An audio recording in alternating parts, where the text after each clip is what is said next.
Obunu gini kama chozunu Imana chukwa koti womo Onyele miu Nyelu yumi What am I looking for? See my God, he don't bless me, yo. He give you me, give me you. Obunu kife la chasha so Obunu kife me chasha me. My baby, you know, say you go love for me. Hey, yeah. I do go. I could go. When I call your name, Shakara for me. Oh, Roma. I will be your Romeo. You go be my Julie.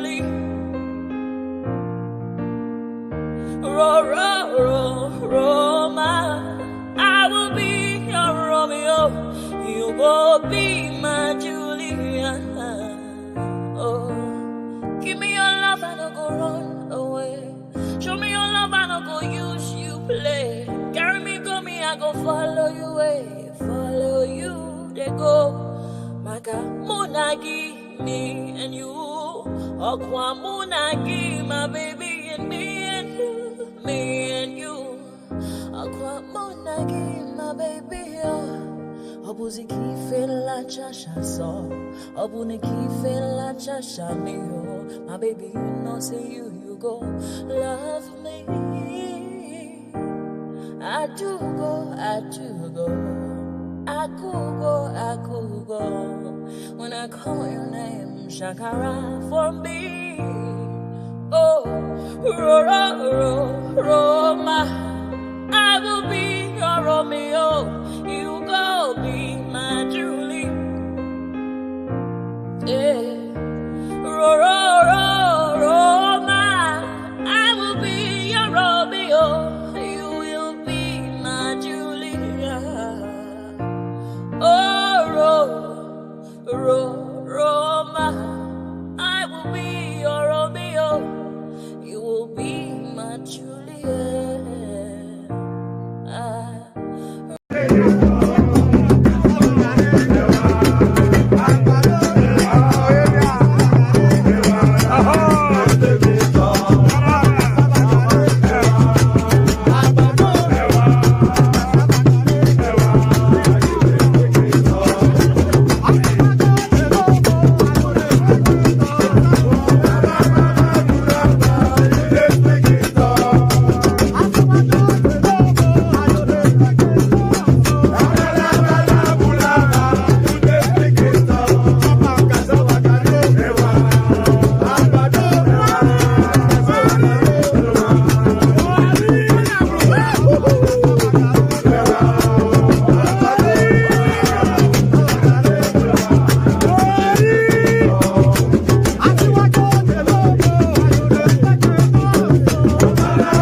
chụba jọdịrị chukwu mmadụ ukwu chụba jọdịrị ndị mmụọ obodo jisi ike n'ụbọchị eruo na oyibo It's a free one, be free,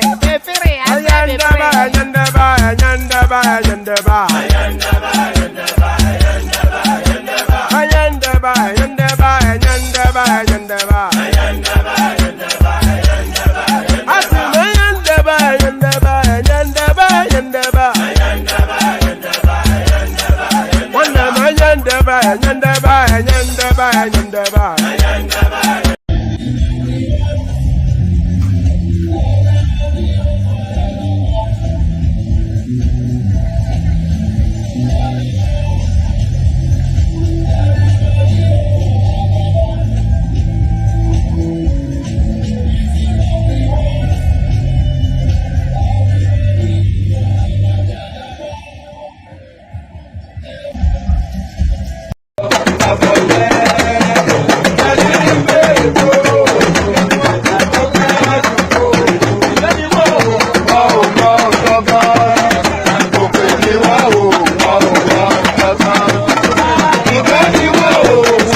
ẹ̀jẹ̀ mi ni ẹ kí n gbọ́ àkànbí ewé ayò ewé tún méje ìtún ló ní ọtún ẹ ṣe ìfà ló ní kan fà ẹ mọ́ra àìbínú gbogbo àtàrẹ gbogbo méjì ọkà bàbà gbogbo mẹ́ta ọkà wáṣẹ́ orí ló túmọ̀ ẹ̀dùn gbogbo ọ̀nà ní túmọ̀ ẹsẹ̀.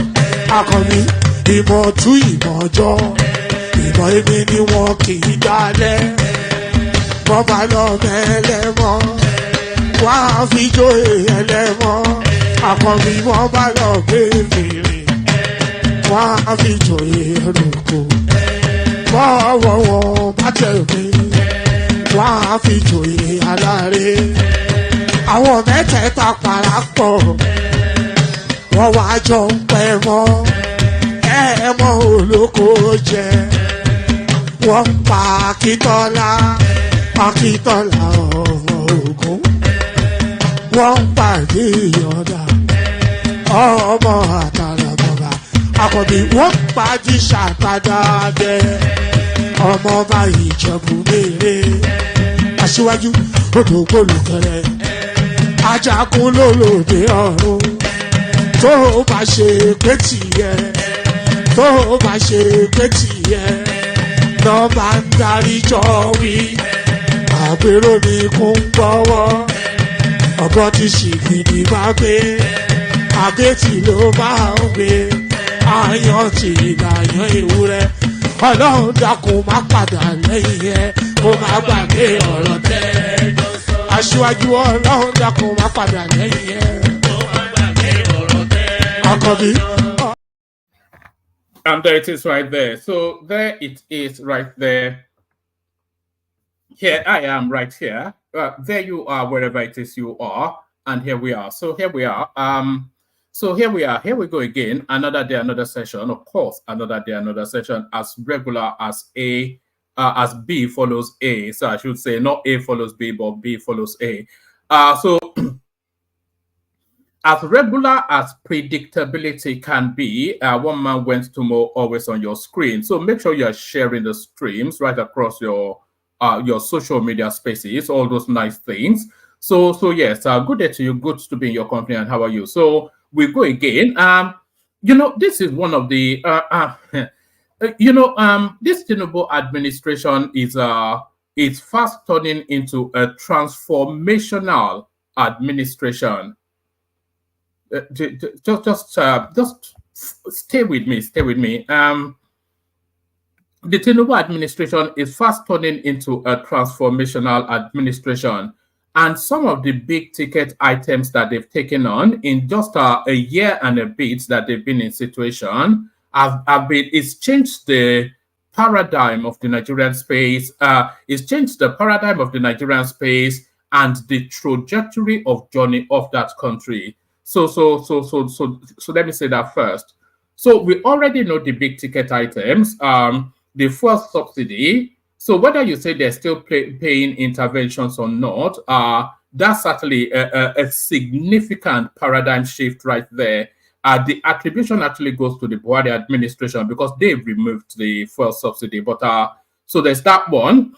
And then there's the removal of the arbitrage in the exchange rate. We all seen how the Naira has gone. So there is that one as well. And then there is the students' loan scheme, which if it works, and there is every reason to suggest that it would work, it guarantees an education to anybody that is gifted within that space, removing economics as a barrier, removing finances as a barrier. That's just a quantum leap right there. So that system right there, the educational loan, it guarantees an education to anybody that is gifted to pursue an education, removing finances as a barrier. So that's a quantum leap right there. So now, the consumer credit scheme, that's also a quantum leap. You know, it allows you to stretch whatever your income is to affordability to what you cannot to what you could previously not have afforded.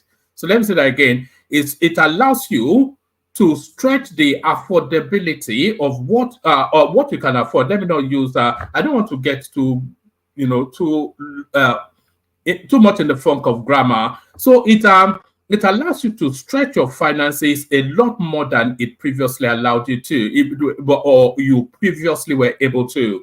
So there's that one as well, because of course that consumer credit scheme, it allows you to buy things on a hire purchase system, not a hire purchase, but an instrumental purchase system based on your credit rating. So that's a paradigm shift right there.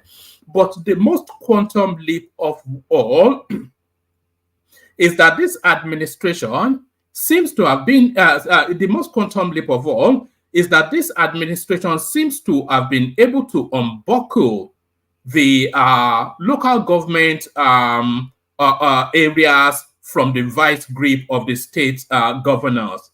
And that is the biggest leap yet. Many have tried, many have failed. Buhari tried, he failed.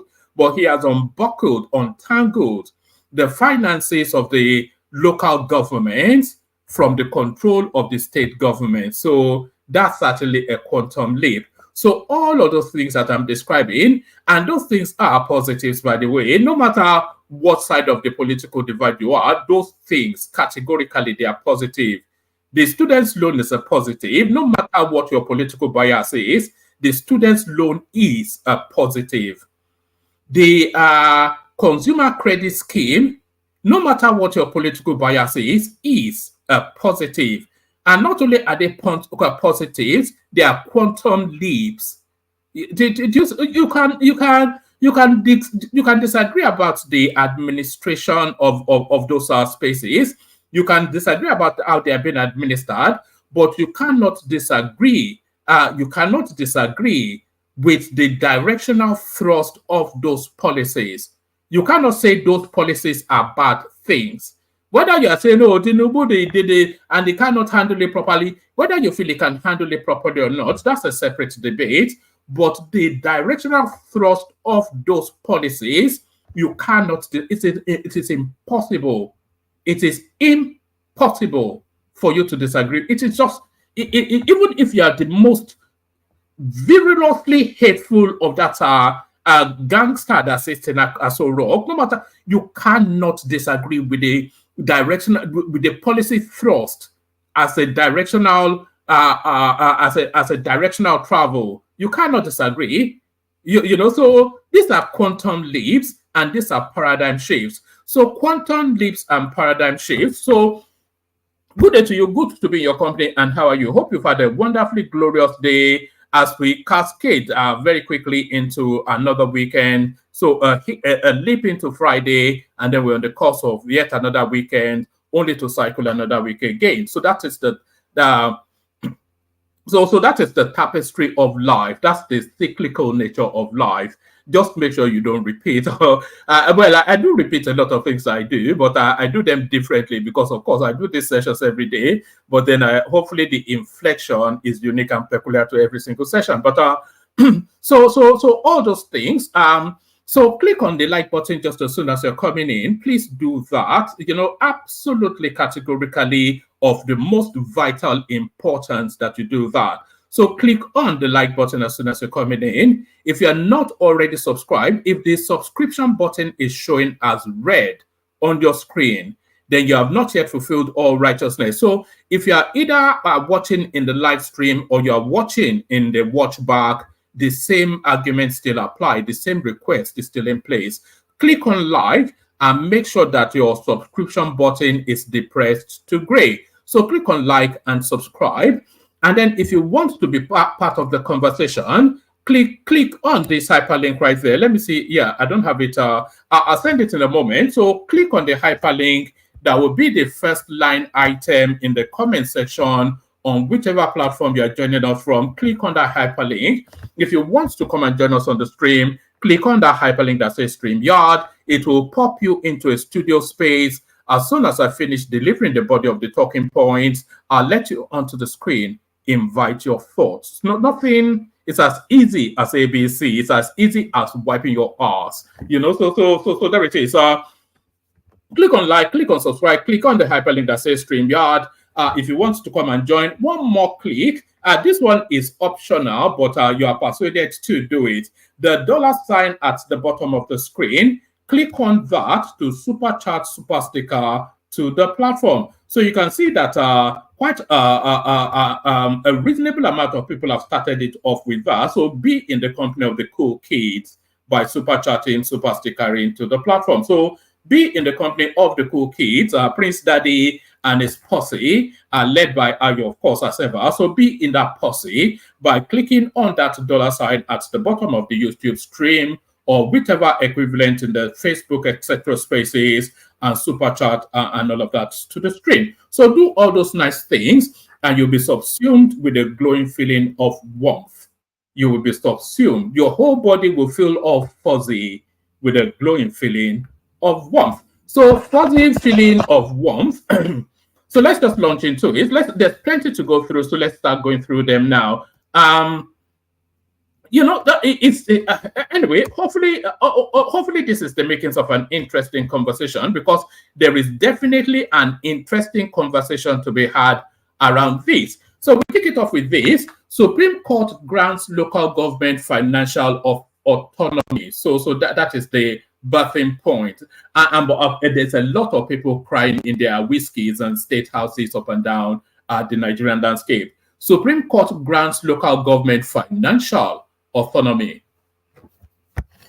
The Supreme Court declared on Thursday that it is unconstitutional for state governors to hold funds allocated for local government administration. So even if it stopped there, that goalpost has been moved. The Supreme Court declared on Thursday that it is unconstitutional for state governors to hold funds allocated for local government administration. The 7-man panel in the judgment delivered by Justice Emmanuel Agim declared that the 774 local government councils in the country should manage their funds themselves. The Apex Court held that the power of the government is portioned into 3 arms of government: the federal, the state, and the local government.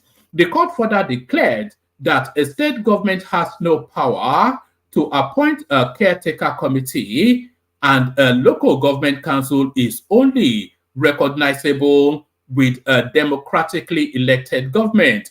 A democratically elected local government is sacrosanct and non-negotiable, the court said. And by the way, because this is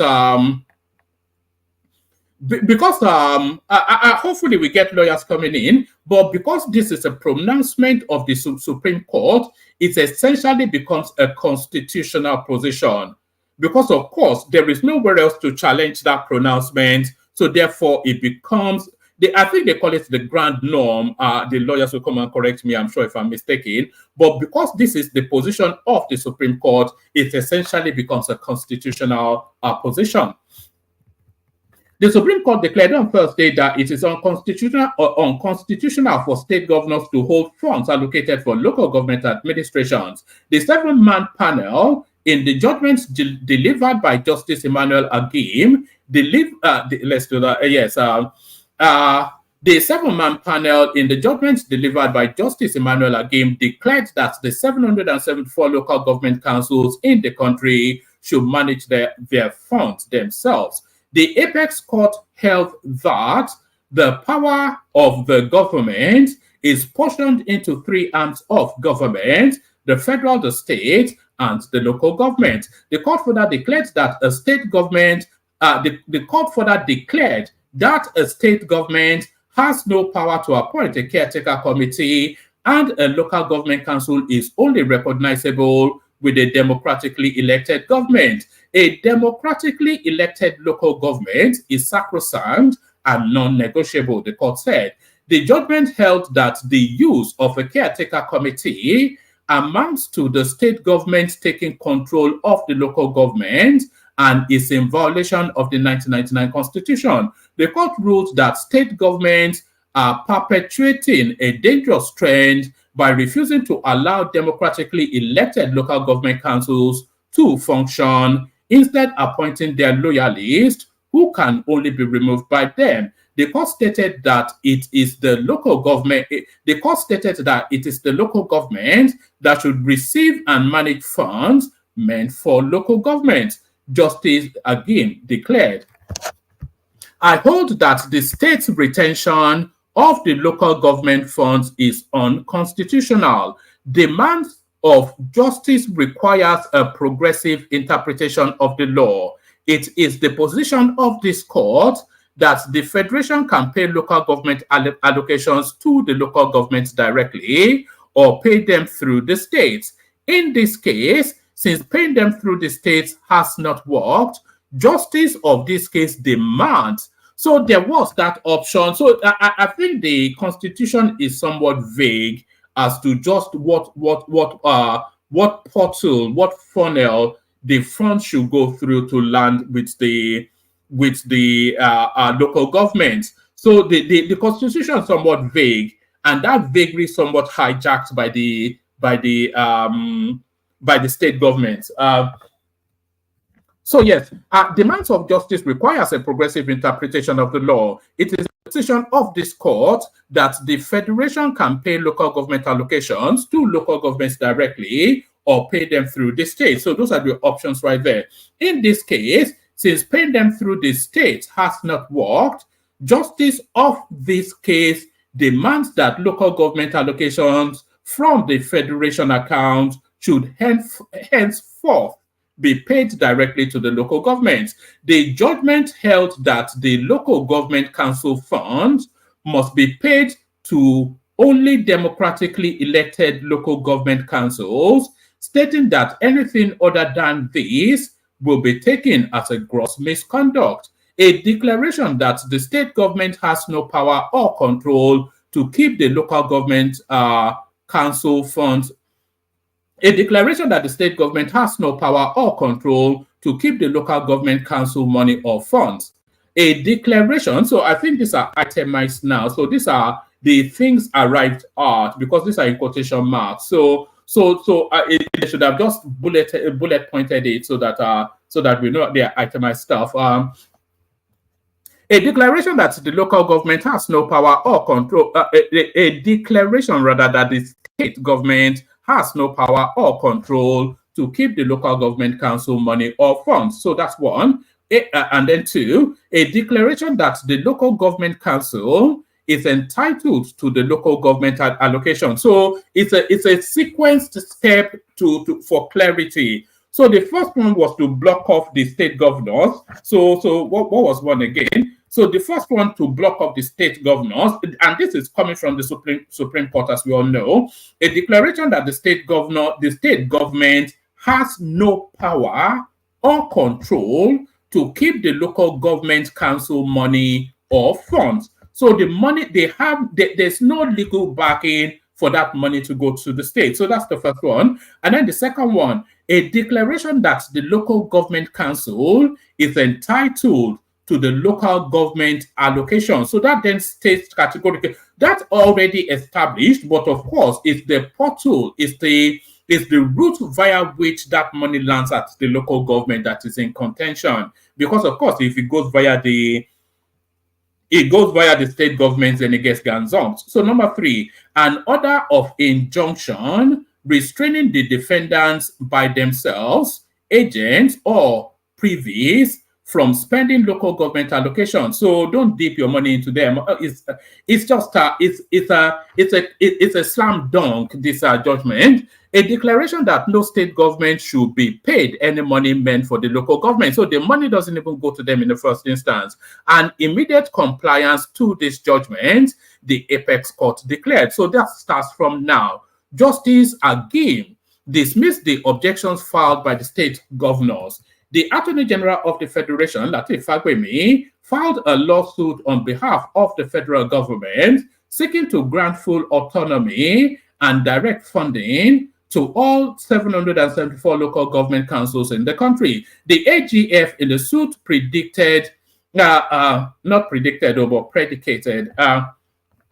AGF in the suit predicated on 27 grounds urged the apex court to issue an order prohibiting state governors from unilateral, arbitrary, and unlawful dissolution of democratically elected local government leaders. So this, of course, we still have the immediacy of what is going on in Rivers State. So this judgment now ends everything that is going on in Rivers State, and whoever the democratically elected councillors, chairmen are, they just carry on as backed by the Constitution. The federal government further contended that Nigeria as a federation is a creation of the 1999 Constitution, with the president as the head of the federal executive arm of the federation, and are sworn to uphold and give effect to the provisions of the Constitution. So they are now binding the presidency to this judgment because, of course, the president operates only via the powers conferred via the Constitution.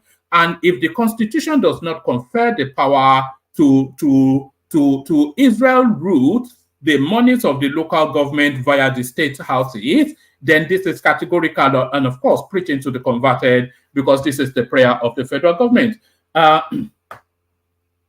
So it carries on. The 36 state governments, through their attorney generals, filed a counterclaim arguing that the Supreme Court lacked the jurisdiction to hear the case. So what's that argument, by the way? If the Supreme Court lacks jurisdiction, then it's because any matter can be adjudicated. Any single matter. If I say that breathing fresh air is not acceptable, as ludicrous as that states, it can be adjudicated, and if it can be adjudicated, the final decision is the Supreme Court. So what's jurisdiction exactly? The 36 state governments, through their attorney generals, filed a counterclaim arguing that the Supreme Court lacked the jurisdiction to hear the case. They claimed that the AGF lacked the locus standi to institute the suit for the local government. So just the locus standi or locus stand, some people call this standi, but it's really standi. Locus standi is in lay terms, those are Latin words, of course, but in lay terms, it's essentially saying that you have no dog in the fight. Do you understand? So you have no dog in the fight. So let's say you and somebody were fighting in house A, and then somebody goes and sues one of the parties for injuries to the other party. So you have no dog in the fight. You have no locus. You have no footing. You have no stake. So that's essentially what that means. And they are saying then that because the argument is a very vague and spurious argument, by the way, very, very weak and lily-livered.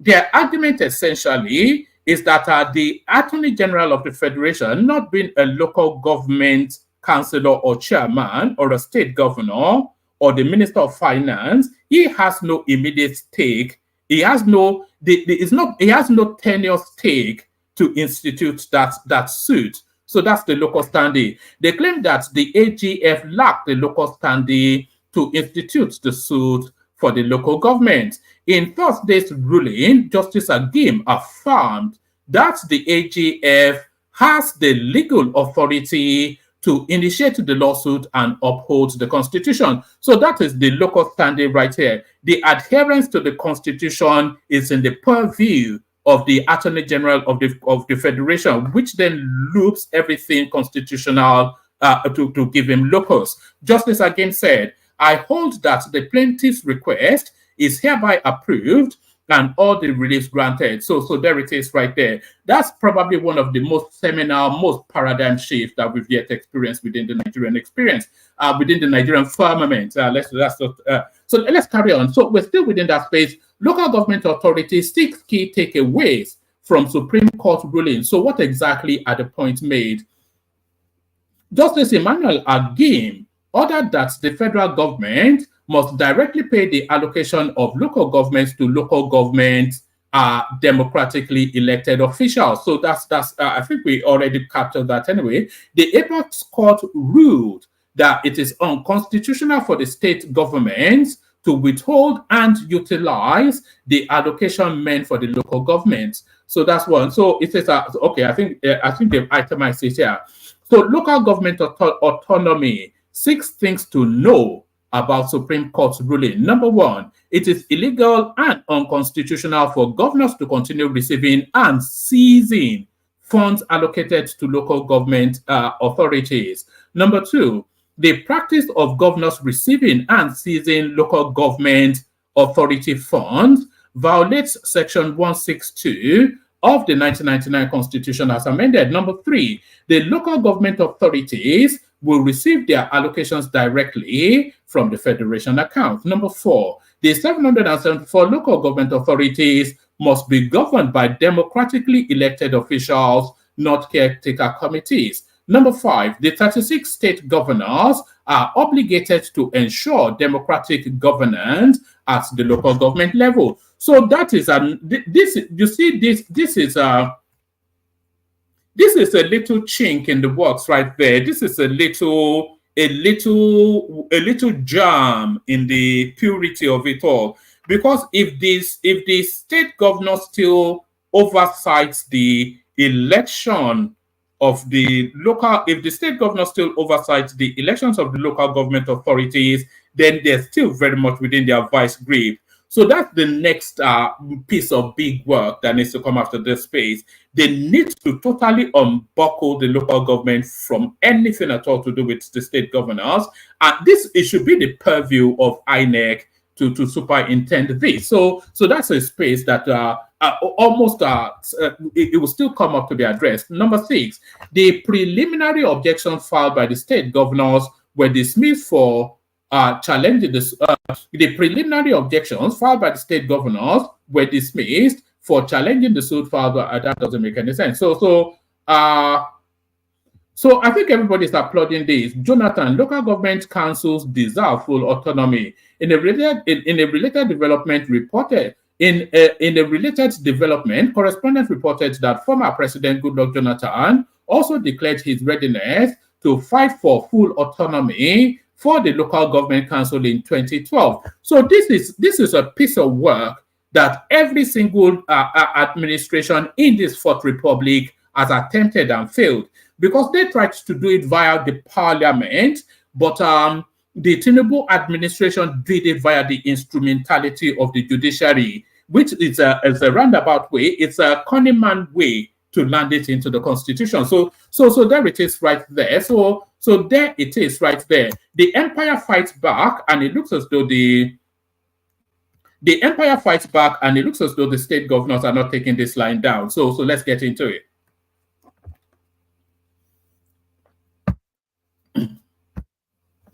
Right, the Supreme Court has dealt. This is coming from the accent of the state governor. So this is coming from the accent of the state governor. So it's coming from that wing. The Supreme Court has dealt a severe setback on the principle of federalism as defined by Section 162, subsection 3. So you'll be hearing a lot of subsections in the next few days, by the way, as they continue to throw the Constitution at each other. The Supreme Court has dealt a severe setback on the principle of federalism as defined by Section 162, subsection 3 of the 1999 Constitution as amended. The section expressly provides first, any amount standing to the credit of the federation account shall be distributed amongst the federal and the state and the local government councils in each state in such terms and in such manner as may be prescribed by the National Assembly. So that's one. Section 6 provides further clarity on the subject matter. Section 6. Each state shall maintain a special account to be called State Joint Local Government Account. I'm not sure if this is embedded in the Constitution. I'm not quite sure, but then they have no recourse for appeal, so they just have to take it on the chin. Each state shall maintain a special account. This is coming from the Constitution, by the way. Section 6 provides further clarity on the matter. So Section 6. Each state shall maintain a special account to be called State Joint Local Government Account, into which shall be paid all allocations to the local government councils of the state from the federation account and from the government of the state. The court ruling on the matter is an assault on true federalism. The federal government has no right to interfere with the administration of local government in under any guise whatsoever. There are only two tiers of government in a federal system of government. I am opposed to fiddling with the allocations to the joint LG account at the state level, but that in itself does not call for this death knell to the clear provisions of Section 162 of the Constitution. The implication of the ruling as far-reaching, and the implications of the rulings are far-reaching, and the issues are readily and the issues that readily come to mind are: one, constitutional interpretation, balance of power, state autonomy, financial independence, percentage setting, etc., etc. So that's the state governors then somewhat repositioning themselves for the fight back. President Tinubu reacts to Supreme Court judgment affirming local government autonomy. President Bola Tinubu has welcomed the Supreme Court's decision granting autonomy to the 774 local government councils in Nigeria. The judgment delivered on Thursday by Justice Emmanuel Agim declared that, etc., etc. Tinubu sees this as a significant step towards effective local government administration, a crucial aspect of the country's advancement. Tinubu, in a statement from the presidency, said that the local council leaders must ensure people-oriented service delivery, making Nigerians feel the impact of good governance. He believes this judgment will hold local leaders accountable and ensure resources are used for the people's benefit. He said, Renewed Hope Agenda is about the people of this country at all levels, irrespective of faith, tribe, gender, political affiliation, or any other artificial line they say exists between us. This country belongs to all of us. By virtue of this judgment, our people, especially the poor, will be able to hold their local leaders to account for their actions and or inaction. What is sent to the local government account will be known, and services must. So they are going to publish as well as they release. So I think because this is it now. So is that directness, So now they send 10 billion to Koshofe local government area, and the streets are untidy. So then you knock on the door of your councillor who lives down the road and say, "Oh, Benny, what's going on here? 10 billion, and all that kind of stuff." He said, the renewed hope agenda is about the people of this country at all levels, irrespective of faith,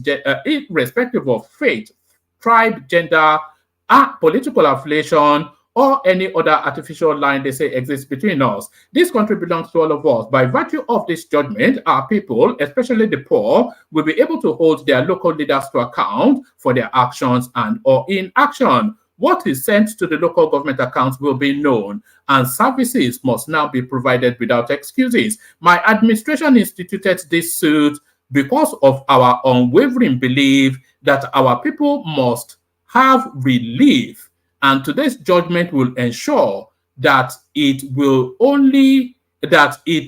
be only those local officials elected by the people that will control the resources of the people. This judgment stands as a resounding affirmation that we can use legitimate means to redress this judgment stands as a resounding affirmation that we can use legitimate means of redress to restructure our country and restructure our economy to make Nigeria a better place to live in and a fairer society for all. So that's Tinubu then just glorying in it. So that's Tinubu glorying in it. So let's move on from there, and then we'll speed through. So I'll only give you this as a headline. Tinubu, Nigerian governors in meeting after Supreme Court judgment on local government autonomy. So that's the corruption fighting back, essentially. Senate introduces bill to create new state from Kano. So I think that there's a bill already in second reading from the Southeast, but it looks as though Kano gets their turn. Oyo State, of course, if they're dividing, then Nigeria can handle 52 states. There's sufficient enough to make that argument. Pardon me. The Senate has introduced a bill seeking to create TIGA, T-I-G-A, a new state from Kano. Kawu Sumaila, senator representing Kano South, is the sponsor of the bill that was read for the first time on Thursday. The legislation is seeking to alter the constitution to create the provision of the new state. Kano, one of the most populous states in Nigeria, has 44 local government areas. It is not clear how the bill seeks to divide them. This is not the first time that a senator is proposing a new state. So there it is, a new state for Kano. So I'm not quite sure what we're making of that. You tell me. I'll try to be very quick with the rest of it. So I know that the readouts can take a while. Ex-minister who collapsed outside court set to prison. So this is the minister of power. The one, my goodness me. I think it's 44 billion that they said he stole. The Federal High Court sitting in Abuja has ordered the remand of Saleh Maman, who was sacked as Minister of Power under ex-President Muhammadu Buhari in Kuje prison. Maman was remanded after pleading not guilty to a 12-count money laundering charge the Economic and Financial Crimes Commission, EFCC, preferred against him. The trial judge, Justice James Omotosho, said the ex-minister should remain in custody till Friday, when his bail application will be heard. Maman is facing trial over his alleged complicity in a 33 billion naira fraud. In September 2021, Buhari fired Maman alongside then Minister of Agriculture, Sabo Nanono. They were about the only ministers Buhari served in his 8-year tenure, aside from those he dropped in his first term. The former minister was arrested about 4 months ago after The former minister was arrested about 4 months after he was removed. So I think it's actually even a Buhari captee. On Thursday morning, Maman reportedly collapsed outside the courtroom before the case was called. So this is this old trick that they do, the fainting trick. The former minister's counsel, Femi Ate SAN, so etc. So hopefully I'm not even so bothered about the jail term. Hopefully we're able to make some recovery from him. That's more the thing.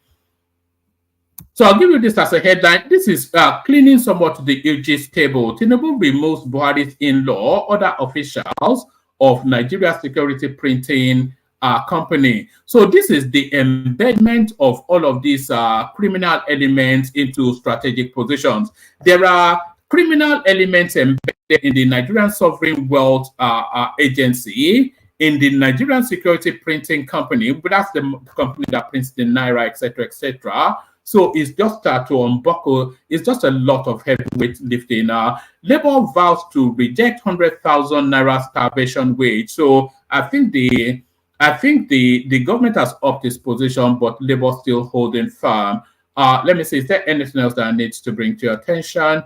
Let me just say, there's that. There is a clip that I'm going to play here, but I think this is a carryover from yesterday. El-Rufai's son speaks on 2027 election. Nobody is too big to be voted out of office, so don't worry. Just concentrate on the corruption allegations against your father.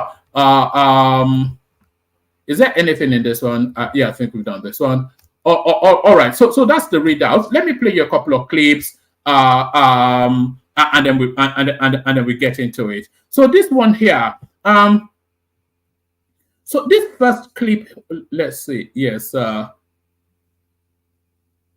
Actually, let me just play you this one. This one speaks for itself. This one speaks about concerns about the Nigerian borrowing. This is about 2 minutes. So watch this. Nigeria has taken another IMF loan, this time for $2.5 billion, bringing Nigeria's total debt obligations to over $110 billion.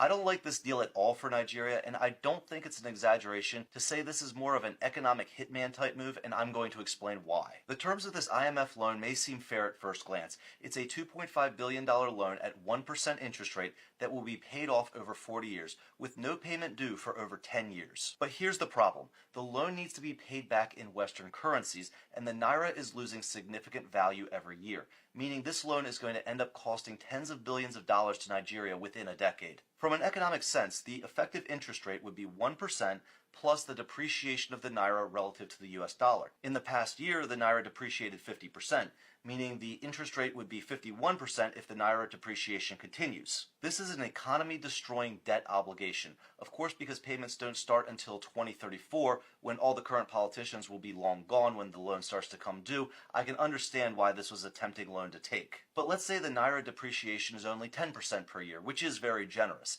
Even in this best-case scenario, that means by 2034, the principal in this loan will effectively grow from $2.5 billion to $7 billion. The payments will then be the equivalent of $1 billion a year and continue for 30 years. So for $2.5 billion today, Nigeria is agreeing to pay the Western banks $30 billion under a 10% inflation rate. But even the loan itself comes with other concessions that should worry Nigerians. Nigeria will have to keep a large portion of this money as foreign reserves, so they can't even spend much of it. They also need to end subsidies on oil, which will hurt their economy, and they will need to enact reforms which will make it easier for Western banks to compete with the domestic Nigerian banks. I understand that in many ways the current administration inherited these problems. However, the terms of this IMF loan will contribute to long-term insolvency.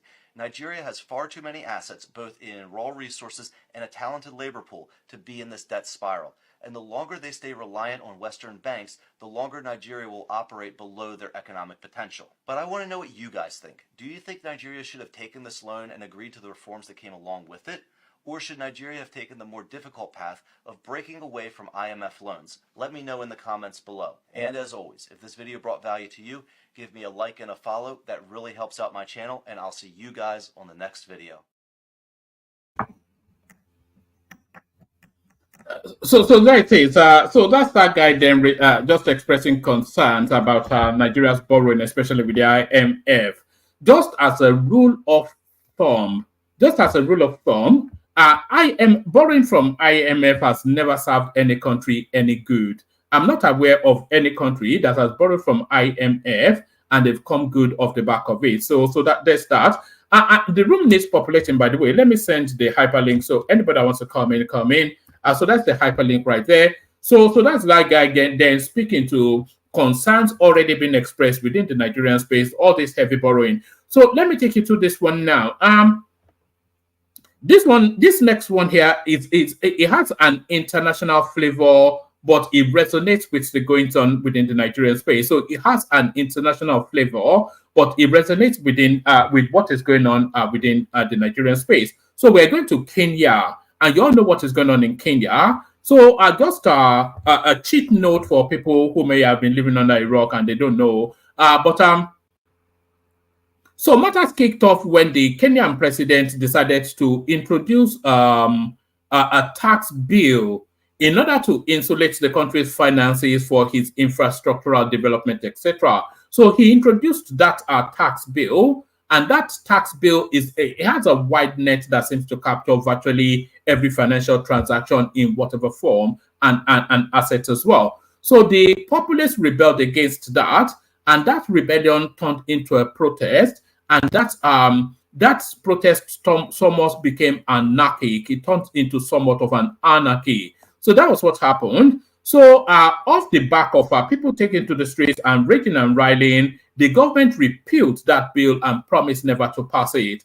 But then, of course, the citizenry now smell blood, and now they're saying not only do they want that bill not to exist, they want the president out. So that's the pressure that the Kenyan situation is in, and this is the latest response by the government. Watch this.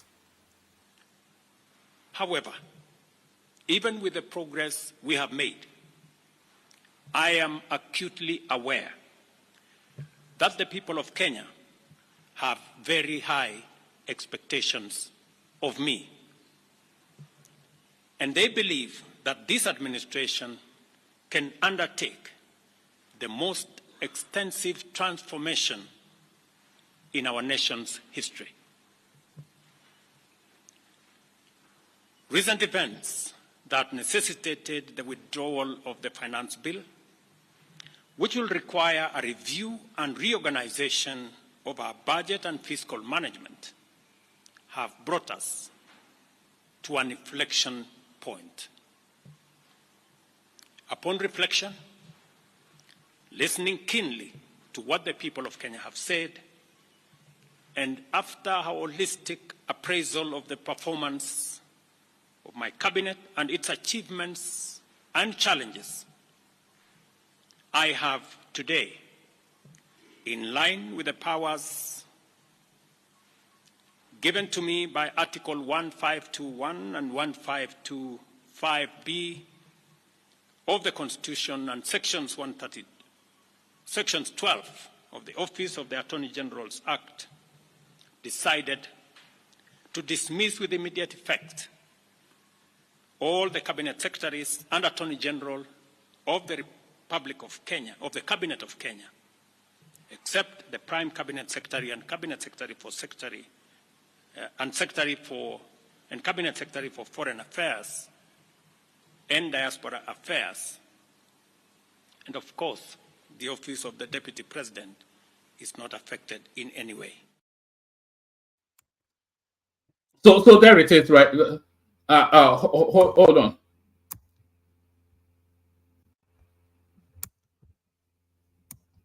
So there it is right there. So there it is right there. So that's the situation in Kenya. The Kenyan president has effectively sacked his government outside of himself. So the only position now still being held is his position, of course, the vice president, and I think maybe one or two other positions. So that is how far they have pushed that situation in Kenya, and that is the revolutionary power of the people. And people really advocating that sort of a scenario plays out in Nigeria as well. So people advocating that that sort of scenario plays out in Nigeria as well, and they are advocating in this manner. What this? Kuma za mu rufe Abuja gaba ɗayanta ne. Titin da zai kawo ka daga Kaduna zai kawo ka. All right, sorry, I didn't actually know that was in Hausa language. So apologies, but I think the abundance of us may not be able to understand what is being said there. But I think that's sufficient enough to chew over just now. Now, in the course of the session, I'm sure other topics will come up. But let's play the K guys, kick the session off and see where it lands. But first, the K guys. Only water, where they see ma. Water, only water, only water, where they see ma.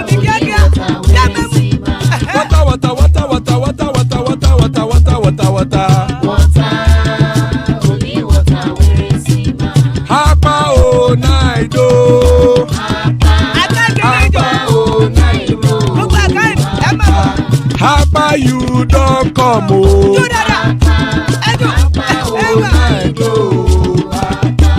How about oh night oh?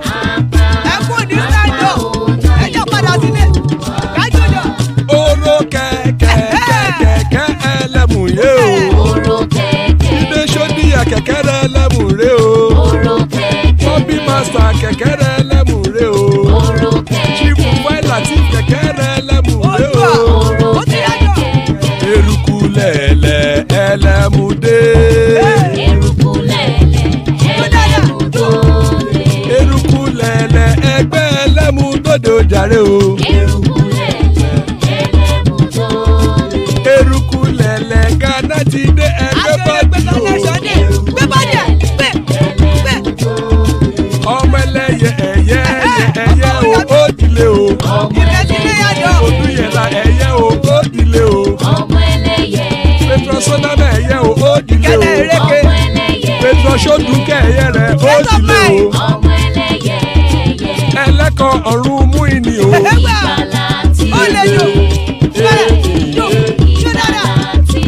Àkùkọ ọ̀run méjìkọ.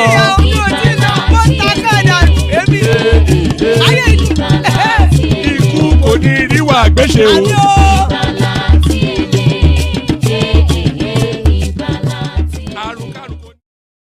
So there it is right there. Ikuko Niru Agweche, may death have nothing to do with us. So amen to that on behalf of myself and you, my friend. So amen to that on behalf of myself and you, my friend. So just give me 1 microsecond. Amen to that on behalf of myself. Ikuko Niru Agweche, you know, that means may death have nothing to do with us. So yes, joining us, we got Isaac. Always a delight when Isaac is here. Ekene right there to give us the perspective from where he is. That's Larry right there. Always a delight when Larry's in the house. Paddy is there, so to give us an educated perspective on the goings on. IPOB joins us and Pansat. So that's the crew so far. Plenty of room still. Anybody wants to hop on like a bunny rabbit hop. Like a bunny rabbit hop. So good to see you, gentlemen. Let me kick it off with Larry. We'll do about 5-7 minutes monologue because the room is still filling up. But these are hot topic items, and I'm sure people want to get to them quickly. Was I being too excessive when I was describing this as a quantum leap? Larry, good to see you. This local government stuff. Yeah, good evening, one man, and good evening to everybody, and probably good to everybody out there. No, I don't think it's actually too excessive. It's something that we've all been clamoring for, and I think it's just an opportunity that we've seen. You know, several governments before this government have actually always tried it, but unfortunately, they never go through this route.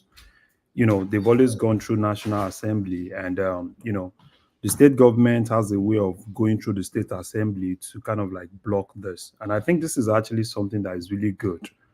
It's not just good for the local governments, it's even good for people. If you ask anybody on this platform to probably name their local probably the states they actually come from, probably the local governments they came from, and ask them who their local government chairman is, I am very sure that probably, you know, almost everybody on this platform, you know, may not really know who the local government chairman is in their respective local governments. And I think this is actually good because it's really going to put a lot of touchlight on the local governments. And at the same time, it's going to make that local government more attractive. I know a lot of people have, you know, believe that, oh, probably because the state governors still have some autonomy, you know, the election and all those things. You know, it's one thing at a time, right? And I think when people get interested in things, there's limits to what any state government can actually do. Because number one, even if your state governor actually have the power, put you there, the fact that as a local government chairman, you do not have immunity, that's something that is really huge. Which means that if you collected the money and probably you still give it out to your state governor, yeah, it's good. But you should definitely know that it's your responsibility to account for that. right? And at the end of the day, right, EFCC will definitely touch light on some of all those things. And I like the fact that it's going to be open, so I can know what goes to my local government. So even if I have a local government chairman that is not effective, in as much as I know what goes to them, and at the same time, it's even going to make the councillors, right, more effective, because prior to this time, what you've been seeing is probably some councillors that are not really effective, you know, and now you end up seeing more councillors being effective because the councillors will be more interested in what comes to the local government, and they will be more interested in how the local government chairman is actually doing. I understand that a lot of things will still happen. I don't even trust some of these local government chairmen, right? You end up seeing that, some of them, don't be surprised when you see some of them buying jeeps and all those They'll things. be building hotels all over the place, won't Yeah, they? yeah, yeah. Yeah, they will be building a hotel and all those things. But the fact that it's going to be open, and that's something that is really key, right? I know what goes to that man that is actually in the local government. So he needs to really tell us what he has actually done. And it's also going to help, there's going to be a lot of competition among local governments, right? You know, as we have per state, when you talk about states now, you could basically just say, oh, probably this state governor is not really doing well. Probably this other state governor is actually doing well. Now look at in a situation where you have probably in a state, you have like 20 local governments, right? And people could quickly see what is really being done in the next local government, right? And people can definitely challenge it. There are some little things that are supposed to be done at the local government level, and if you have some of these local government chairmen, what they will tell you is, oh, probably they don't even have anything. What the governor just does is they pays the salaries of the local government workers, and probably the governor kind of like just pay them salaries, right? So it's not like they really have anything. But I think it's actually good. I saw what Ibori actually said, right? So that fact that local government are going to get their money directly from the federation accounts doesn't mean that federal government has any autonomy, or any power over the local government. What it just means is just that, you know as governors go to Abuja to collect their own, the local governments too, right? They know what belongs to them, and they go collect it. And how they But spend. for all that the Supreme Court said, it looks as though they still vest the power of the state governor still gets to supervise the elections of the council. So Yeah. does it not somewhat No, dampen? no. Does it not? That's not what Supreme Court can't do that. That's the work of the National Assembly. And I'm very sure National Assembly in coming days, right? National Assembly will do more on that. The They're Supreme Court, already working on it. yeah. So the Supreme Court is just to interpret an existing constitution, right? And which they just actually did, right? They said it's two options. It's either it goes into that general common pocket, right, that goes into the state, or they pay directly. And I haven't looked at the other options that have been there for like 20 years to now, and that option has not been effective. So they have to go to the other option, which is paying them directly, right? And if you remember, it's not just that they just started paying into those coffers, right? At a point, they were paying some local governments directly, not until I think some state governors actually sued and they won that case at that point. So I think it's actually something that is good. And I like the fact that Supreme Court make it explicit, right? Making it explicit that that money is not meant for any caretaker, committee chairman, or all these appointees, right? It's basically meant for elected officials, which means that any state governor that probably have some of these caretaker committee or CTC or whatsoever they call them, right? That means that, if I don't know, probably the state governor wants to give them from what he collects, right, for the states, because I don't see any way No, no, where. no, no. I think what that means is that their allocations will be withheld Of until course, not. Yeah, that's what it means. until they have an elected Exactly. councilor, etc. Exactly. And another thing I like, right, is the fact that, giving them that autonomy from state assemblies. So prior to this time, what you've been seeing will probably be, the state government using the state assembly to kind of like seize some of the allocation that goes to some of these local governments. So with what we have now, the Supreme Court has made it explicitly, straightforward, right? That no assembly can withhold any money that belongs to the state, to the local government, which is another great thing. So for me, I'm more interested in, what the local government chairman will now do from now and how they will be effective in terms of, executing some of the policies they actually have, and if they have projects that they need to execute, and how they're really executing, and how the councillors too will be able to do their legislative duty, right, for the local government. So, and also, you will then see people will be more interested, because people will now be interested in who we want to put in our local government. Who is that person that wants to be a local government chairman, right? Because if we have just like 20 in a state, then I want to be interested in who are those 20 people, and immediately I saw that, the first thing that came to my mind was the issue of Ogun State. Do you remember we talked about that issue here, where one particular local government chairman was against the governor, and the other local government chairman actually went to the governor and they were prostrating, right? We even played the clip. It was one of the most shameful things we played here yet. So, and they were prostrating. I'm very sure that man will be very happy wherever he is now. You know what happened after that? The governor as in just planned some things with the councillors, and they actually got that man out of office, right? So, but with what we will see now, you now see more powerful local government chairmen, more educated people in getting more interested in local government administration and seeing what they can also do. And it's also going to help the federal government, like, the issue of palliative and all those things, right? So, the federal government can still deal with some of these state governors, right? Give them, but at the same time, once you have a functioning local government, right, you can also deal directly with the local government chairman. Sorry, Larry. Larry, you have 3 more minutes. I'm not sure if you want to speak to other topics, but 3 more minutes. We'll still come round, but have 3 more minutes. So I think I'm actually good on this. If there's any other thing I can talk on. Yes, we had a new state being carved out of Kano State.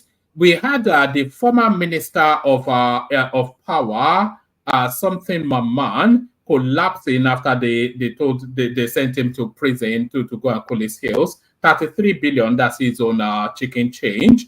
And then we had, I think the latest offer from the government is 100,000 to the labor space, and they are calling it starvation wage. So, and then we had the Kenyan president sacking his whole cabinet as the pressure continues to mount. Oh, okay. So the man that actually collapsed, that's a normal thing now with Nigerians. Right? It's a normal thing. Olisa Metu did the same thing. It's a normal game. But yeah, I think since he's already, I think they actually remanded him, so which is normal.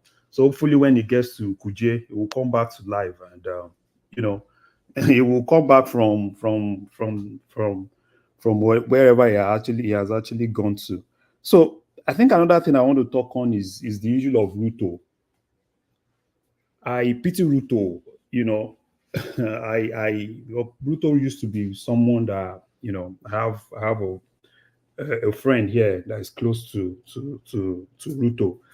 So it's so unfortunate, and this is actually a lesson for all leaders, because that's why, particularly even in Nigeria, I used to say something that there is one devil in Aso Rock that probably once they enter there, it closed their eyes, it closed their ears, and they can't even listen to anything.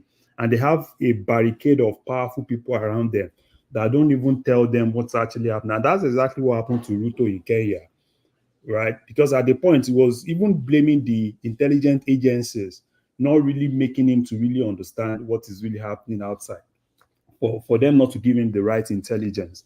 So this is actually good. It's good for them to now, you need to feel what the masses are feeling, right? Leave all those people that are close to you. If you're a president, leave all those people that are close to you. They will tell you sweet things that you want to hear. But you yourself, if there is a way for you to really get access to people and be able to really feel what people are feeling. Look at what Undume actually said, right? Undume was even saying some ministers do not even have access to Tinubu. And I heard that, I was like, what is happening? You know, we talk about Kaaba, we talk about this powerful. All right, bring it on, Larry, bring it on. Yeah. So I'm good here. You can go to another person. All right, brilliant, Larry. I'll loop round back to you, but I want to get it around the house quickly. So next, I'll go Ekene Baba Padi Pansat. So Ekene, you're up next. We have been somewhat rigid with the time. So Ekene, let's hear from you. So sorry, we go yes, we go Ekene actually, Isaac, then Baba, then Pansat. So Ekene, well, we go Ekene first, and then we take it from there. We don't even have Ekene anyway. So Isaac, you go first, and then we follow that order that I just said. Isaac. Yeah, hello, good evening. Good evening to you. Yeah, good morning, whatever it is. You can even see that I'm confused already. Because according to our friend Nandekano, good morning, good afternoon, good evening, wherever you are. Wherever you are. So I think saying wherever we are, I believe everybody are beginning to know where they are right now. We are already moving forward. Thank God. I'm so happy today, you know, with the way you bring us some good news. It's time for Nigerians to begin to welcome good news to their head or to their brain or to their homes. You see, please, one man, I want you to continue to look for those good news, such as just like the one you brought to us today. Just begin to search for them so that we can always bring the good news to counter sorry, Isaac. Sorry, interjections are allowed because people want that. So you can interject, but don't make it heavy and labored so that we can manage the time better. But people can interject if they want to. So carry on, Isaac. Okay. So I'm so happy because this man went to court on behalf of the local government. I wasn't expecting this judgment, but thank God the judgment came, and now the locals, I think this is their fight. People always say that this government need to be talking to the people. You know, action speaks louder than voice. This is a loud. This is like this thing they use early in the morning to wake people up. Megaphone. This is a very loud megaphone coming from the president himself, speaking to the locals, those that are extreme, those who feel that the government cannot get to them, to the grassroots, you know, the people that really need the support of the federal government or the state government.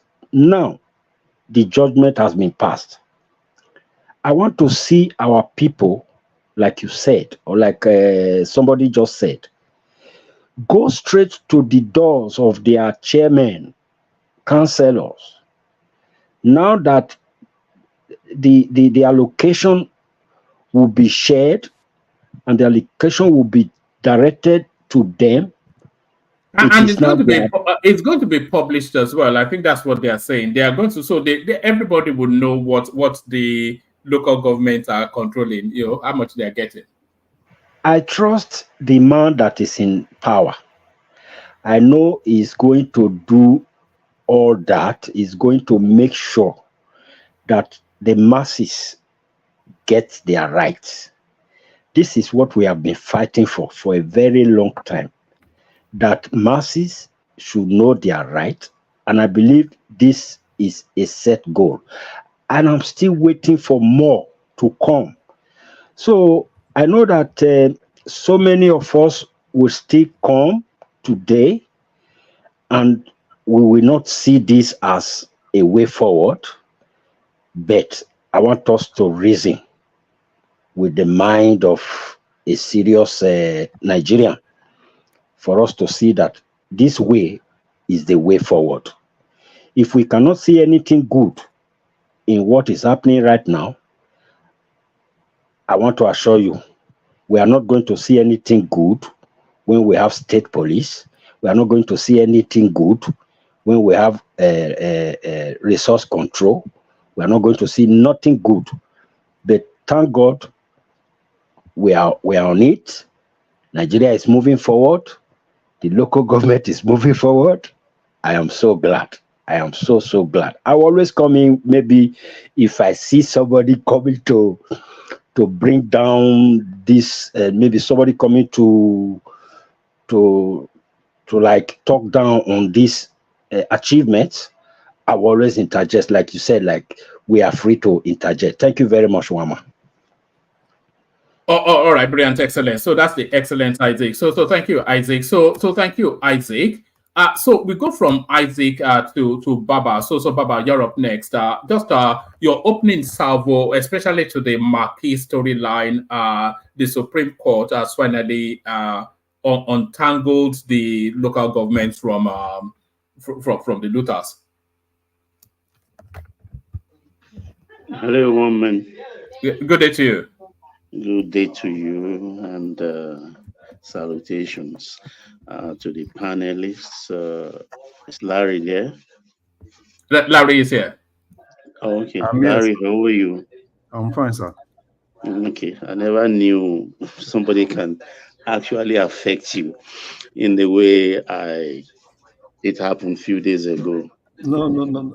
I've always thought that people like us are the hot ones, and you are like ice water that can't be penetrated.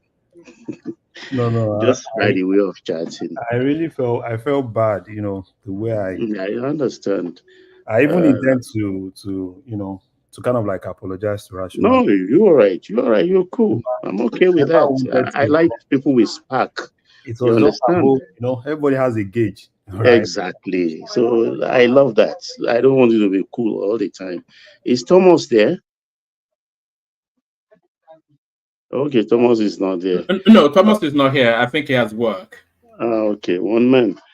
I think we are all excited. I love it, but I think there are lots of work to be done in this local government thing. As much as I'm excited, a lot of laws have to be amended because laws, acts, and the likes are like living organisms. They have life of their own. They can be done away with, killed, or revived, or recreated in the Amoeba style. First, in this thing, I commend the president, even though nobody is giving him kudos for it. They heard what Atiku said, heard what Obi said, without them referring to Asu Rock as I've not responded. I've not. They have immediately. They did not waste time. Give us snapshots of. Give us snapshots of. They all flew with it without giving credit to the source of the victory of today, and I find that very funny. Baba, what I meant by the work to be done, you understand? It is a robust situation we are in. Baba, I think Baba, I think Larry wants to come in. Yeah, Baba, okay. I have a question for you. Okay, please go ahead. Tinubu went to court, right? Yeah. For autonomy for 774 local governments. Now, if you look at Lagos, for instance, right, outside that normal local government that Lagos has, right, there are LCDAs. So what will happen to all those states that have LCDAs? Yes, Larry, that's what I meant by laws are living organisms, you understand? And they have to be structured and reshaped. Because right now, the LCDAs, most states have LCDAs. That concept is unknown to our constitution, is unknown to our laws. It's as it is formatted, it's an illegality. So Tinubu started it. So that's why I said the National Assembly has their work cut out for them in the next couple of days. That has to be amended. That is one. Two, the account thing. The local government accounts, FAC has to open their own accounts for them separately.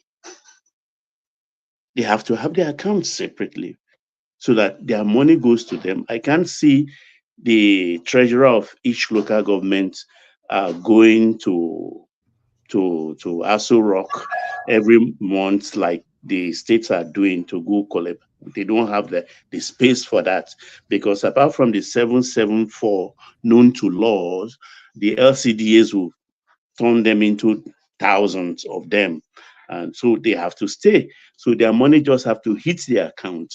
And I also pray the FAC to publish amounts given to them so that we will know what our LCDAs or local government are receiving, which is very good. Now, on the part of the states, there is a question, or particularly from states with urban centers, I mean, local government with urban centers and ultra urban centers. There have to be a delineation of their responsibility, because IGR has to be restructured in terms of monies for adverts, monies for the Agbero parks, and the likes. Who gets what parks belong to who, you understand? So, and also schools, the school structure, who feeds the children. In my opinion, or the way it is structured, the local government's responsibility is to the school. They have to feed them and, of course, provide them books and uniforms. In states where it is already legislated in their favor, you understand? And there is also the issue of health centers, because states are supposed to have health centers, which they have to administer. And of course, there is the local government roads. We have trunkey roads belonging to the federal government. We have the state road, which is the main artery road into each local government. And internally in every local government area, particularly the streets, they are in charge of the drainage and the roads. Luckily for us, I think the states earn from FAC totality, I think 26%. Please correct me if I'm wrong, of the total revenue. Two more minutes, Baba. Carry on. Yeah, in terms of the total revenue. So they have a lot of responsibility. I look forward particularly to Lagos State. You understand? And lest I forget, there is the issue of the local government elections. I think they also have to legislate it so that INEC has to take charge. We don't want state to take charge, so that we can have robust competition, electioneering competition for people, whether indigenous or non-indigenous. Because I look at Lagos, for instance, the Ojo local government and one other local government, I look at those, if it's independent, who will take over, you understand? And I want to see what they can do with the local government they are in charge of, to tell me the kind of things they can do in federal government space, if ever they come up to that space. So these are the things I look forward to. And I think we are in for an exciting time. And I thank the Ashiwaju for putting this right. It's long been coming. Thank you. Well, all right, excellent. So that's excellent delivery by Baba. Always excellent delivery by Baba. We're going to go to Paddy next, then Pansat, then IPOB. But on our way to Paddy, let's make a pit stop. A rare appearance by the CEO, Alexander Gomez. Alexander, good to see you. Alexander, on mute. Alexander, yeah, there you are. Can you hear me? We can now. Listen, I need to say something. I'm not very happy, actually. You know, this America, is one overrated fat pig. You know that, right? America is one overrated fat pig.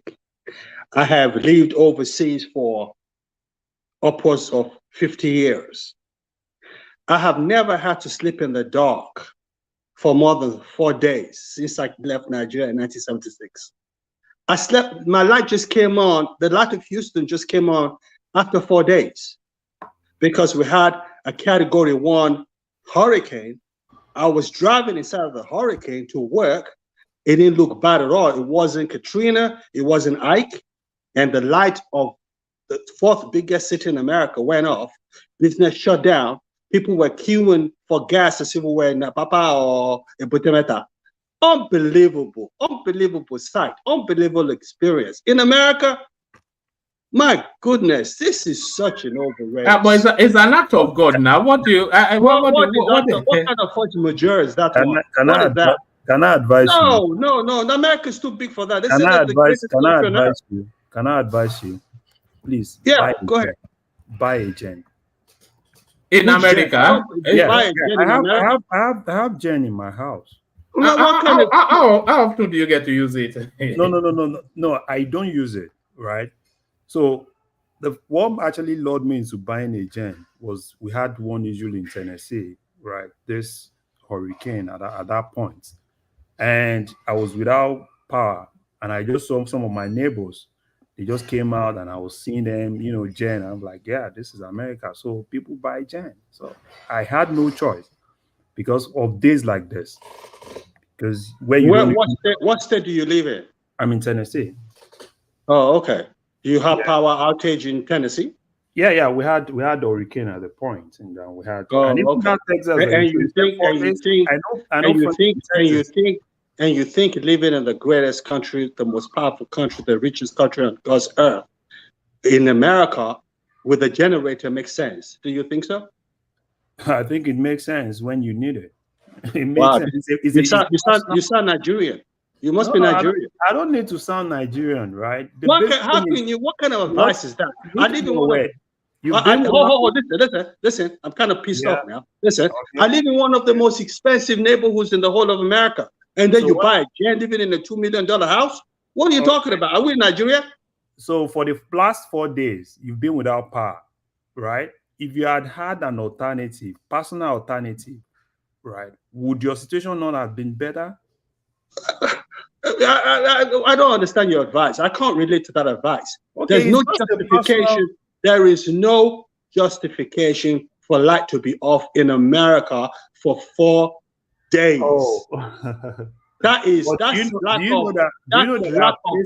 lack of crisis management. Let's call a spade a spade. There are places in America, right? Particularly, I have a couple of friends in Florida where there was an issue at a point and they were without power for over 1 week.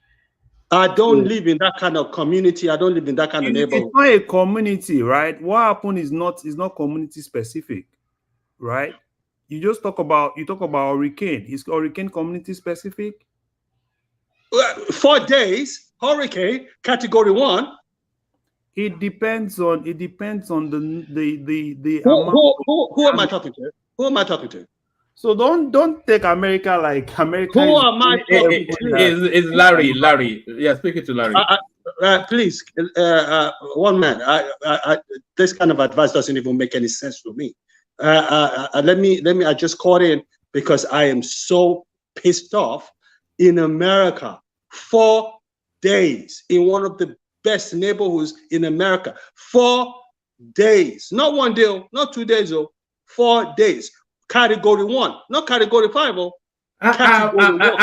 Alexander, a lot of people in the comment section are saying that they have generators as well. They never Well, use I don't it. know. I don't see the use of a generator. Can I chime in, generator. Dr. Alexander?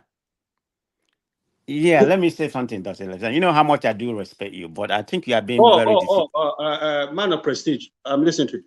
Yeah, you know how much I do respect you, but I think you are being a little bit disingenuous about what you said. Okay, I'm not about being America. disingenuous. Hold on, sir. We respect. Okay. I mean, how many, you say you've been in this country maybe 40 years. I don't know, maybe in London. No, I haven't been in this country.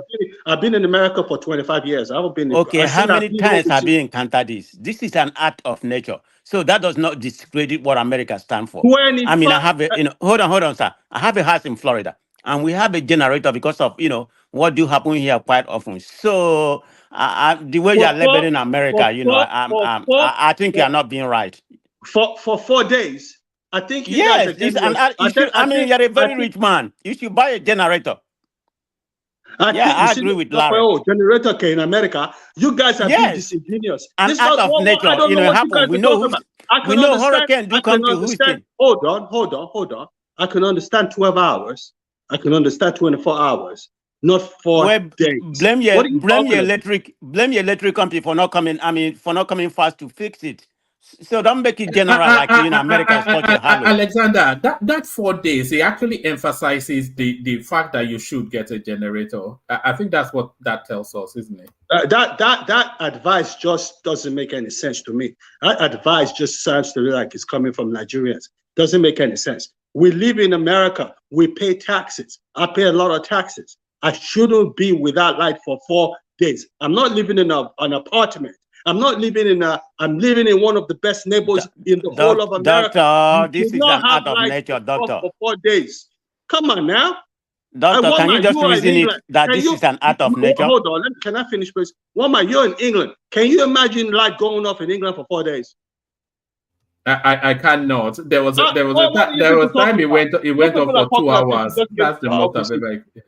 4 days. My goodness, look. Yeah, but England is a civilized country, though. England is a civilized country. In 1986, in London, Belsize Park, Swiss Cottage, there was a Category 4 hurricane. Google it. I was in London, living in London. The light went off. It went off for 4 hours maximum. Category 4. Category 4. Category 1, 85 miles per hour wind. Oh, Guinea, not Category 5, not Katrina. Not Aiko. 1. All right, one man, please, Pico. Let me go. Once you've had the moment to calm down, maybe reflect again on what Larry said. It might well be. No, I'm not. I can't relate to the advice of someone telling me to buy a generator. That doesn't make any sense. I can't relate to that at all. In America, there is no justification. Even if the governor of Texas stays in front of me right now, I'll tell him, in America, with the richest country, the most powerful nation on earth, would have light off for 4 days is unbelievable. The one thing America is bad at is crisis management. They're just not very good at it. During Katrina, people were laying down dead on the road in Louisiana. I saw it with my 2 naked eyes. In Africa. America is not a heaven. Please, sir. No, to mortals is heaven. America is heaven. To mortals is heaven. There's nothing America cannot do. Biko, I'm gone, man. Oh my, thank you. All right, thank you for stopping by, Alexander. Hopefully the light comes on fairly soon. So just to relieve you of the annoyance that is turned into. But I'll call you tomorrow, check on you. So that's the Chief Executive Officer of the platform, Alexander Gomez. So thank you, Alexander. We go on from Alexander to Paddy as we try to get quickly through the panel. So Paddy, you're up next. I'm pretty sure that you have a generator, Paddy. Do I? Okay, well, I do have in my country home, but I do not have in my residence. I think your friend. Is it because it's quite rural and unpredictable? Right. Yeah, exactly. Yeah, a friend of mine was talking to me about getting a Tesla, So that's because I do use the country room for Airbnb once in a while to just keep the place active. And then he was suggesting like a Tesla solar battery piece, but I haven't considered that. But so yes, sorry, pause one moment. Apologies. After all of that venting, the light just came on now at Alexander's home. It's back on now. It's after all of that, just this moment it came on. Oh, okay. Imagine that. But I do understand. It can be quite overwhelming for anyone who, especially when you have a certain expectation, to not enjoy the very basic things, and then you would also expect that once you're paying premium for your living, you would expect that an immediate state of emergency should be created. So I do understand where Alexander is coming from. The only part that just kind of shocked me is to hear the other gentleman, I keep forgetting his name, the one who lives in California or something. Prestige. Yeah, man of prestige. Defending America with so much gusto. If he were Nigeria, he'd be spilling vim on how trashy Nigeria is. But look at him defending the same thing that happens in Nigeria. Well, anyways, it is what it is. Nigerians always been Nigerians. Speaking to the topics, I think before I jump on the local government one, which I think it's probably like the highest headline today, I wanted to talk on the states that was suggested. What's it called? Is it Tory state or something like that? They gave one random name for it. What do they call that new state that I think they called it Tiga or something. Yeah, Tiga states. I mean, those are the things that we would expect, especially now that every other person is asking for a new state. But what it also means is that the Northwest will not be outshone when it comes to states creation. But there's more of a valid argument for more states in terms of the land expanse in the north. Yeah. That was the point I was about landing on.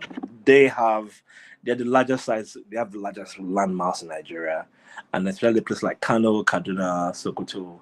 They also do have a very high population. Even Borno, they just have a very high population, and those people need to be impacted.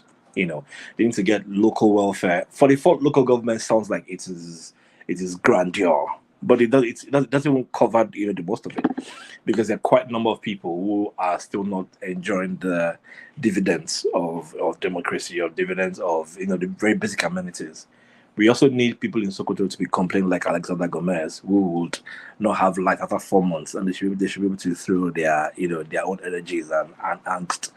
But I see that this is happening also because people in the South are asking for it. People in the South are asking for their 6 states. They are asking for their 7 states. They've opened a bookworm, or so to speak. They've opened that book. That chapter has been opened.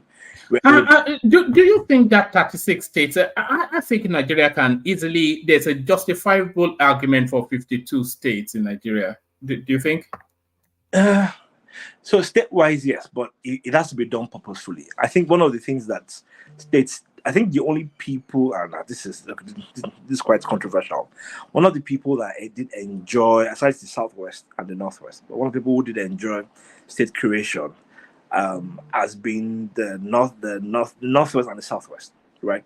The other, even amongst those ones too, state creation initially was done in Nigeria largely based on tribes and nations. So, and minorities wanting to have their own fair share. So when we had the regional government, several minorities felt like they were being sidelined, and then they wanted to have their own autonomous, operations.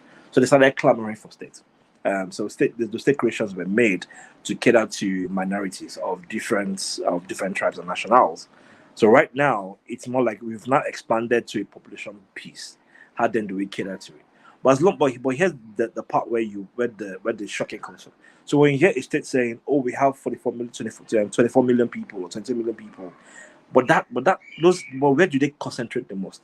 If let's say we have out of those 24, we have 12 in Sabongeri, it doesn't make sense, because even though the population is for the states, the vast population of them are concentrated on one part, and you're not going to divide the local government into that city, the metropolis of that particular state. So it still further defeats the piece, because even though you have more states, even though you have more revenue, you're going to have more governors, and you're going to have more House of Rep and more senators and the likes.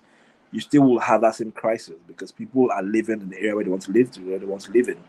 And that then, to me, is what I feel needs to be solved. I feel like those states, even though they do have a population crisis, they need to find ways where they can disperse their people from the core, from the core center of their state, from the metropolis of each state, and then it solves the problem.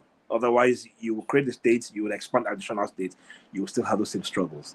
It's always very nifty when this kind of movement comes in, because I think for me it's just more of a cry to have more senators, more allocations, more this, more that, but then still the development will still be as shoddy as it is.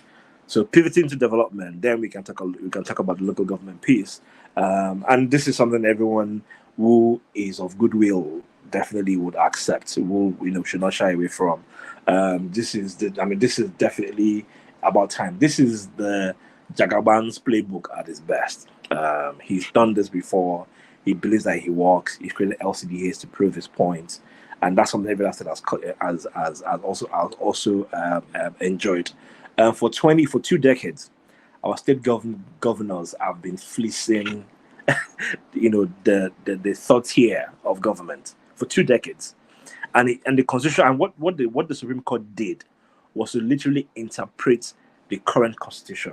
But maybe because nobody ever brought it to them, maybe the presidents who were clamoring for it were trying to get the state's backings and not doing the due diligence. And I think this is where being erudite also comes to play. Tinubu isn't the very everyday Buhari or a good luck. He knows his onions, right? He knows that, look, for me to win this, I have to go to court. And once I go to court, I've pretty much won. All the Supreme Court did was to interpret the law. That the law states that, look, for every FAC allocation, it should go to the third tier. However, the states can be interpreted. So you help us collect it, and we will give it to you to disperse to them. And the state governors have been doing the worst. That's why we will see state governors who will go and open the shantiest of water projects.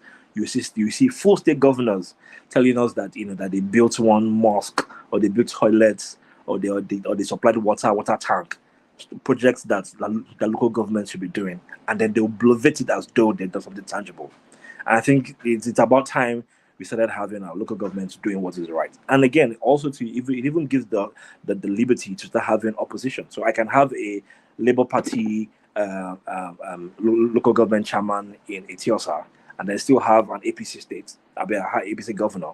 So oppositions always can. Do you think the local government, those chairman councillors, do you think they are equipped to handle that level of money without supervision? Do you think of these pot-bellied people all over they too will also declare their profit. In fact, they do at the moment. They always go to the House of Assembly of each of their states to go and defend their budgets and defend their expenses. So they currently do that. But because people don't pay attention, so obviously, and people don't expect much, there's no accountability.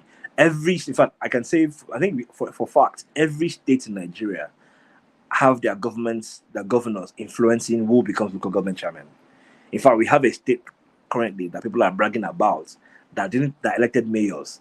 So we have governors who did not run elections for local government for 8 years. What happened to that money?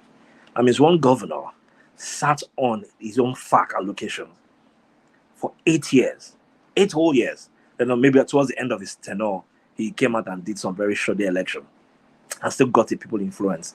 And that same person now wants to come and wants to rule. And I'm trying to make petty, just calling out that disingenuity that happens into the things we clamor for. No, you hear people like Ajala Koko coming every day to say, "Oh, we don't have good healthcare, we don't have good schools, we don't have this, we don't have that." Those are not the problems of your president. In fact, those shouldn't even be the problems of your governor. Those should be stuff that your shires and your counties and your boroughs should be solving, and your local government. You can't live in diaspora. You can't live in America where we have counties that are in charge of schools, but then when it comes to Nigeria, you'll be blaming the president for you not having a school on your street. It's utterly ridiculous. And we found somebody who has broken that shackles off, and we should applaud it. I think the only people, Paddy, this is why I'm even excited, because why should somebody live in a Keja local government area and be going to school let's say in Yaba, for instance, Right. putting pressure on the finances of the other local government. It's not going to happen again. It will stop. So if you live in Ikeja, your child will go to school in Ikeja.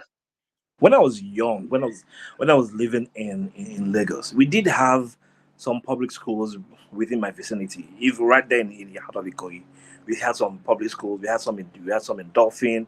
We had some off Bodilon. We had some public schools here and there that I would see students go to. We had some in Morocco. Those schools have now been sold to. I mean, they're still there. They haven't sold them, but they're not doing nothing.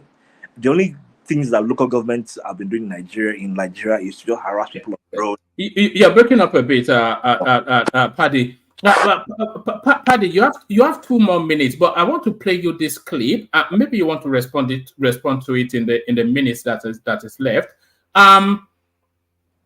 I'll play you just about a minute of it. It's in Hausa language, so I suspect you would not understand it. But let me play you a minute of it, and then I'll explain to you what is going on there. Zai kaka cikin Abuja za mu rufe shi, wanda zai dauke ka daga Abuja kai ka Kogi za mu rufe titin da zai dauke ka daga Nasarawa shi ma za mu rufe wannan titin. Kin ga kenan gaba ɗaya Abuja mu rufe ta. Sannan za mu rufe Federal Secretariat ta nan Abuja.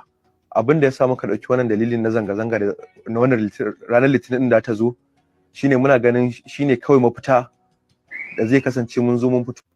All right. The guy speaking there, Paddy, is a guy called Yazid Mohammed. It's a students' union leader, and you can see the caption right there: "End bad governance in Nigeria 2024 nationwide protest." Yeah. So he's speaking to BBC Hausa and is calling for a protest. But does that tell you the full story? It doesn't. No. So when this video came into circulation, the guy felt the need to put out a disclaimer. So let me read the disclaimer for the benefit of our audience who may not be. It says, this is under his name. It says disclaimer.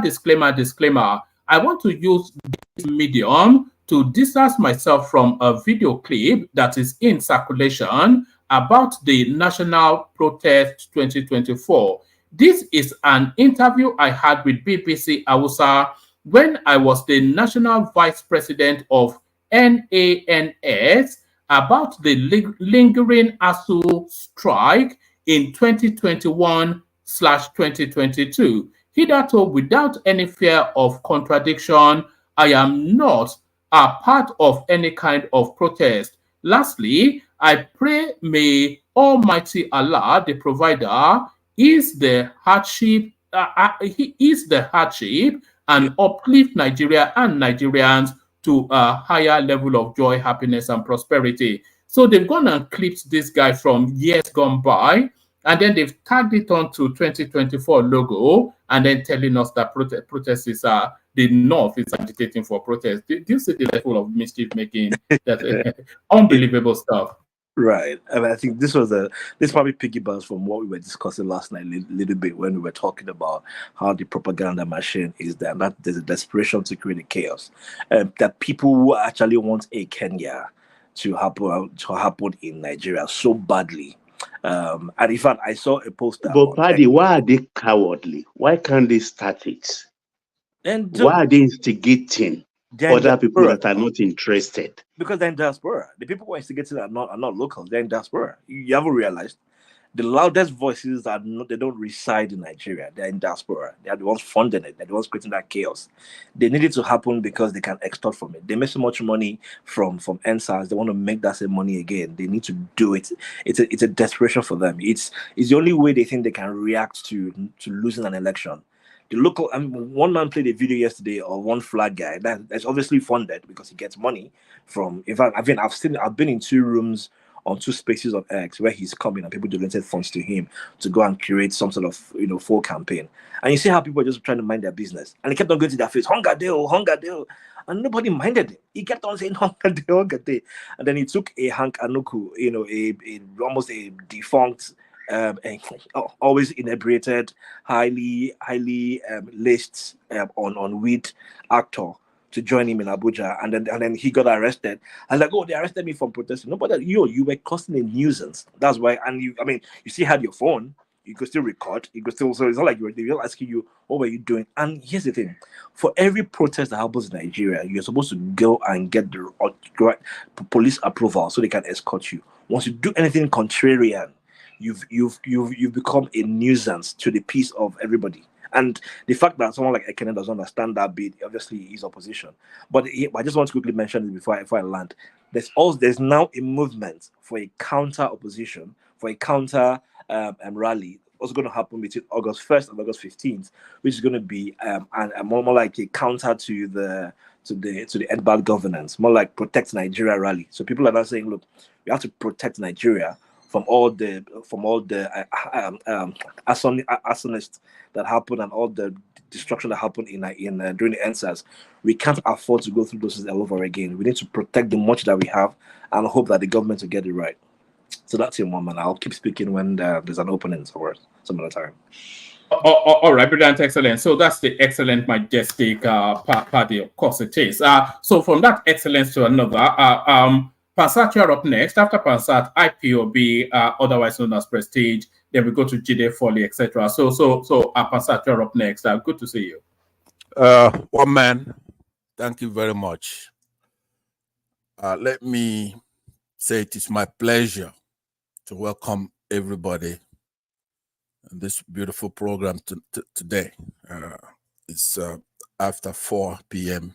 Pacific time here in the beautiful United States. My heart goes out to my friend, Dr. Gomez. I want this hour that I'm going to be here today to be very fruitful. I do intend to watch the President of the United States do a presser. Our beautiful audience, what I want to, if you can, let me just ask you to do one little thing for me. If you like the activity today of the court giving certain recognition to the local government of our country, just type yes in the next 5 minutes and I'll take a look at it after my submission. One man, let me first though, since the last panelist concentrated on Nigerian issue, let me talk about Mr. Ruto of Kenya. It's obvious that he's been handling this stuff with audaciousness. It didn't start off that way. There's a poise. I believe that he's seen the light a little bit. The youth of Kenya, basically social media, they're patriotic and they mean business this time. And I hope all Africans learn from that. We could come here and talk in the Nigerian sense. You saw when Mr. Dr. Gomez was beaten and he's saying, oh, these are Nigerians and they could talk this way. That's the way he should talk all the time when it doesn't concern him. When these Nigerians come here and they do talk that way. I'm saying that Mr. Ruto is handling this stuff now with audaciousness. He's composed, confident, gutsy, self-assured. There's a balance in what he's doing. I'm a Christian. When somebody, you don't really have to say, look, I repent and ask for forgiveness for me to give you a break. I did it for Trump when he came down the escalator in 2016, and he confessed basically and says, I'm gonna now. I used to be on this side. I used to be on that. I gave to the Bushes. I gave to the Clintons. From now, I'm gonna care about the country. So I gave him a break. I'm going to do the same thing for Mr. Ruto. He didn't ask for it, but I'm going to give him a break and see what he does from here. It looks like there's some equilibrium in his moves here with grace and presence, doing the right thing. He fired his entire cabinet today. In the Kenyan law, he's allowed 14 minimum staff in his cabinet and at the max 22. So I guess he retained those who were elected with him in the upper echelon of their office. But he's begun well. This is one of the things that they demanded from him. In the immediate aftermath of the bloody protest, highlighted He was do, talking. do you think the government should allow itself to be held hostage in that manner? Yes. What do you think a government is? Authority. From who? Authority of the people. It's the people that No, has authority something. over the people. No, that's not what it is. And I do know you're playing the devil advocate, but let me. No, that's how we manifest. You have to. If it doesn't show strength, they will ultimately bully him out of office. Which is their their stated objective. Yeah. If he doesn't do the right thing, that's what they're supposed to do. No, right? What they are pushing for is to see how far they can push him until he draws a line. He's going to have to roll troops on the streets, no doubts about that. Well, and do it the Buhari way. No, that's even the Buhari way. All that's nonsense. Do you know what? When people are determined, the people and these Kenyans, to me, seems like they're not playing around. Nigerians were determined in 2020. Yeah, they were also determined, but they didn't go all the way. We have tribal differences, and they were successful. As far as they were determined, they had 5 things they gave them. But I'll come to that because it's all implicit in what we're talking about. But make no mistake about it: the people are sovereign, and what does it take to chase Ruto away or Tinubu away from there? Get him on the run, and he could even run to France, and Nigerians over there will still stay on his case. So the people, it's like God moves through people. The people are sovereign. Any power that's not derived from the people is bullshit, right? In theory, not in practice. I'm telling you, both in theory, even like we here in the United States, the people are the ones who wrest power from Britain. Yeah, but that's an advanced democracy now.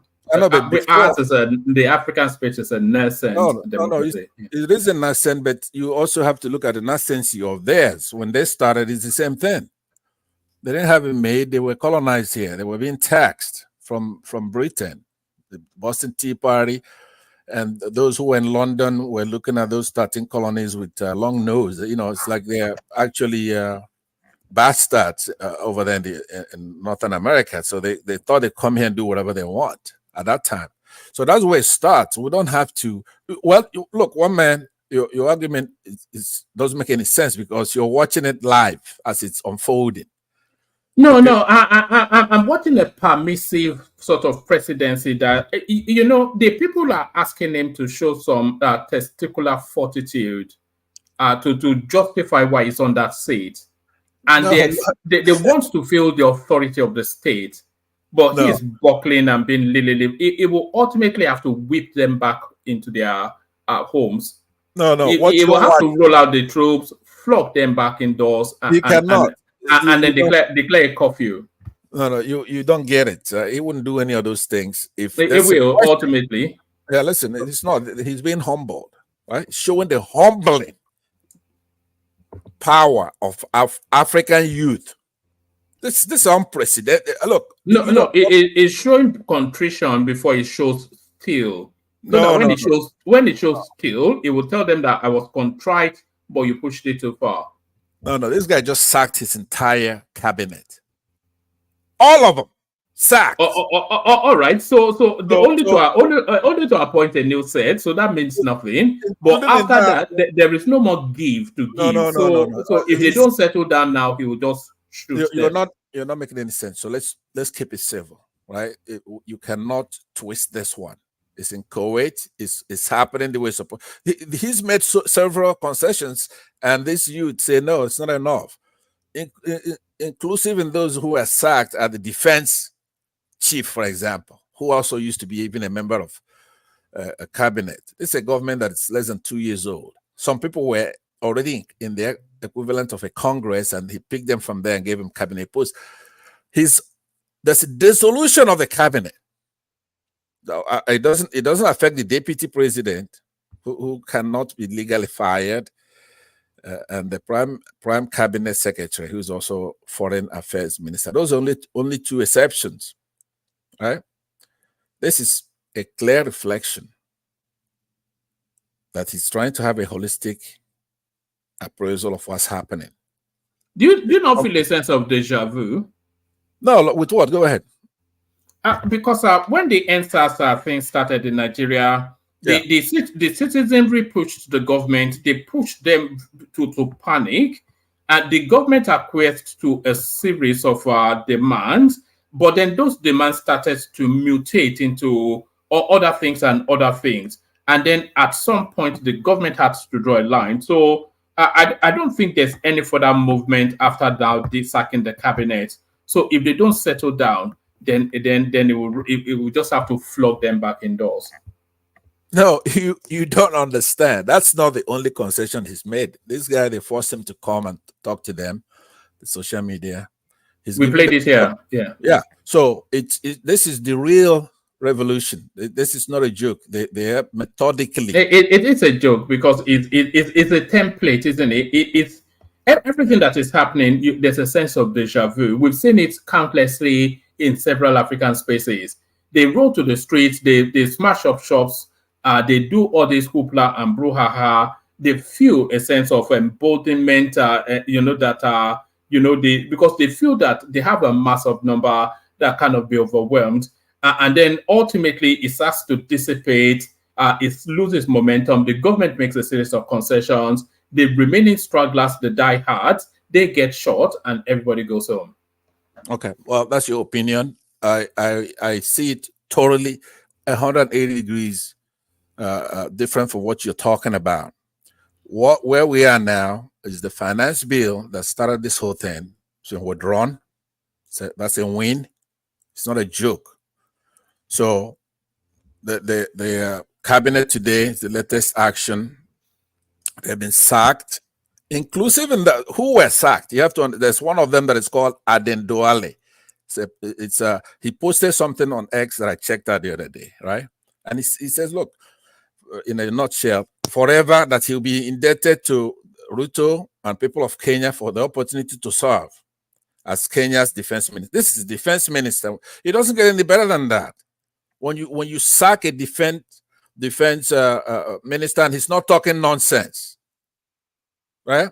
So Ruto's chaired cabinet meetings with their newspaper people.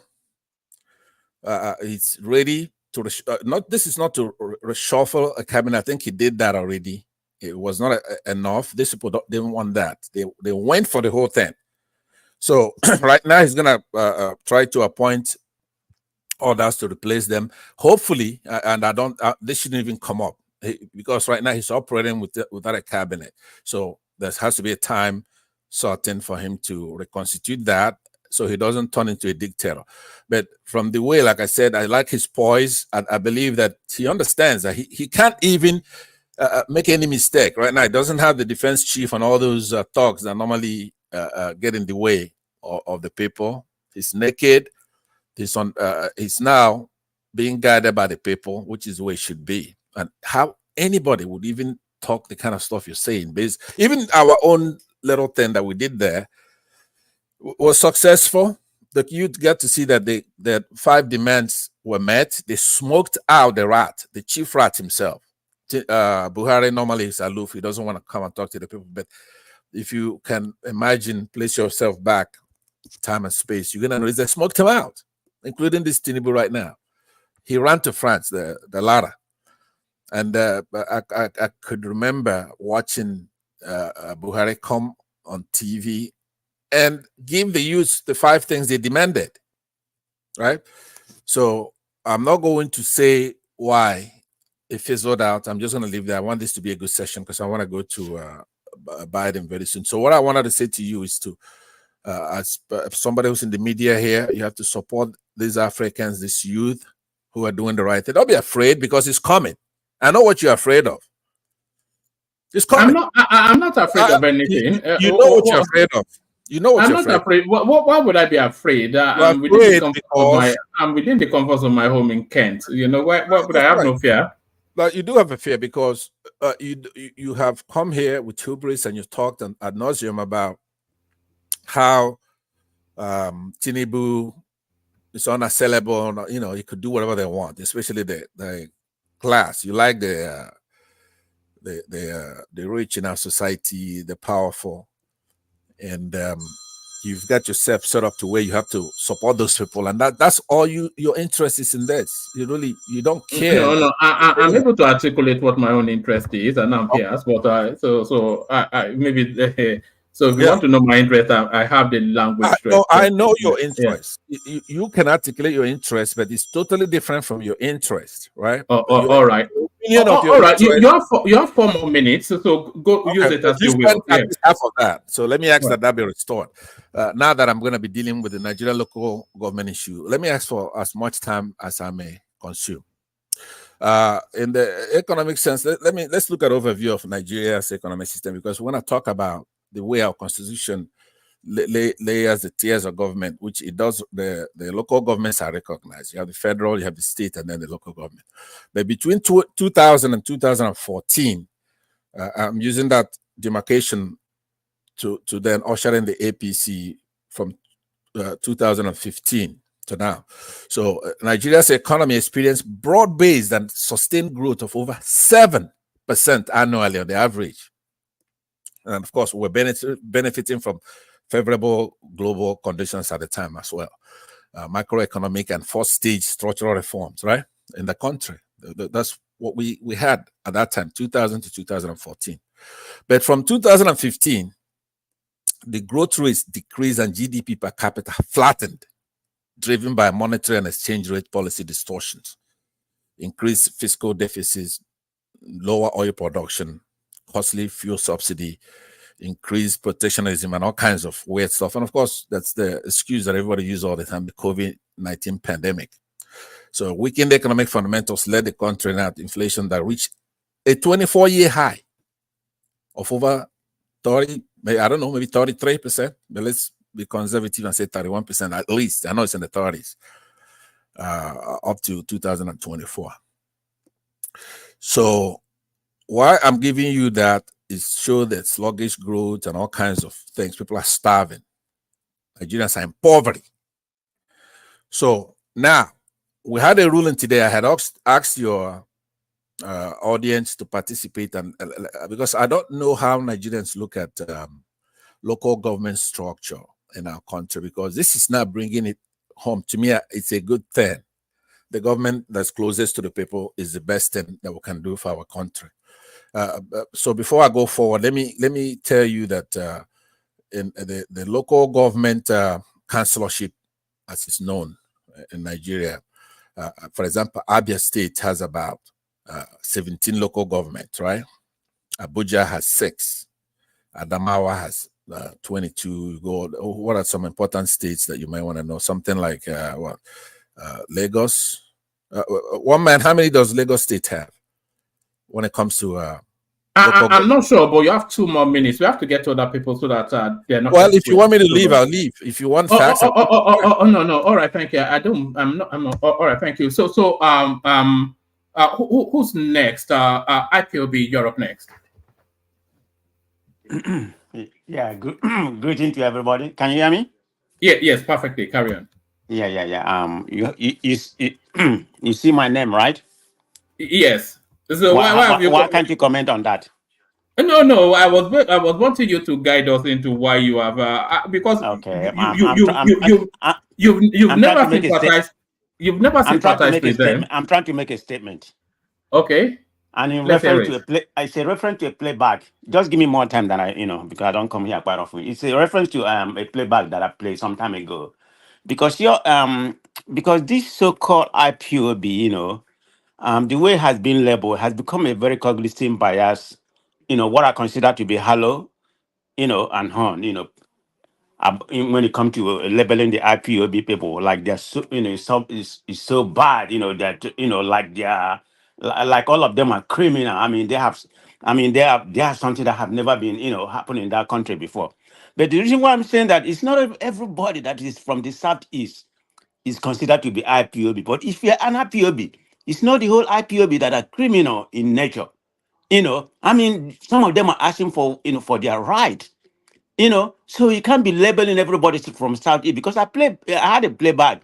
There was an altercation here that happened here, somebody was calling somebody just because I've never seen that person consider himself to be an IPOB. If the person is an IPOB, maybe they can tell me this is referring to Pansat.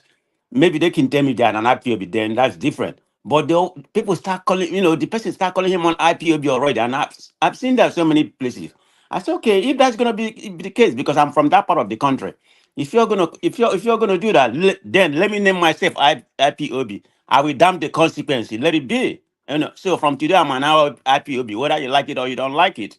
So that's the reason why I bring out this IP, because you had a poll the other day. Who Hold accused on, you? hold on, hold on, hold on. Let Okay. me finish. You Carry had on. a poll. You had a poll the other day. It was a playback that I played, and he asked for. He was asking for Yoruba Nation. You one man. Everybody in this platform, from Ajalikoka to Thomas, I know Thomas is Yoruba centrist. There's nothing wrong with that. Ajalikoka is, but they say, yeah, they will become, I think, Baba or whatever. They say right away, they didn't even waste a minute, unequivocal, they're gonna subscribe to Yoruba You Nation. are mistaking me for Ajan Lekoko. I was not on the Okay. panel So that they're day. gonna unequivocally, they're gonna ask for Yoruba Nation. I say, what is the difference? What is the difference when people ask for Biafran? But I was very surprised, because that's like a very small sample. I don't know if some of the people just go to that narrative, as part of the echo chamber, just to satisfy some of the narrative, because most of the people that are make that statement, they're the one that here castigating anybody that says something about Oduduwa Nation, Oduduwa Nation, like Mayego, the guy that was, the guy that ran away from Nigeria, everybody here was bashing him. Then after the poll that was conducted here, you did not even waste a minute. You said, yeah, we're gonna want our own nation. So what's up with that? So that's part of the reason why I said, okay, I'm gonna come here, I'm going to come here and scatter everything and say I'm an IPOB, whether you like it or not. IPOB is not a death sentence, in that regard. So I'm done with that. You can call me IPOB, but I'm a man Nobody of really cares. prestige. Nobody really cares what you call yourself. Okay, don't care. I don't care. It's not for you. That's what that's what I want to design myself to. So whether you like it or not, label it whatever you want, and it's not referring to you. Prestige. Nobody objects to anybody wanting an ethnic nation. So you calling yourself IPOB, it's not about. If you want do you want an ethnic nation? Do you want that? No, where I'm stand for. I just want to come here and make some statement. That's why. That's why I put that there. It's not. I may not answer it. In a few minutes. I may not answer it next time. But I'm making a statement. I'm trying to make a point Do about you the want? poll that was conducted here. No, And all no, of you no. say you want. I remember that poll. But Okay. I'm asking you conversely. Do you want an ethnic nation? I believe in one Nigeria. I've been unequivocal in that. I'm in one Nigeria. So that has never been. That has never been a debate. Is that your first choice? One Nigeria. Yes, always. I've said that to you, so I'm not gonna ship my, I'm not gonna ship You my see, opinion. my first choice is Yoruba Nation. I have to say, I don't think Okay, I've ever hidden that. okay. So What is Kulata called? Kulata, you need to go sit down, okay? But anyway, haven't said that. Yeah, okay, well, it's good. But I'm just saying the way your label people, you know, with this cognitive bias, when somebody said it's an IPOB, is every IPOB criminal or want the death of Nigeria? That's the issue I have with that. But you all come here and say, I'm going to do the one nation. It's a small sample. Whether that's the whole Yoruba nation, but you all have criticized people asking for, Yoruba nation or do the what? What's wrong with that? It's people right to ask for whatever they want. That's the. So that's why I say, okay, let me bring this in and talk about that. So, but anyway, I'm done to that. all right. Do you want to go to the topic of it? Can I ask you something? Can I? Yeah. Yeah, I don't have issue. Go ahead. So, do you have, in terms of preference, IPOB and ESN? Do you have any preference?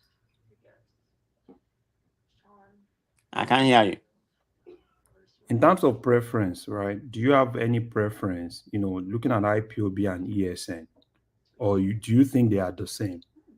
I don't even know anything about ESN. I think I saw the video that was, I saw the marching like military soldiers. I said, where are all these people in the bush? I don't even believe there's something like that exists, in my opinion.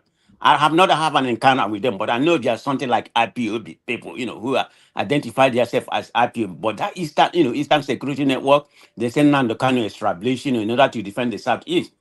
In my own opinion, I think I'm just being very transparent. I may be wrong. I think that's an illusion.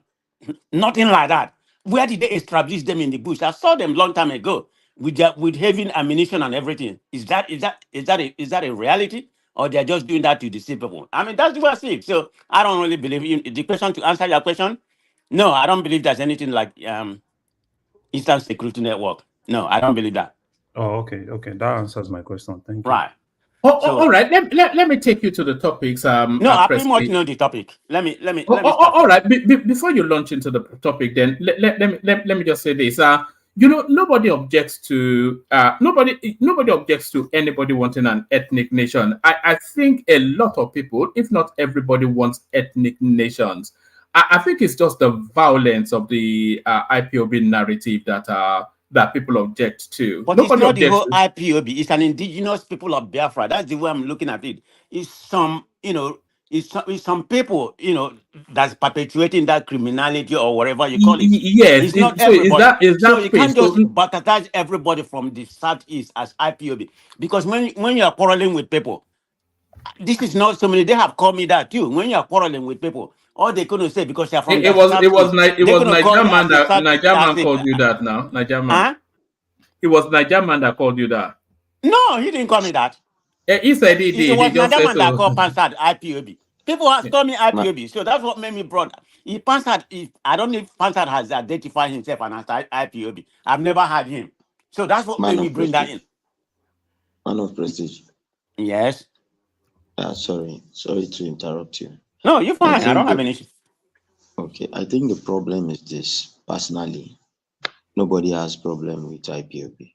Okay, everybody wants their own nation, as it is, ethnic nation. But you see, when you say they called somebody IPOB, everybody now would say Nigeria. When you say Nigeria, you say Nigeria is a corrupt country because every news that flies out of Nigeria most times are negative news, and that most of our politicians are corrupt. These are the reasons why the whole world targets and calls Nigeria the name corrupt, because most of the people that perpetrate crime that are blacks end up being Nigerian. Okay, so if the leader of IPOB stands for something violent,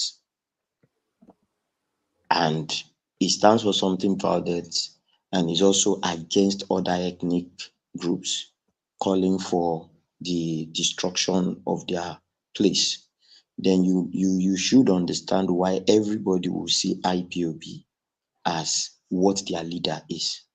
And they will, when they now call somebody IPOB, it should not be if somebody is exhibiting that attitude, they don't have the you cannot crucify anybody for calling them what they exhibit. For instance, you understand what I'm trying to say? No. Hold on, my man. I completely understand where you're coming from. Hold on. Prestige, hold on 1 second. Jide, he understands what you said. So respond to that and then go on from there to the politics. I don't want us to get locked into it. Jide, believe me, I respect your opinion, okay? The reason why I'm making this point right now is just the generalization of narrative, because there's some IPOB which are considered to be indigenous people of Biafra who don't perpetrate this criminal, who doesn't want the destruction of Nigeria. They just want to be identified by that word. So it's not even that. It's the word. Whenever you have an argument or disagreement with somebody, if they want to label you in a bad way, they will say IPOB, thinking that it's a bad thing. That is, that everybody there is, is IPOB. Then everybody's a terrorist or whatever. We're young one. But anyway, I'm done with that one. Let me start with Dr. Alexander. A man that I respect. Yeah, Dr. Alexander, I'm glad you got your light. I have a cousin in Houston. They experienced the same thing. But sir, you should remember, you are by the Gulf of Mexico. So the probability of that happening is very somehow high or middle. It's not as bad as in Florida. Paddy said, has a generator in his cabin or whatever. Yeah, we do over here. I have a generator in Florida. So, No issue. But I'm so glad, Dr. Alexander, with due respect, God bless. I'm glad you got your light back. So let's go to let's go to the Kenya first before I talk about the ruling today, which I consider to be a landmark ruling.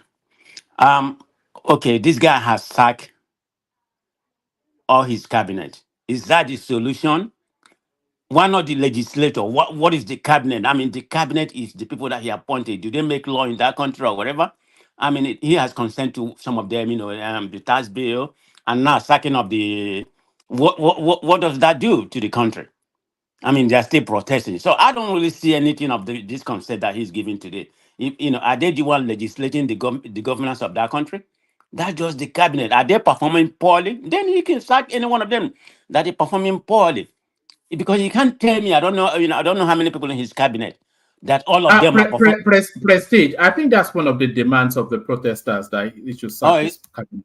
Oh, is that the demand? Oh, okay. Yeah, it's one of them. Yeah. Oh, okay. I mean, okay. Or maybe they're performing. Okay, that's good. But kudos to them. Hopefully they can get what they want. But I can't say he's pandering. To them if that's the demand of the people. Yeah, power to them. That's what they want, and they're getting it. So I don't know how far he can go, but at least the only good thing coming out of him, he's coming to he's coming to talk to his people. What he's doing and what he's gonna do.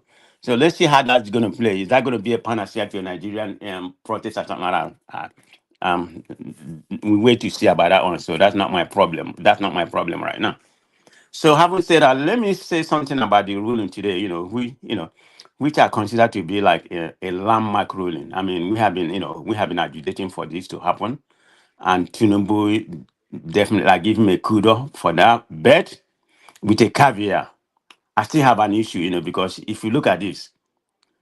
Tinubu, Tinubu is the genesis that hijacked the local government with him power in Lagos State. So is it trying to make it right? Because if we look at this started from Tinubu when he was the governor of Lagos State. We used to have local government autonomy and something like that, money going to them before. But when Tinubu came in, I mean, he hijacked the whole place. And other part of the state emulate, what he started. So that's why I say he's the genesis of this, or what we have today. I mean, there's no doubt. If I'm wrong, let anybody come and challenge me on that. I read that. So, but if he's going to pivot to what we are right now, it's a good, it's a good ruling. Like I said, it's going to help the local government, at least, for them to receive their rightful allocation. It might be form of decentralization, and somehow promote a grassroots development if that's going to happen. So I don't know how the process still has to iron out, see how they're going to get their money. But when it comes to Nigerian place, the chairman of the local government is what we call the mayor here of each city.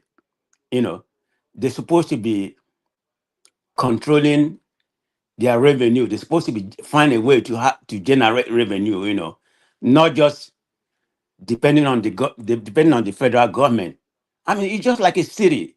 I mean, in a state, you have a city, which is what we call local government.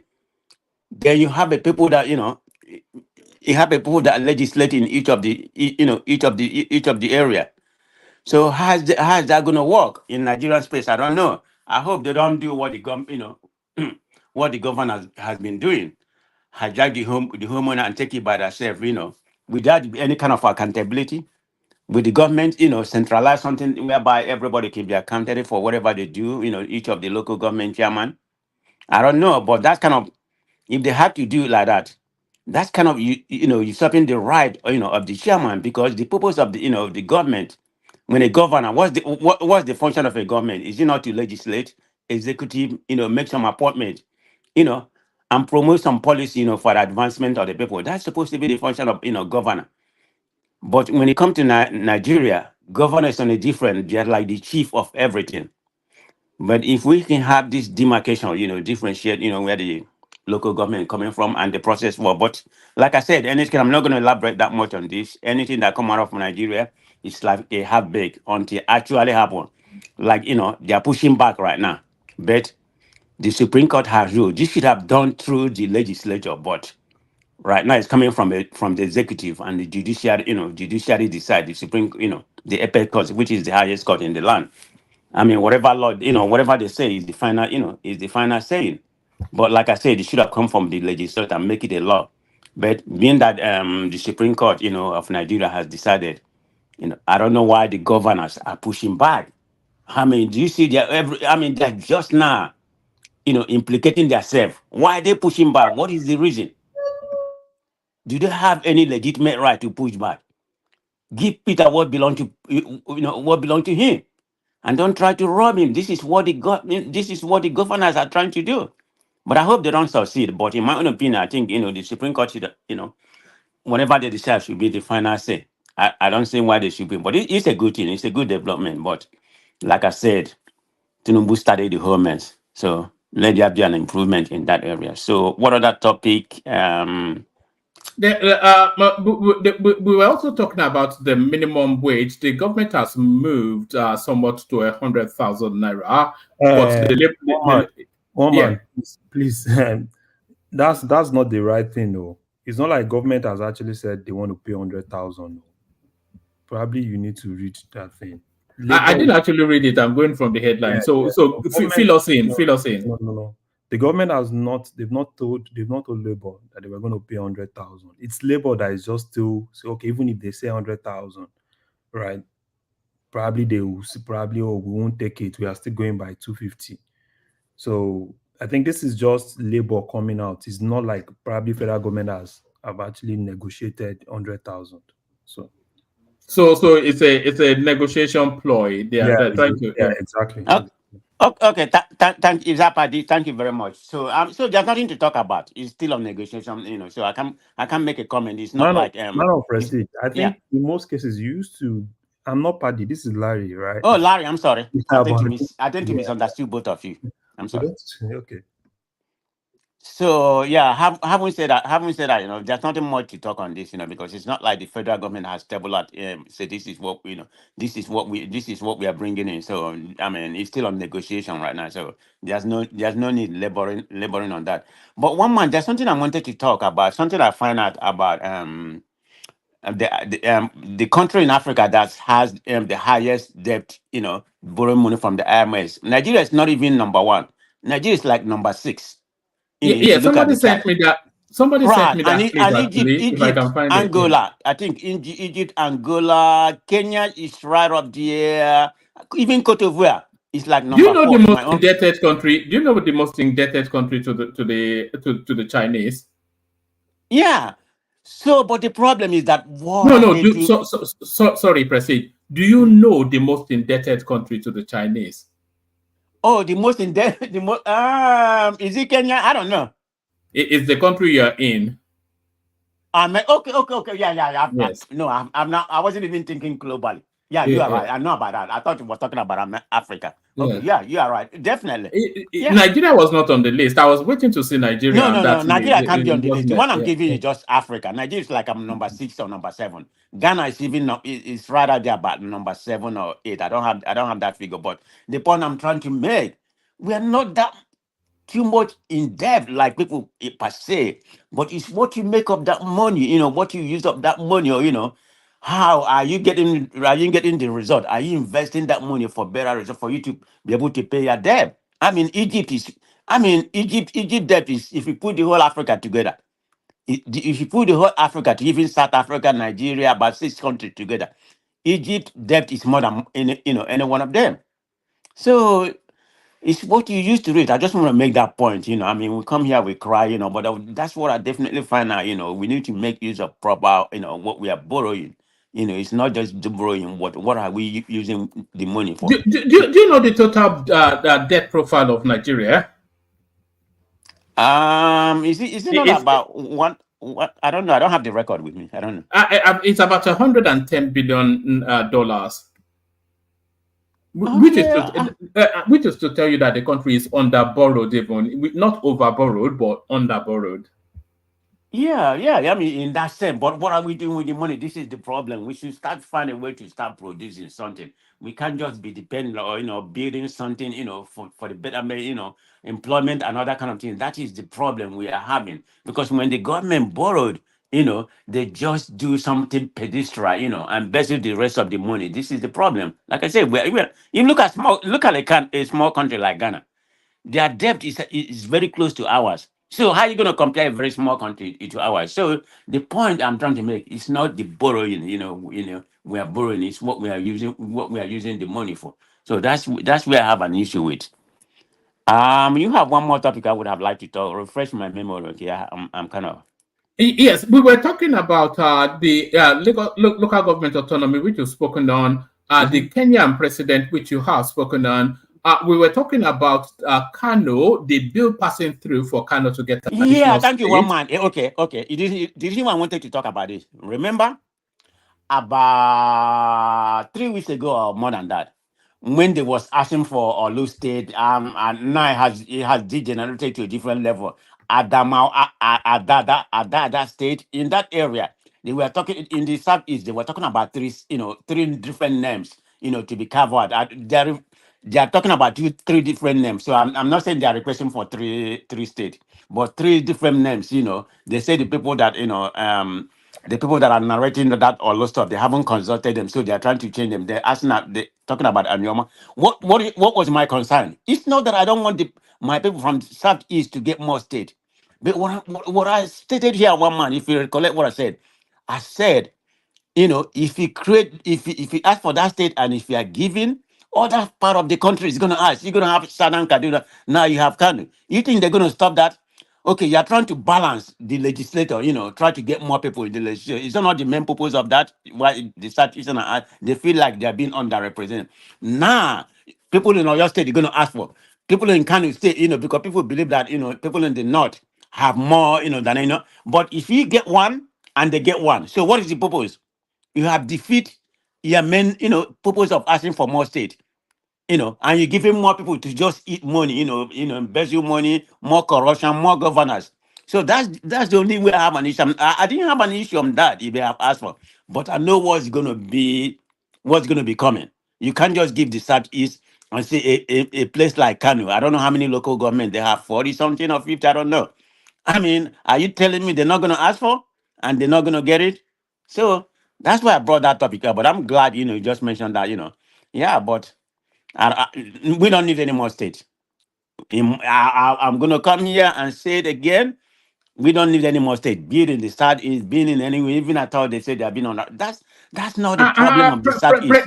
Prestige, I think we need more states, but not. How? I think we need more states in the. I think we need at least one more state in the southwest, and I think we need at least 5 more states in the north. Okay.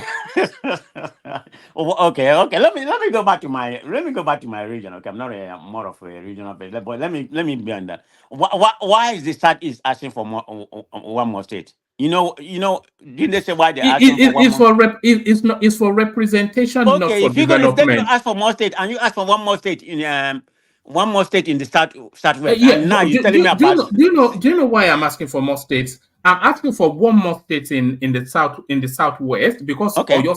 Oyo State is too big, and I'm Okay. asking for really we should have 7 more states in the north, but at least a minimum of 5. Do you know why? It's for development, but the reason why they're asking for an additional state in the southeast is for representation. So it's a different. It's a different. Right. Yeah. I don't want my boat. I reject boat because I don't see it as development. How many? What's the population of Oyo State? What is the population of Imo? Is Imo State not less than Imo State is less than 4 million? About 4 million. Are you sure? Huh? Yeah, are you sure? Yeah, Imo State is about 4 million or whatever. Anambra is the biggest, about 5 million plus. I don't have the information here with me, and I don't have a place to Google or something like that. I'm speaking from my phone. Okay, you from Oyo? What's the population of Oyo State? We know about Kano and Lagos. It's about 8 million. Okay. Okay, is that 8 million? So you need more state in that? Have you developed what you have already? Is that the problem?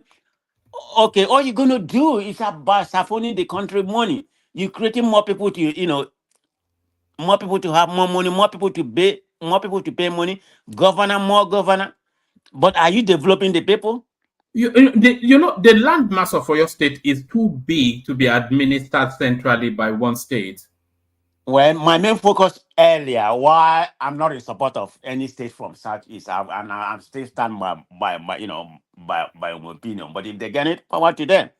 I don't see the purpose. Like what I just said, it's going to defeat the purpose if it is for legislative more legislature. Then you are defeating the purpose about what I just said, because you are getting more people in the South, the same number, or if not more, than you are getting from this, from the Southeast. So I don't even see the development, okay? Because some state can't even some state can't even carry themselves. And you're asking about more development. Tell me a state like a Bonny State. Even I thought what Omahi did, build all this nonsense airport, they're still one of the poorest state. They don't have nothing. You can develop a state without the natural resources. Tell me any country in this world, that has developed by, depending on natural resources. Look at the look at the well-developed countries. Saudi Arabia, Kuwait, etc., etc. Russia. Yeah, but look at where they are. Look at where they are pivoting right now. But I'm just saying, it can't just depend on we can't just depend on natural resources. Saudi Arabia is a small country. Norway. I mean, they have Norway. I mean, one man, it can't just depend on natural resources only. Okay, now look at America. America produce the highest amount of oil, and they consume double what they produce. If I think they 10 million barrel a day, and they consume about 20 million barrel, of oil a day. So they don't really depend on the oil. They even consume more than any other country in the world. Technology and some other things. That's how they develop themselves. So we can't just be depending on natural resources. Natural resources is good, but that's not the end of everything. That's why I say it, one man. I still stand by my opinion. I don't see the purpose. Forget about all this more state. Okay, it's nonsense in my opinion. But yeah, if they get it, anybody else get it, power to them. So that's where I stand, one man. All right, brilliant, excellent. Stay with us, IPOB. Otherwise, you started as Oba San Diego, otherwise known as Man of That's Heritage. okay. When I come back tomorrow, it's a different thing. Go ahead. Don't worry, it's all love. It's all love. Let's go on from you. Let's go to Prince Daddy, who has been here for a good while. We've not heard his voice. And then we go to Chidi after him. Prince, you ready? Prince Daddy. Let's see. Hey, hello, woman. What's up? You've been so quiet. I wasn't sure if you were fully with us. Yeah, I've been with you. I've been there listening to Dr. Alexander Gomez complain about how irregular in Texas. It's a legitimate concern. It's accustomed. It's grown accustomed to a different way of life. So that I cannot imagine not having life for 4 days. It's unimaginable. I don't know. I will wilt. But there it is. Do you have a generator, by the way? Do you? I don't have a generator. Maybe you should. I can see the apprehension to wanting a generator in America, but if you live in the southern part, yeah, I think you probably need to have a generator. If you live in Florida and Tennessee and Houston, Texas, yeah, perhaps. Florida, yeah. But I don't have one. But it should rather than blame America for the problem, it should blame the city of Houston or the county, not America, not at all. All right. Anyway. I beg your pardon, President. What are you talking about? Your right wing states that doesn't believe in what you call it, climate change and all that. Now you realize they're the one contributing towards what we're now having a problem with. So don't say that you should blame the city of Houston. You're my Democrat. Stop it. I side with Prince Daddy. Okay, he's right. No, you cannot. You cannot. It's not the fault of the state. It's not the fault of the city. You guys will not believe in the climate change, continue to burn everything, and have contributing to what we now have. The whole universe, the Earth is a living organism, if you want to put it that way. It breeds. It breeds. Climate change, climate hoax. It's all fraudulent. It's not hoax. It's real. It's real. Usually the right wing people would not believe that. You should stop destroying it. Okay, stop destroying it. You guys don't believe in all these things. Now we're at the front of everything. Still, don't blame the city of Houston. Please don't. Roma, that's a Democrat for you right there. They believe in everything and anything. Is your president not even making a national broadcast of some sort right now? And the man is checked out 4 years ago. Are you kidding me? The man's already checked out. All road to November. Listen. As of this moment, this seconds we're talking now, America has a certain president, still representing the country in every foreign event. So tell me, what is all this hullabaloo about? The man is demented, his this is that. As far as I'm concerned, he's still representing, he's still giving speeches all over the world. So all this noises about his emperor is naked. The king is naked. No, so it's an agenda. You guys are driving.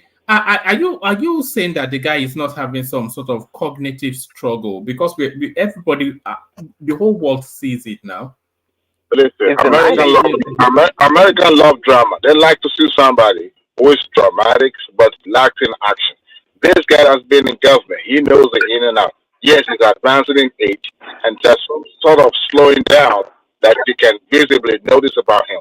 But his cognitive is still intact. Yes, it may not be as sharp. Yes, that was going to be my question. Do you think it's sharp? Do you think it's no? Hold on. Do you think it's sharp? See, it's sharp. It may not be as. Hold on. Do you think it's sharp enough to be the president of America? Do you think his brain function is enough to? Why not? He's still a student president as of this moment we're talking. And the country that wasn't the question now. I'm asking if it's capable of governing the country at this moment, it's still capable of continuously ruling this country for the next 4 years. It's an agenda being driven by the right-wing people. They just want to put a bonus on his neck. And no, I'm not going to sit here and listen to you guys. I heard every one of you. There was a night show was dedicated to bashing this man. No, I would not. I disagree with every single one of you. I just want to ask you a question. Do you think he needs a cognitive test now? But it's still the president. The Congress hasn't voted. Do you think he needs one now? He needs that test. He doesn't need it. He doesn't need that. That is juvenile. Nobody needs that. It's to the president. And the country is still functioning and it's still running. So what is all this noise about? He's not in his right frame of mind. He's governing, for crying out loud. And his cabinet has not voted, to say that it's not in the right frame of mind. So what are we talking about? It's an agenda being pushed, and you guys bought it and stick with it. Okay, yes, it's older, all right, at 80, anyway, 81, 80. We don't expect him to be as smart as when he first got into Congress. In his 30, I mean, can even the president, Donald Trump, stand this man when he was in his prime? But I don't know you guys realize what he did for this country. His name will be written in the history that he took this country from the jaw of this autocratic, non-believing and democratic set of people because they want to torpedo and turn this country upside down. And if care is not taken, where these right-wing people will take this country in the next couple of years, this country will not even recognize itself again. Okay, this is an agenda. Leave this old man alone. All right. Thank you. Prince Daddy, back to you. Prince. Yeah, Adewale is a card-carrying member of the Democratic Party. So just ignore everything he says. It has no value. But to the topic of the day. Yeah. So yeah, hello everyone. Again, like, share, and love the show. To the main topic of the day. So yeah. So Tinubu finally did it, right? And I don't know the inner workings of the details of this, how this structure works really, or how it had worked before when they had a system in place. But I was going to ask maybe Baba or whoever knows that when, currently when the governors get the allocation, in the allocation amount, do they specify specifically that this percentage or this amount goes to the local government? I know the whole funding goes to the governors and they apportion it accordingly. Is that what is going on right now? Yes, correct. Uh-huh. So, but now with this new judgment, they're going to be getting the funding directly, correct? Uh-huh. Correct. Um, so are we saying that, I mean, if the money passes through Peter's hand and gets to John's hands, so are we saying that all along, all the governors have been they've been cheating the local governments, not giving them the right amount, or what is going on? They administer it as a supervisor of the local government politicians. But do they get everything allotted to them by law? No, They pay it into their accounts, so also be joint accounts. So, but they like now lord it over the local government administration by disbursing the money in piecemeal or as it pleases. Right. Prince Daddy, just to give you some sort of better context. So out of the 52% that stays with the federal, 26% or 26.7 should go to the states, and about 20% should go to local governments. So what the governors do is that they don't even run the elections, right? Or they don't even appoint. So when you don't run the elections, so you don't choose the right chairman, the chairman, you just tend to just not disburse the funds because you haven't run the campaign. So they tend to hold on to the fund, the proper locations, and just at their whim decide to disburse or not. So they've not really been giving them the right funds because, so as far as the state have been, what the states have been doing is to hold on to the fund and just give it as at their whim.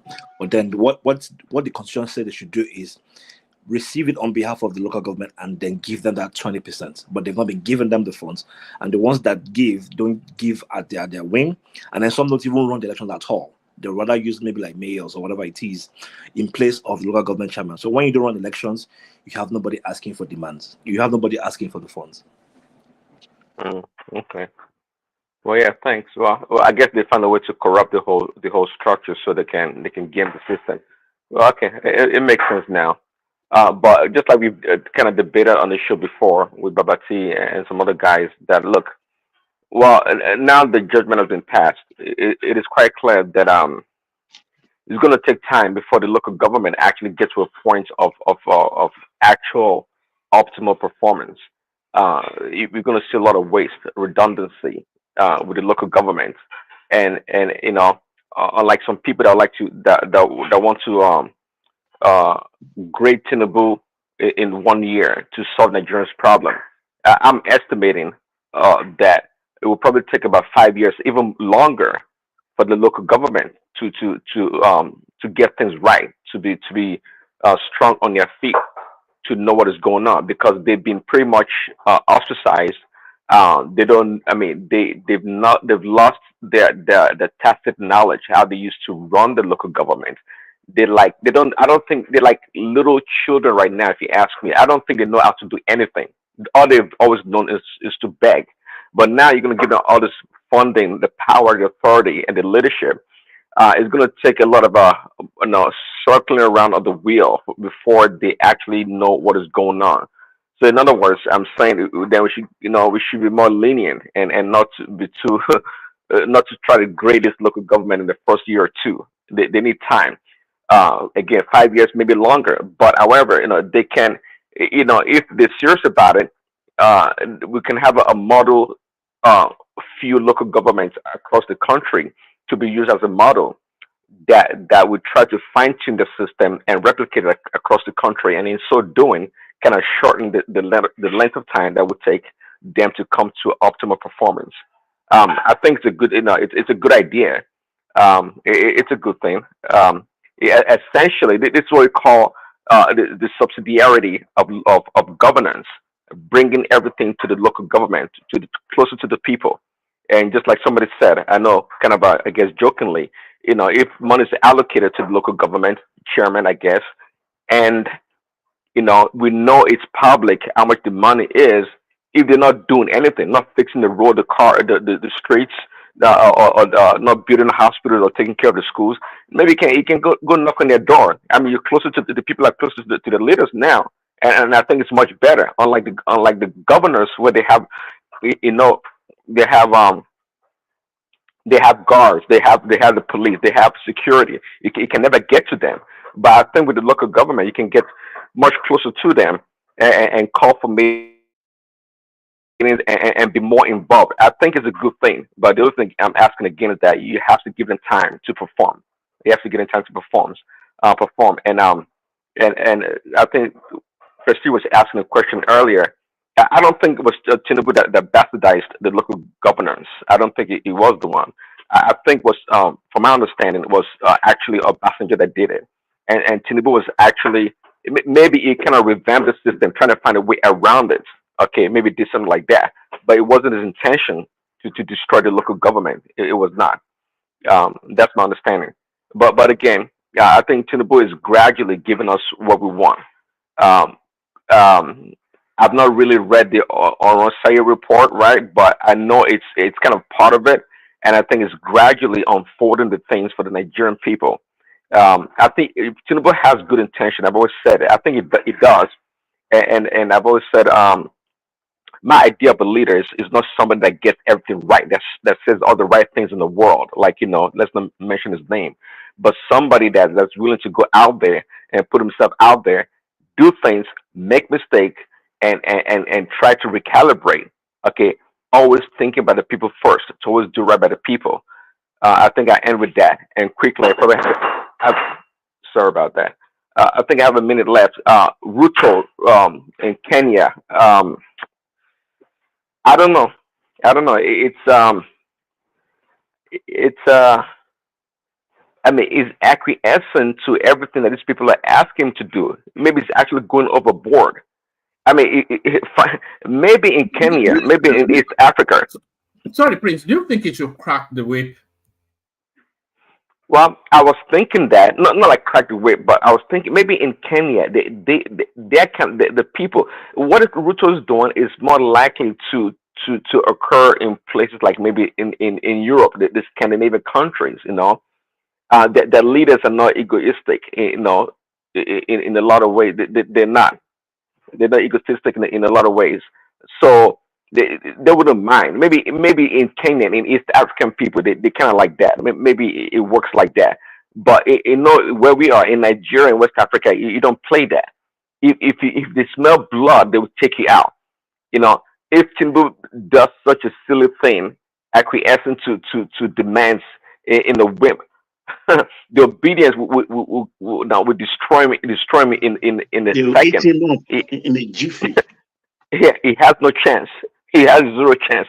So again, I'm not going to say he's weak or he's doing the wrong things. Maybe he's doing the right things. Maybe the Kenyan people, that's how they understand. Sometimes we say we're all Africans, but we're totally different. Even here in the United States of America, people in the South, North, and East, they're totally different. They are different people. So how much more a big country, a continent like Africa with diverse culture and all this thing. So maybe East Africans, maybe it works for them. Maybe Ruto is doing the right things, actually. Maybe he is.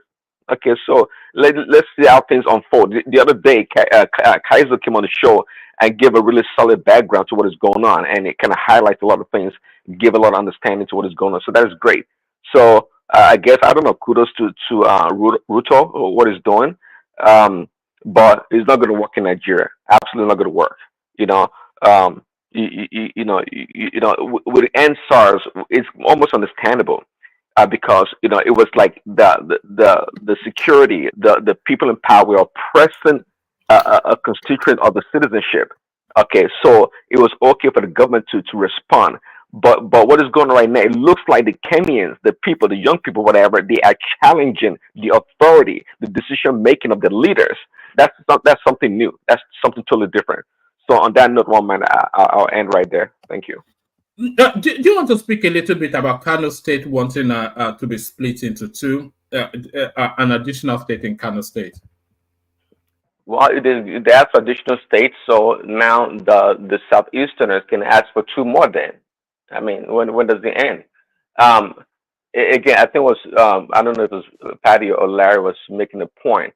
So for example, in America, you know, they use this electoral college, and the electoral college, the number of electoral numbers that you have determines your representative in the House of Assembly in the House. That's what it represents. So some states have 6, 7. California has over 50. Uh, Texas 44 or so, and that's the number of reps that come from those states, and it's usually based up around the population. There are 3 states in the United States of America along the coast, the West Coast, that cover the entire coast. You know, from Washington, Oregon, and California, they cover the entire. These are big states. You know, some of them are almost as big than Ghana as a country, almost as big as Nigeria, but they're not that populated compared to maybe California or Nigeria as a country. So because Kanu, I mean, I'm not sure how Kanu's population is really configured in that state. I'm guessing most people are in Kanu City, in the Yeah, central city, and yeah, I don't. yeah. Okay, so I don't think the rest of the damn state is booming with bunch of with population. I don't think so. So um, I'm not really sure the justification for a new state. To your point, I don't. President, I don't. Huh? President, to your point, President. So there are like 10 million people who live in Kano City, and then the rest of the 13, 14 million, the rest of the 4 million live in the rest of the the rest of states. So it's totally ridiculous. So you have a Yeah. concentration of 10 million people in the city, and then out of the 14 million of your approximately, which is about 13 million plus of the entire, so you have 3.5 living in the rest of the massive land mass. So how does that justify creating an entire new state? Yeah, to that point, I don't see the justification. It doesn't make any sense. So you have another state with scantily populated people. All it doesn't make any sense. It's just a lot of redundancy. I don't know. Of course, I don't blame them. You know, the more governors or more states you have, the more power. You know, I guess you get in your region, in your state. So that's the whole purpose. So, I mean, I guess I've always questioned why the Southeasterners would want another state, given the size of their region. But maybe they deserve two more now, or maybe they do. I don't understand. Maybe they do. Um, but if they can get it, I guess in Nigeria, I think the size of the state is a big one of the main factors for getting a state, I guess. So Kanu can actually make that case that they have the land to get another state.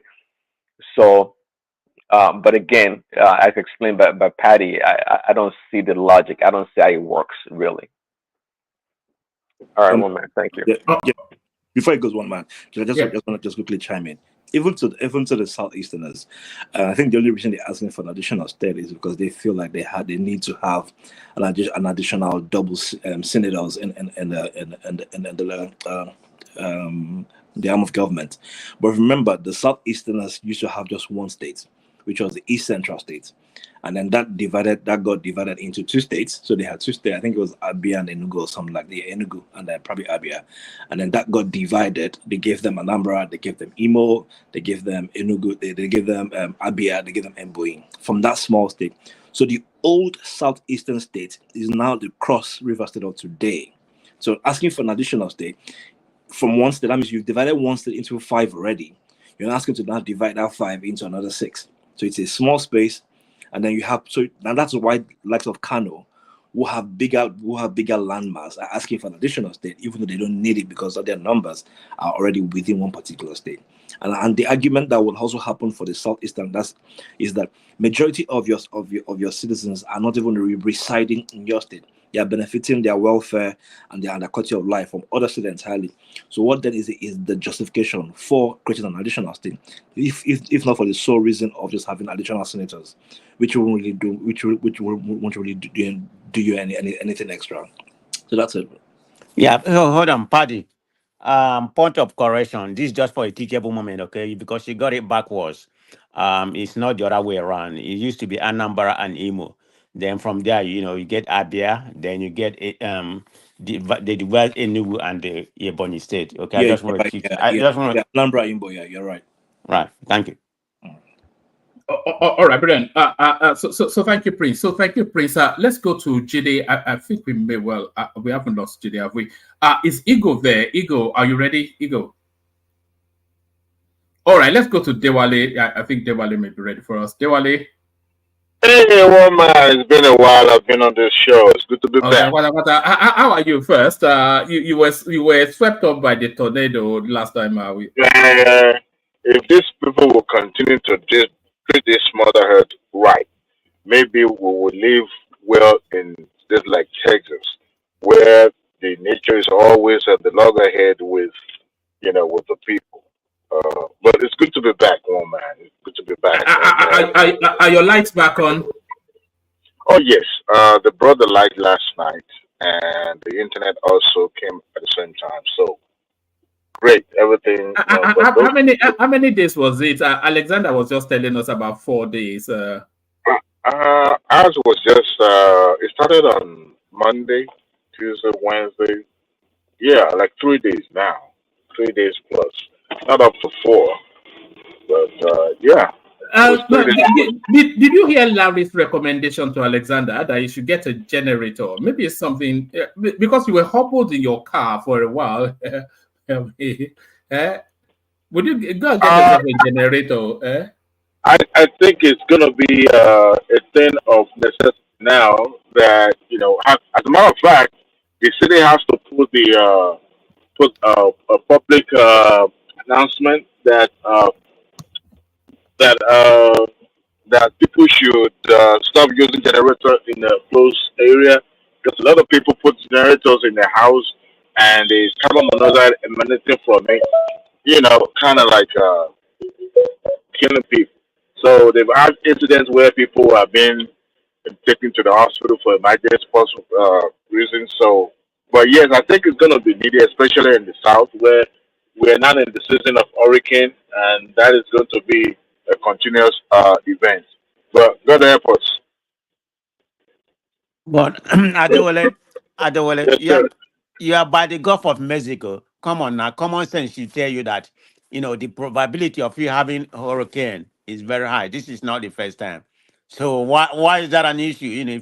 If you are capable of getting a generator, I'm not advocating for you to do that, but if you can get a generator, I mean, you just happen to live in that area where this probability, like New Orleans, then after New Orleans is Texas. Look at Gulf of Mexico there. So do the right thing for Yeah. yourself. You can afford it at the wallet. So No, I'm not. I'm not saying that it's not necessary. It's just that depends on where you live. I tell you what, the last hurricane in Houston or in Texas here was there was nothing like there's some areas that actually have their lights. It's just the flooding that affected some areas, but other than that, the lights were in some places. So, but I Do, mean, do just you to do be you fair, do you live in an apartment or a house? I live in my house. Or then you can get a generator. So because yes, get one. Yeah, I think, like I said, it's gonna be necessary now because I mean, I thought for my newborn, she was, I was built for something like that, but for them, I don't think they were they were born or built for that. But I think it's good that they went through that too, so that they will understand that life is not about bed of roses, but we all came out of it unscattered, and I think having something. I have tools. It's just that generator alone is the only thing that I don't have. But I'll make sure I get it before because I think there's another hurricane uh, brewing at the Gulf of Mexico again now. So hopefully it won't be as strong or powerful as the hurricane there. You know. So anyway. All right, take us to the politics. Okay, so the topic about the local government financial autonomy, which is a very, very landmark judgment and is also welcome. But you know, we also have to look at before we start jumping up and dancing Makusa about this court pronouncement. We should also look at how this thing came to be. Earlier, somebody said Tinubu actually was part of those who orchestrated that. No, we should get our facts right. Remember when the federal government decided to, block them for creating a new development center or local government? They were trying to do some mago, those state government, and that actually make them more powerful because now we have governors that will refuse to not just conduct the election in the local government area, but staffing them with their own resources, funding. I mean, you guys remember the last time the local government caretakers went to meet with uh, Bajaneko's governor, President Bajodu, and one of them decided to become the terrorist and the renegade, right? So that's what they wanted.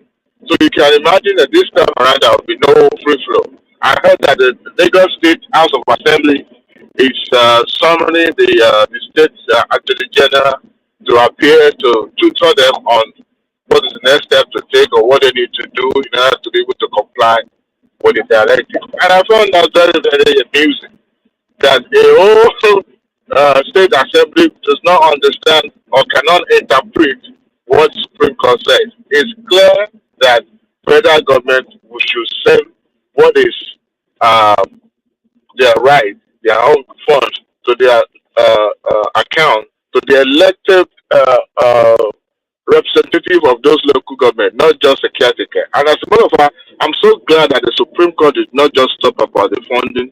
They went further to, establish the fact that local government should be autonomous. They should be sustainable in the way that, governors should not be, overseeing the affairs of local government. Yes, they are under the state. But to me, it's a good development. But now, you remember when the federal government gave money to state for palliative or whatever they call it then. And I remember very well the bishop was very, very adamant about federal government giving money to the state. And said that he predicted that the money would not get to the people. So when you have local government, 774 local government in the country, anybody can pick a call and call the local government chairman and ask how money is being disbursed.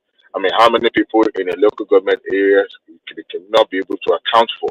So it's a very good development, and I think they are shedding away from the power of the governor, because when you take someone or an entity's source of funding, you are not just reducing the power; you are making them irrelevant, because now the development will be closer to the people and they can hold their representative accountable.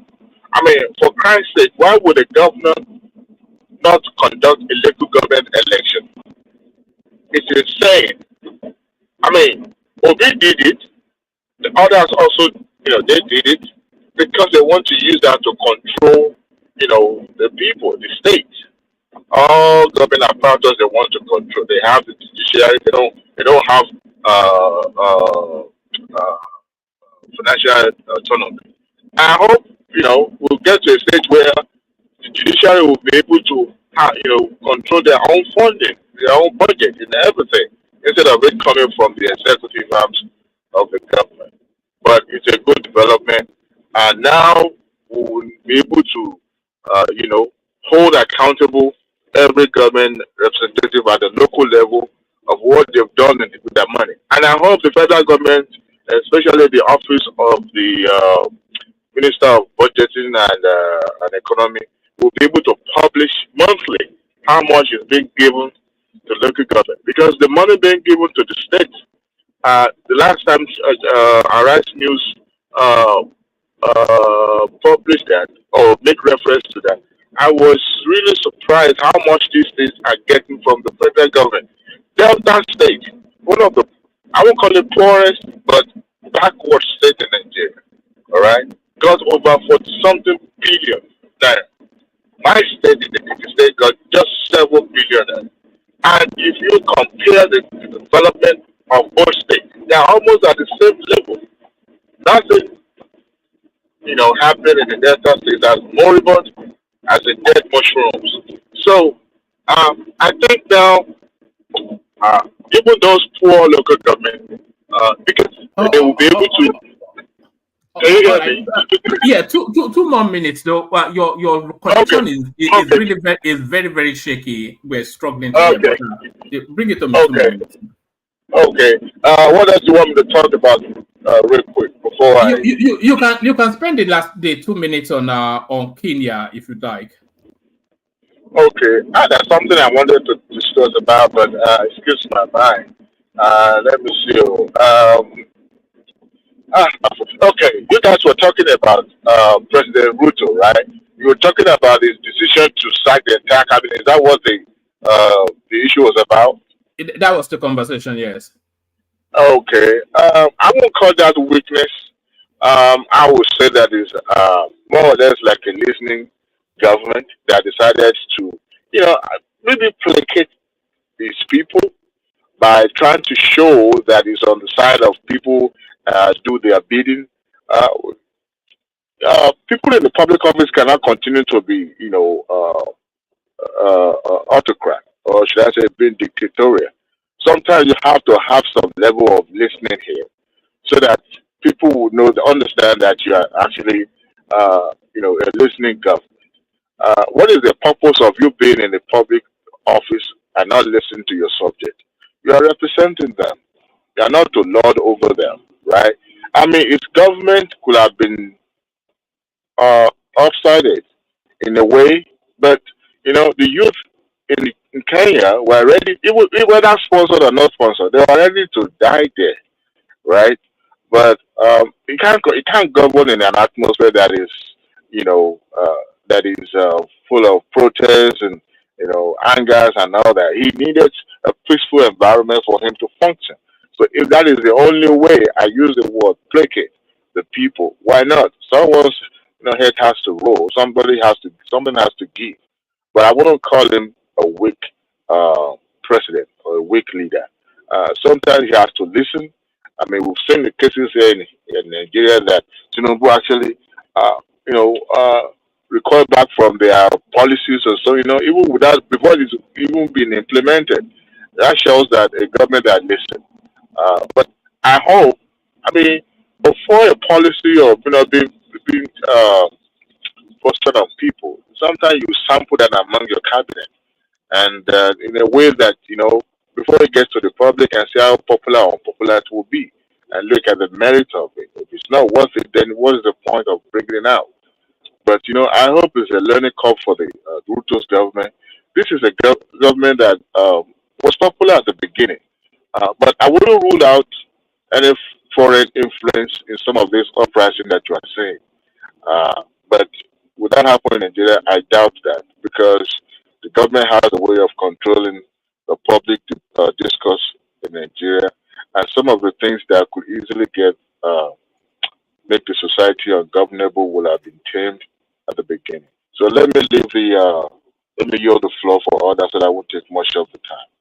All right, brilliant. I was going to go to Simba, but let's make a pit stop with BT, who just came to drop a nugget. BT. All right, good evening, everyone. Just wanted to, I was having a conversation with Ogbeni this morning. Yeah, we had you can go back and listen. And I think no, I listened back. It was quite beautiful. Actually, even Pansat was, I don't know, did you slip something in his tea? It was almost like a civilized human being. Yeah, so people can go back and listen to that, because we had a robust conversation about the Supreme Court ruling. Of course, he came with the legalese and everything, and Pansat was also there. It was quite interesting conversation. But I just wanted to briefly say about the ruling that I think the Tinubu government needs to go further. It's not enough to just celebrate this victory for the people. We also have to look at the SEC laws. I mean, in terms of who conducts elections at the local government level, because even with this ruling, they still have control over the local government councils. So they have to, I think a part of that ruling is they don't get the funding without conducting elections, right? So if you don't conduct election at that level, you don't get the funds. So indeed, yes. Yeah, but who conducts the election is still them, right? So they also need to work on that to where INEC will be the one in charge of these elections. And I just wanted to mention the benefits of the way I envisage this thing going later on is, I think if we have an independent body like INEC conduct elections, they get their funding. We also have to talk about taxation. I think I don't remember, maybe K or something, that we were going through the tax for each government level. I think, yeah, I was amazed of what they can really collect taxes on, in regards like the boats. Do they not collect those motor park levies? They're supposed to, and even those that collect it are forced to remit the money to the state governors. That's what's been going on for decades. So they've been exposed to all this motor park fees, radio licensing fees, motor parks, markets, boats. These are local government responsibilities. Even adverts. Adverts. All these billboards is supposed to be local. BT, so, can I ask you a question? Yes, sir. Don't you think this whole thing will embolden the local governments to start suing some of the states, particularly when it comes to their internally generated revenues? No, I agree, but we will only get. Sorry, BT. Before you answer that, Ola, please, can you check your phone? Sorry, carry on, BT. Yes, but we will only get there if that local government council chairman got there without the help or influence of the state government, right? So if you don't have any backdoor arrangement, one thing is for the state governors to have influence, right? Put their guys, and when the guys get there, they do their things, right? And in situations like that, you see some of these local government chairmen that are emboldened, to the point that, have my money and I can go against you, right? I know indirectly, and one thing I like about this whole thing is the fact that, Supreme Court has made it clear that our State House of Assemblies do not have power to withhold allocations. Because that's another, if Supreme Court have not been explicit about that, that's another avenue. And I'm sure that is why Lagos State House of Assembly now is calling the Attorney General to come and help them to really understand, because it's a whole lot of things. But I think if, with the way it is now, you start seeing local government chairman like that guy in Ogun State, right? Because even that guy in Ogun State, the one that was slapped, right? Yeah, the one that was against Dapo Abiodun. Yeah, that they had to go prostrate for that boy. No, he didn't. He wasn't part of those people that are prostrated. It was the other ones that actually went there to prostrate. That Egbon will not prostrate. Oh, Alagidi is one Alagidi Egbon like that from Ife. So, but I think for me personally, I think it's good, and I think it will get to that point that local government chairmen, will have that. Particularly if you look at local parks, another thing you see in Lagos now, you start seeing NURTW crisis. Because presently, the state government does not even have anything to do with parks. And that's another place where they are kind of like hijacked the whole thing.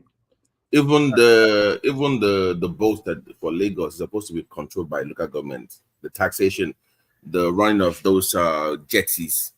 It's not supposed to be state government. It's supposed to be federal government. Even your papa, all those boats, ships coming through those waterways, they're supposed to be paying taxes to that local government. I didn't know that. I didn't know all this. That's why I said there is a lot of work to be done in terms of IGR. So some certain local governments can even function without even allocation at some point, because they will get to the. But where I was really going with this is that we should push this further to even resource control, where local government councils are involved in anything found in their locality. They should be part of that discussion in the fight for resource control. And what that does for me from my own area now, South Local Government in Abeokuta, that if I'm discussing politics now, I will not care so much about anybody. Like, I mean, I will care, but not to the point to that much I care right now. No, but in the PIA bill, a host community, for instance, that is oil. The host community also get 3% of the overall revenue collected. No. But let me clarify what I'm saying.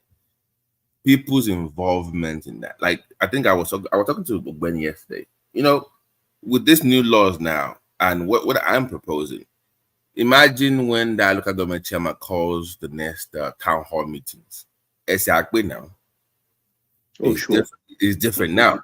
No, number two, it is that person that is, like you said, is emboldened and that has more powers now to control more. And it could belong to another party. And it also speaks your language. Indigenship in that locality matters because you can communicate in your own language. You sit down with your own people. They know you. You grew up with them. It's different now. So citizen engagement will be at the highest level if you embolden your local government councils to do more. So that's where I was really going with it. Like, councillors will be more valued. The importance will go up. People like you, like live in diaspora, that want to contest for public office, will focus more on where? The local government. Yeah. You know, the issue of conducting the election in the local government is still going to be the function of state government. The local government cannot function outside the state. And the federal government would not want to put too much load in their place. So even here in America, the same presidential system that they operate, local government or the councils do not operate outside the state. Remember the last election. Let's not do this. Under the law, they're supposed to be as equal. They are equal under the law as like the states and as the federal government, but we treat them like there's some kind no. of Equal in which terms? They're not equal. They're not equal. No. There is something here. No, this is what I'm saying. What I am proposing, what I want them to be, what I've been advocating for is what I'm saying. I don't want them to be some kind of subordinate to the state. They're supposed to be an independent ruling, but they can. But they can't be all powerful more than the state. Now they No. can't. No. I didn't say more than. I said equal. I don't want. But it can be though. I don't know. They can't be equal. There's autonomy that the local government enjoy, but they are still under the state government, and the state government determines, determine how the local government will function. Like that revenue collection is the duty of the local government, right? But the state government hijacked that.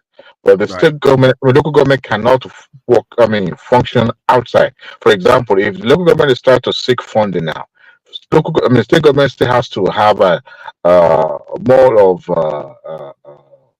say into that. No, it's more. It's something that is applicable to the state government where they go seek loans. Federal government has to over. I'm saying in terms of government and administration is what I'm saying, where the LG Council chairman is not always looking over his head like he's going to be replaced tomorrow if he does not follow. Right. Yeah. I mean by independent governance, the operation, day-to-day operations, it's supposed to be independent of the state. Is what I'm saying. Okay, I think I get what you're saying now. To your point, BT. To your point. Let me land this point. Okay.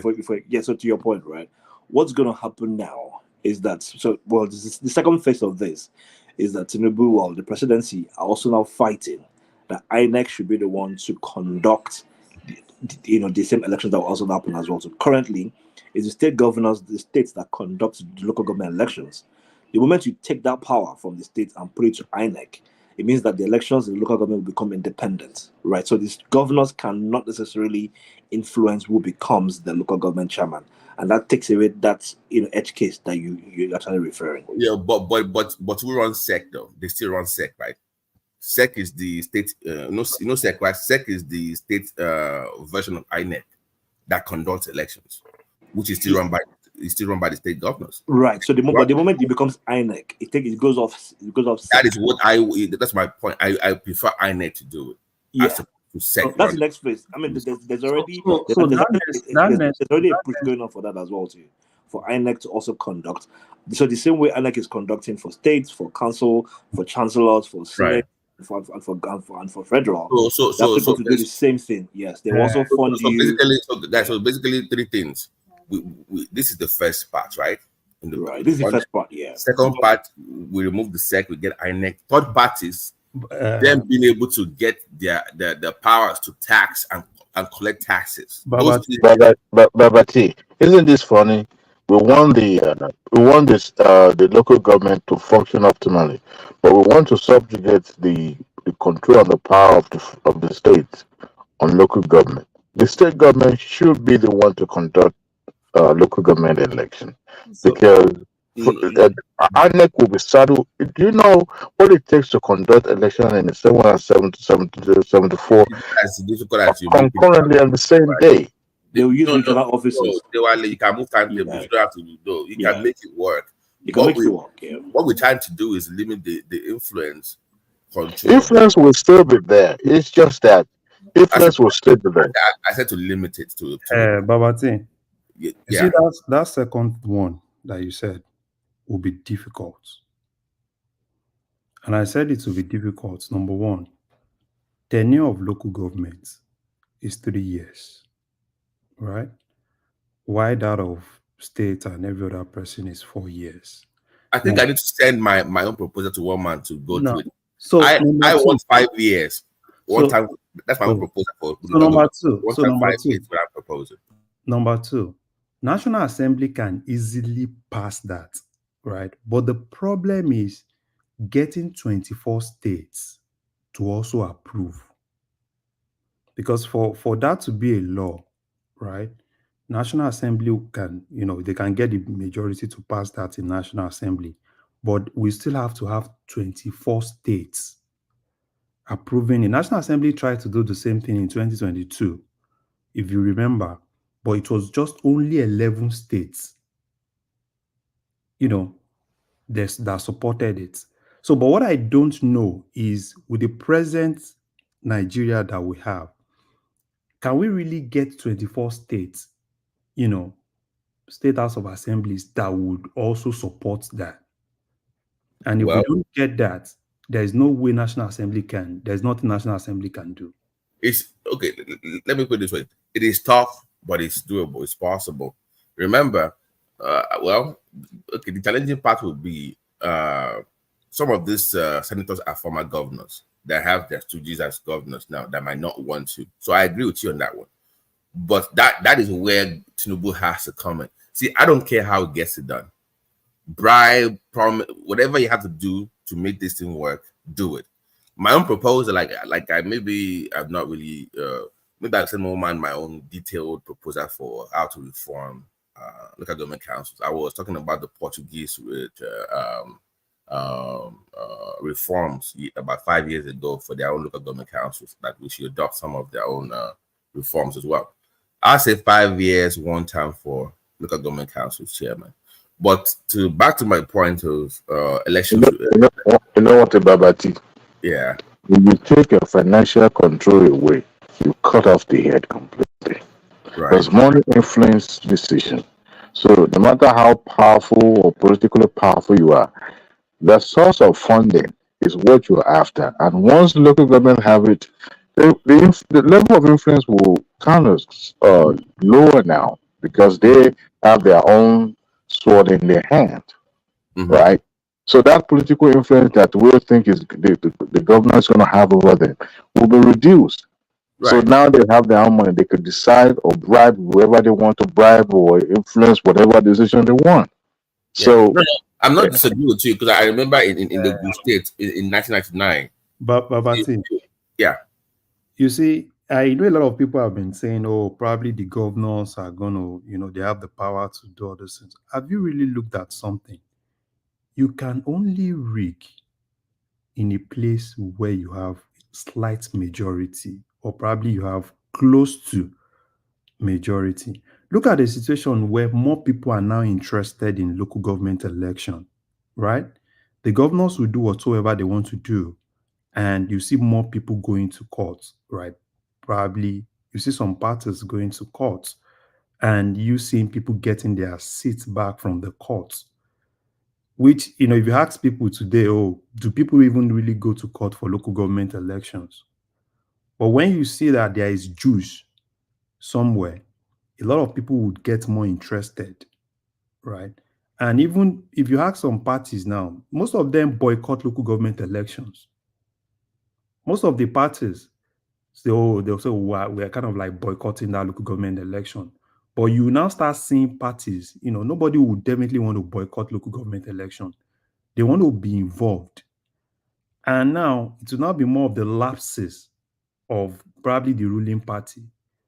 What you now see more in most times now is now litigations flying around, because people will challenge some of these decisions.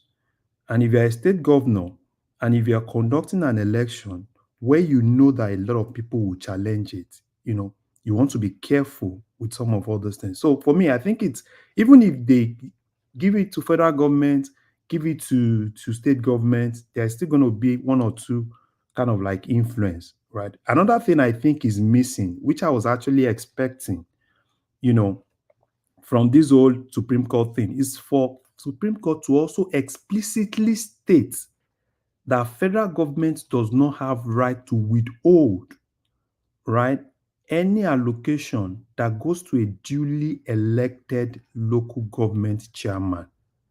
Because that's another thing. As much as we talk about the states, we also need to look at the federal government too. Because I remember during Obasanjo, I don't know if you still remember this slogan, zero allocation, during those days, right? These zero allocations, like that same Ogun State that you are where you talked about. Those days, Abeokuta South, they have, because if you look at Abeokuta South and Abeokuta North, in terms of allocation, Abeokuta South gets more.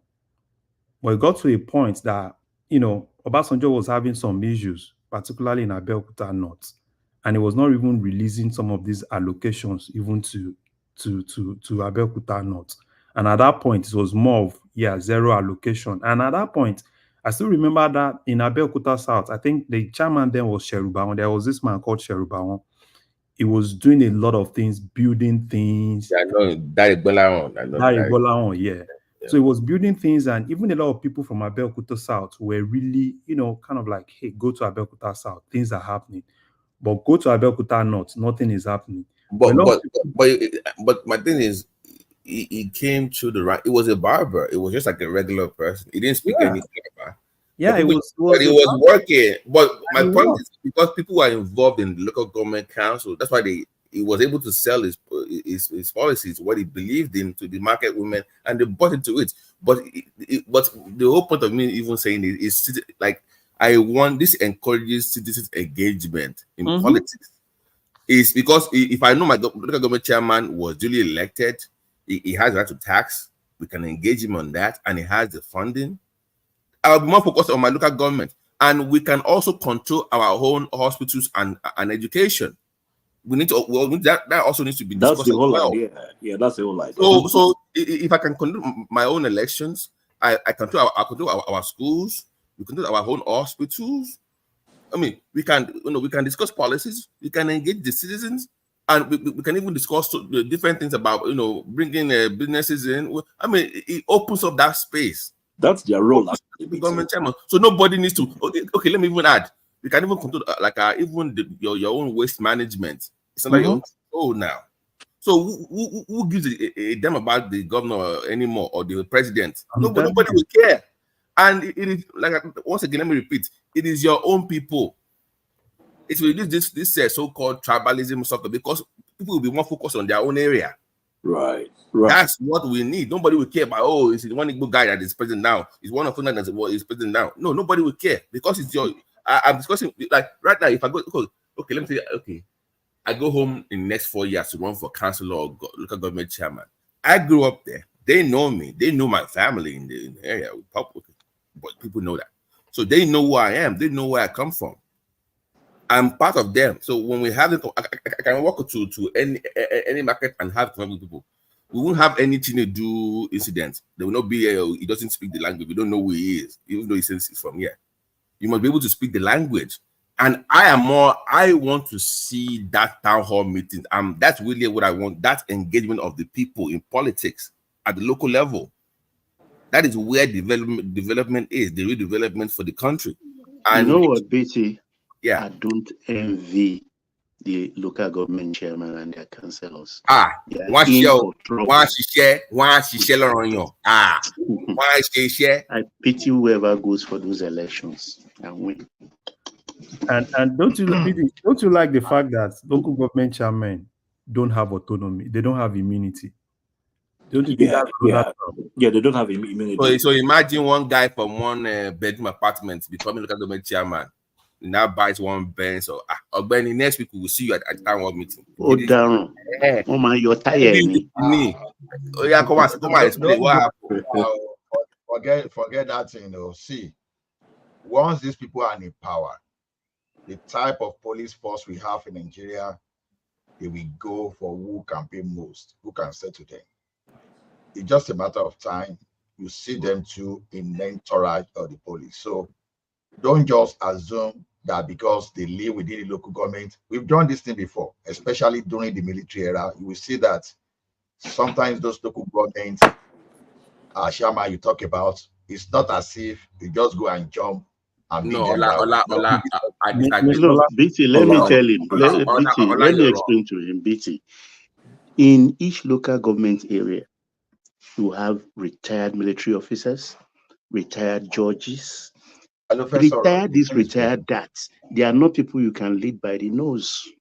I know what I'm talking about.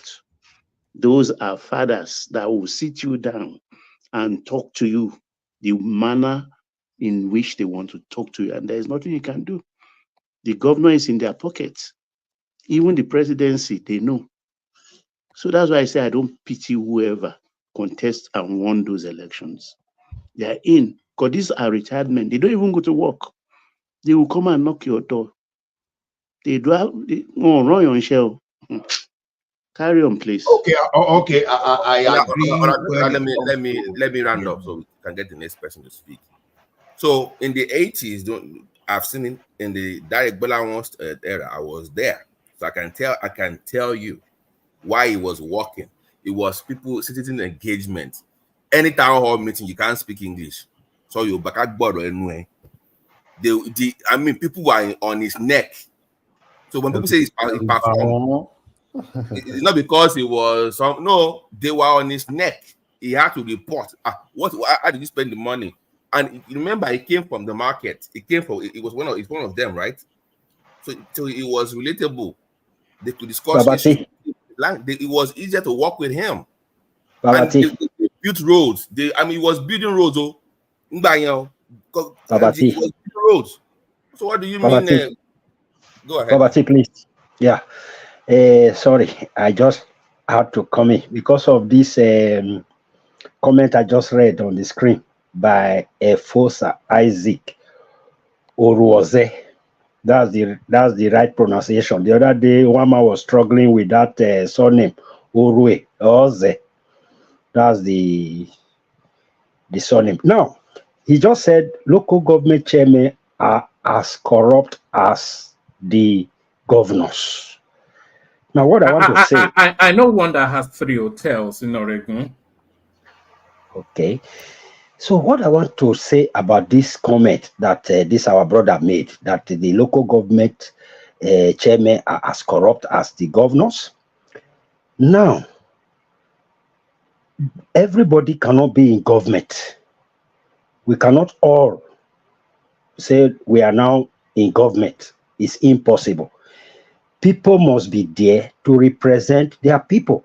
Now that the federal government has done this fight and has given this power to them to develop their local governments, if they fail the people, don't you think we should stop talking and stop wasting our time, you know, to see how Nigeria will go forward, I think we will just stop. Because if this thing come to pass like we all want it to come, and we see no changes in our local government, then we should all pack our, just zip up and then leave this Nigeria alone, because that's the best thing that can happen to them. Thank you very much. Sorry, Speaker. One man, let me just make 2 more points and I'll round up. Okay. Let me just remind people that in 1999, Ogun West was mostly PDP, and the other 2 districts were AD. Number 2, my concern that I have, that I will let the other speakers discuss and dissect, is that now that we have all these LCDs or whatever they call them, and Supreme Court has ruled that the money should go directly to local government council chairman. I wonder how that will work. Does that mean, because pretty much it's saying that these LCDs are illegal, is what pretty much what that ruling is saying, right? If I get it correctly. It doesn't really mean so. But that means the money should go to the old format of the LG council. So so who gets the money? Let's say they split, like a former LG council is now split into 2 or 3 LCDs now. Yeah. And the money comes to the old office. Does it go to the 3 LCDs, or so they need to also the states will also get 2 things that can happen, and I probably can use Lagos as a case study. So the states will be the ones to fund the LCD, because it was the state that created the LCDA. So the LCDAs will be run independently of the funds that come from local government. However, they cannot have some sort of consensus. So remember, these LCDAs were carved out from very large local governments. So they cannot. So the states now cannot have to appease the LCDs and say, look, these people are already an offshoot of you. They've already taken away off your burden. Now allocate some out of your funds. So it's not be dependent on the the LGs to decide either they want to allocate funds to the LCDs. Otherwise, every state that's created an LCDA have to fund LCDs fund K2 by itself, irrespective of whatever funds that come to the local government. Mr. Paddy. Yeah. To be candid, right? LCDA is going to die a natural death. Because they can't get that funding cannot even be shared with them, right? Supreme Court was so explicit in that judgment. If you read that judgment, and saying that it should go to 774. You understand what I'm saying? So, as in, immediately at the point when this whole thing was, when this whole case and everything, what came to my mind was, what is Tinubu trying to do? What is going to happen to Lagos? You understand what I'm saying? Because the state can't even fund some of those LCDAs. So definitely what will happen, it's just a natural death, right? Probably some of the LCDAs, probably for political reason, elections might not really hold in some of those LCDAs. Probably the governors can now appoint people into some of those LCDAs, right? While the normal local government, because all those things, yeah, it's good, yeah, appease them. It won't work like that when it comes to money. Particularly when someone knows that legitimately, this is exactly what belongs to me. And don't forget that each of these wards too will have their own councillors. Even if the local government chairman wants to kind of like, okay, fine, let's give the state this, or let's give this guy this, the councillors will not even allow it. So for me personally, I think it's just a natural death.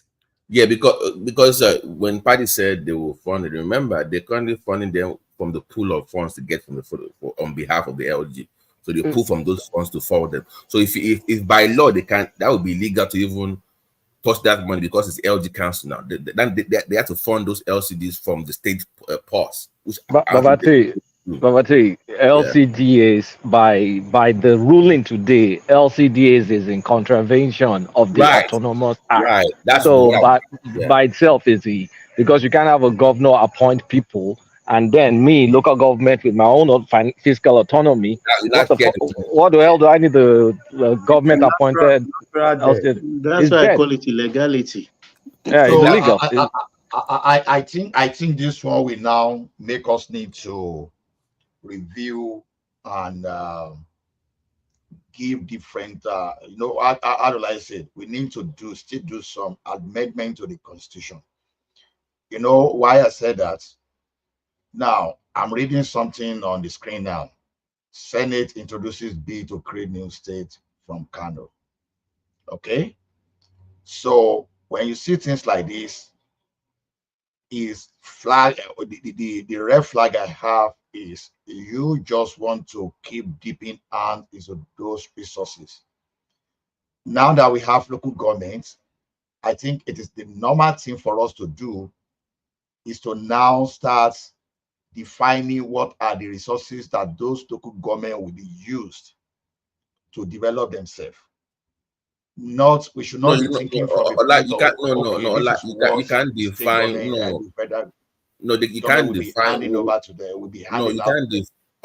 listen, you can't define what that is for them to determine. I mean, you can have all the resources, but if you have a good LG council member, he finds out what he has and he then collaborates with local state and federal government. No, that's not what I'm saying. Mandates that's not what I'm saying, Babati. Okay. See, you don't give autonomy to the local government for the sake of that. What are their responsibilities? Okay. Are they now going to take care of primary school teachers, healthcare, the markets, the agricultural scheme within the local government? The law is already there for them to do so. The law is already there for them to tax and do so already. Primary school teachers are under local government, not state government. Okay. Yes, now. Your government just hijacked the whole thing, is what we are saying. Okay, I'm going to add one more now. You know, we all be talking of state police now. And I will take it further because I'm just thinking from what I see here. The local government should be able to have the type of security because the local government can better secure, the state, than when you are one central police. Now, Ola, sorry. Where are you taking us now? The state does not even have police. You are talking about local government. Can we, we don't see. I don't want to go about all this hopeless adventure. Wait, Simba, I don't want to go on hopeless adventure. These are the possibility that I'm suggesting. So when those are TBDs now. Those are to be determined. It's not happening exactly. yet. That's what I'm saying. We will cross the bridge when we get there. Yeah, let's discuss that. See. Okay. Ogbeni was saying yesterday as well. I didn't know all these things. He was saying that under our current law, I think about 10% of the funding for LG councils go to run the traditional stools. Your KBACs, your chiefs. No, it's not 10%. It's 5%. He said, okay, I wasn't really. So I don't know what the current arrangement is and how they will readjust back to when it. So these are things that they need to work out. Bitty, I've been listening. I have some questions that I want to ask because even on this panel, we have been talking about this thing for a long period, and some people are busy saying that it's constitution. It's this same constitution that the Supreme Court is defending that they now give that autonomy, because we are saying that it was in the constitution. It was the constitution that gave that autonomy. Relieve the local government of the autonomy and giving it to the states. Let us go back a little. As far back as 1976 to 1979, when Obasanjo was even the head of state, we had more local government in Nigeria than what we. Or Simba's it's breaking it. I think it's Simba. Just try to fix your mic a little bit. It's kind of it's crackling a little bit. Yes. All right. Okay. So thanks for having me. Hello. Can you hear me now? Hello. Yeah, we can hear you. But, a little bit, but carry on. Okay, so what I'm saying is that it was even the Obasanjo regime that time, because prior to that, there was no definitive rule for local government in Nigeria. It was one that actually gave definitive rule to the local government, and as at that time, we had 831 local government. But I could remember even during the Shagari regime, in my own local government, they call it Odroti, Northeast local government. Presently now is 3 local government now is now one called Odroti, and those are the one that now the present state now has now curated as LCDA. What I'm saying is that when it now came in 1999, I could remember in 1999 it was the INEC, the federal INEC, that conducted the local government election. And it was the one that scattered everything. Let me tell you now, apart from this ruling, there is a lot of things that they have taken away from the local government. I heard maybe Paddy or Akin that was saying that the control of local primary school teachers is under local government. It has been taken to federal level. That's why we have the state, primary educational board. It's the federal government that, let me tell you, go and check. Federal government is the one financing local, state, primary school education. No. Go and check. No.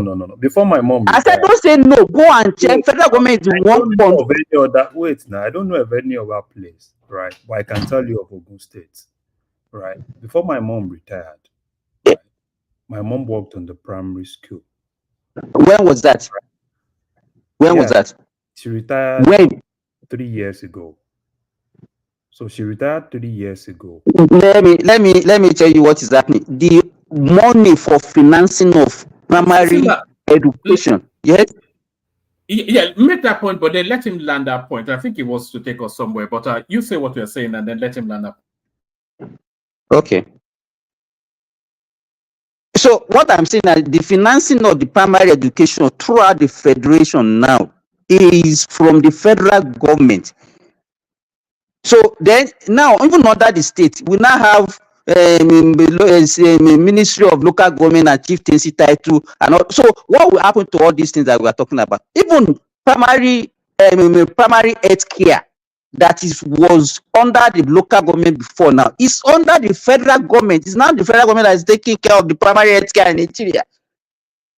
So there is a lot of things that we have to look at. So Simba, that's SPEB, right?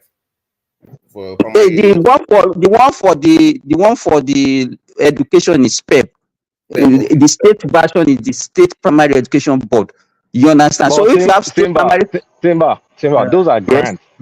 Those are grants from the federal government. Mr. Simba. So no, what I'm saying is that man, that Obasanjo, was one that introduced all these things, and it's not as if because I'm not a fan of that man. And it was because initially we are making it to look as it was also that means okay with this ruling now. Are we saying that the Supreme Court is against the Constitution? No, the question I'm asking is that we say because we were saying that it was the Constitution. Now, this ruling now, are we saying that the Supreme Court is against the Constitution? No, see, Simba, let's forget it. When people say it's the Constitution, it doesn't mean that everything we have to be. Now, if people when say Constitution is wrong and Constitution is bringing us backward, is an example of this local government you just mentioned now. You said it that as of 1999, the local government, they had no definitive role. And no, I'm talking about 1979, not 1999. Okay. Now, at least Supreme Court is able to interpret the situation now. So let us go by what the Supreme Court has already done. Let's forget about what happened in the past. You know, so what we are saying now is this: let us define the role, because you know why I'm particular now. Like I said, when I read this thing now, people creating more state. No, we should stop ends. If we are going to create state at all, let it be the Southeast, just to balance the equation. Then going forward, empower the states to create local government themselves. But the sharing, whatever you are going to allocate to the state, yes, it's going to be okay, I'm allocating a certain amount to the state, the portion of it will go to the local government, so that we don't have people that will start asking for state every now and then that want to create more. Mr. Ola, Mr. Ola, you see, you yes, can't sir. stop. You Just can't. Ola, you don't need to put Mr. Ola, it's okay. Apostle New, Apostle Ola New. Yeah, Professor Neil, Professor Neil, Professor Ekiti. Okay. Professor Bibabu, So if you do you understand how National Assembly actually operates? One thing is, okay. It's not a function of how they operate. I'm making. No. You understand what I'm saying? I'm proposing. Every senator, right? Every senator have rights to raise a bill, right? It's just like all the senators can all come out tomorrow and say, okay, fine, I want the states. I want the states. So this is not just the last one you see. You still see more senators coming from Ogun State, people coming from, you're still going to hear them raise Yewa State. That's still going to come. You still hear senators from Ijebu State will come. So all those things are going to come, right? It's a normal thing. So it's a normal thing, which I want us to key the motivation. That's what I'm saying. It's a normal. There's nothing you can do because every senator. Okay, in America here, in Canada here now, I don't know whether it's happening, but I've not heard it before for people to just stand up, let us create more provinces or whatever. It's not happening.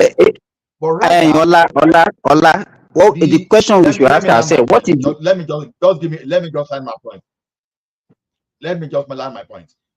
Instead, what the province does here, we be to, okay, this city now they have enough population, they now can control themselves. Now, the province will pass a law that now will empower you to now self-administer yourself, raise your revenue, take care of your security. So they will now be monitoring.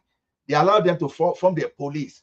But when the police is going beyond the boundary, they control them, say, no, you can't do this. If the police is taking more money, is putting more radar on the road, they say, oh, you are not doing the. You're talking about an advanced democracy now.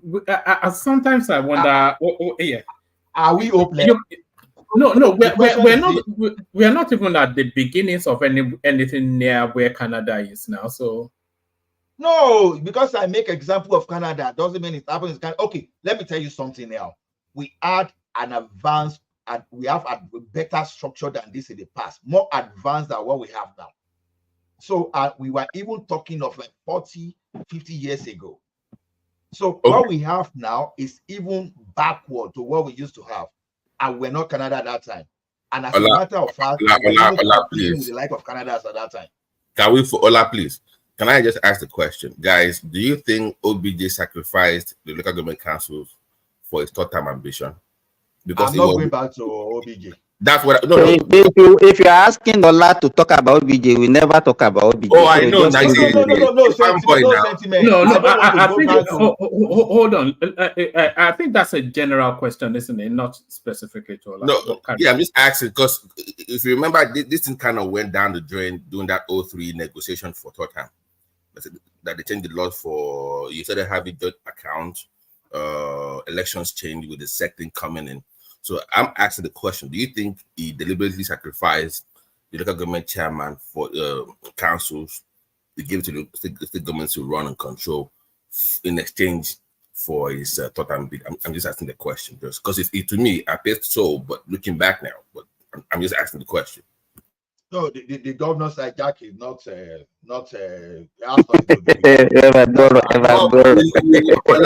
Ola, we know you're a fanboy. Ola, we know you're a fanboy of I've told you. Okay. Wait. Let me explain to you.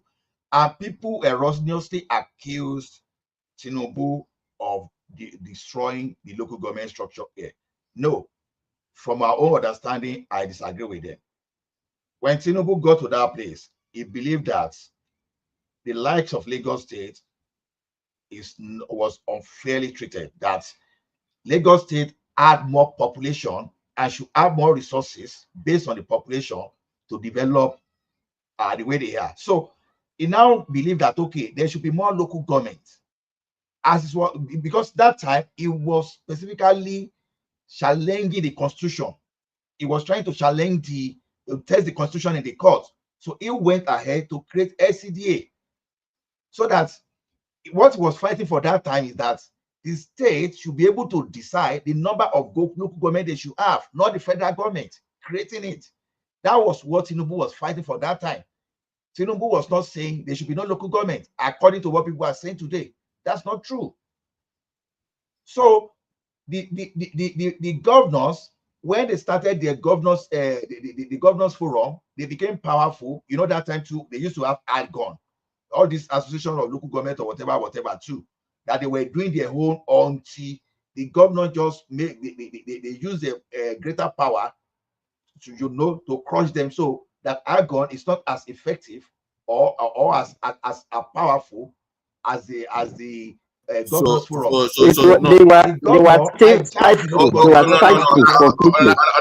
Ola, don't do this. So you are absolving OBJ of any wrongdoing in this while. He wasn't responsible for it. He didn't have any hand in this. Okay, no, see, Just yes or no. I answer now. Was it it's not yes or no our answer, it's my opinion. No, it is a yes or no question. You know, Ola, it is. We know so if you say it is OBJ, it's fine. I don't have a problem with that. I'm asking you. No, leave me out of it. I'm asking you. Do you think he had a hand in what in this problem? Did they have a hand in it? I said governors were the one. I've made my. I'm so explicit in my statement. Governors are the one that are the one, and he did not. He did. Okay, I get your point now. Okay, I get you now. So he did not have any hand in it. It was the governors. He did not approve anything. It was just the governors that did everything. They were the one that hijacked the whole thing. But he did not have any hand in it. Okay. I don't know how the governors hijack it. That's what they hijacked.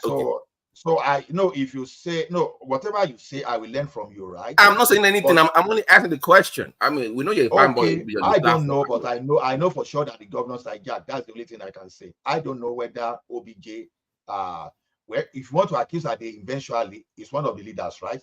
If people say he supported and allowed the thing to fly, can OBJ do anything wrong in your eyes? Can he ever? Why can't OBJ do anything wrong? Give me an example of what thing he did wrong that you don't like. Sleeping with your son's wife.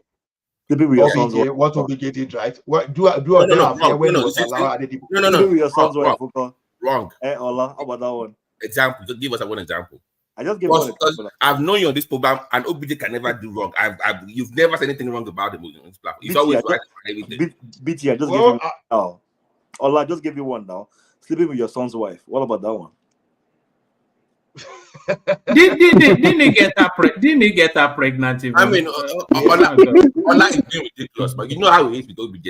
OBJ is never wrong. He's always right. No. The thing is, guys, the thing is this. You know, if I want to go for Buhari, I go for Buhari specifically. If I want to go for OBJ, I will have a typical example I will give. You know, give us one example, Ola. Give us one example of what. Let me talk now. Leave Ola alone. Leave Ola alone. You cannot get what you are looking for from Ola. Leave Ola alone. You wrote this thing about fair panel. You get your microphone. And what we are saying is this: Obasanjo, Obasanjo did a lot of wrong. So don't get me right. The fact that I'm emphasizing on the positive is positive does not absolve him of anything.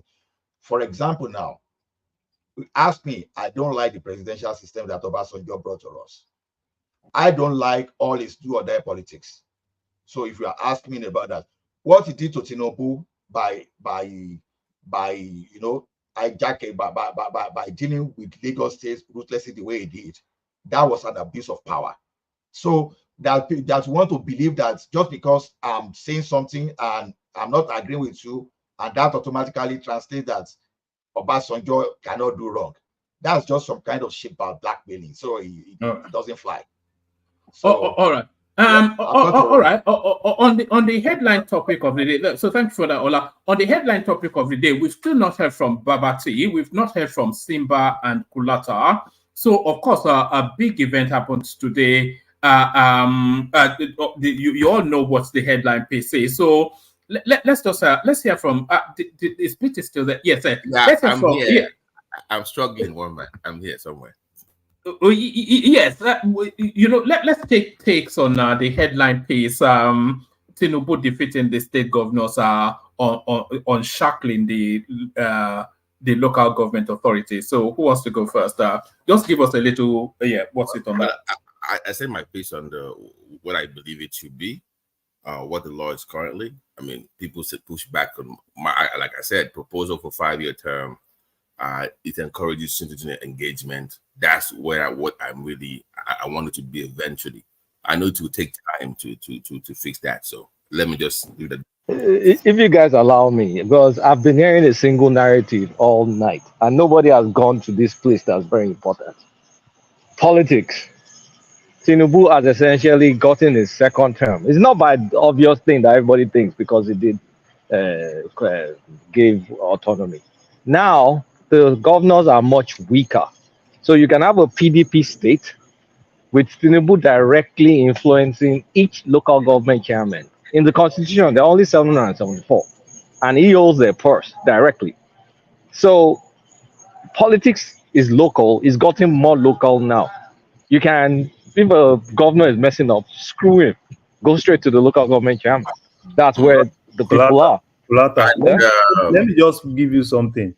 Somebody today said we'll all die one day. A former state governor in the north. That's El Rufai now. Okay, by the way, can we also add this too?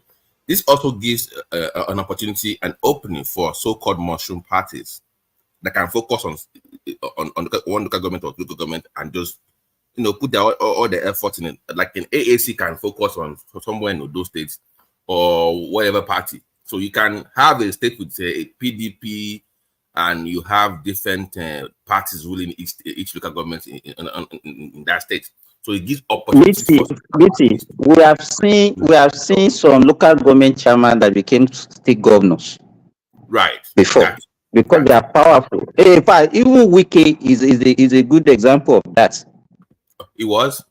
I didn't know He was the local government chairman. I didn't know that. It was Obiakpo, local government Yeah, chairman. but essentially, the president just became way more powerful, and the governors became way more weaker.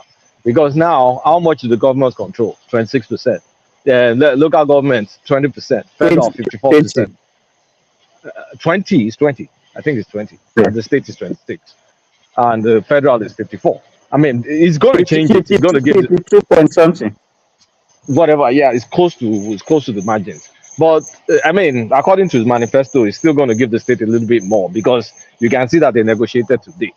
But when it comes to power now, the Nigerian president now controls, because see, in that judgment today, if your state, like my Osun state, didn't really do proper election for their LGA stuff, so they're not going to give them any money. So the president has the leverage of controlling, because you can say they can kind of like come up with some crap stuff that said, oh, this guy was not duly elected, so we hold off on his LGA funds.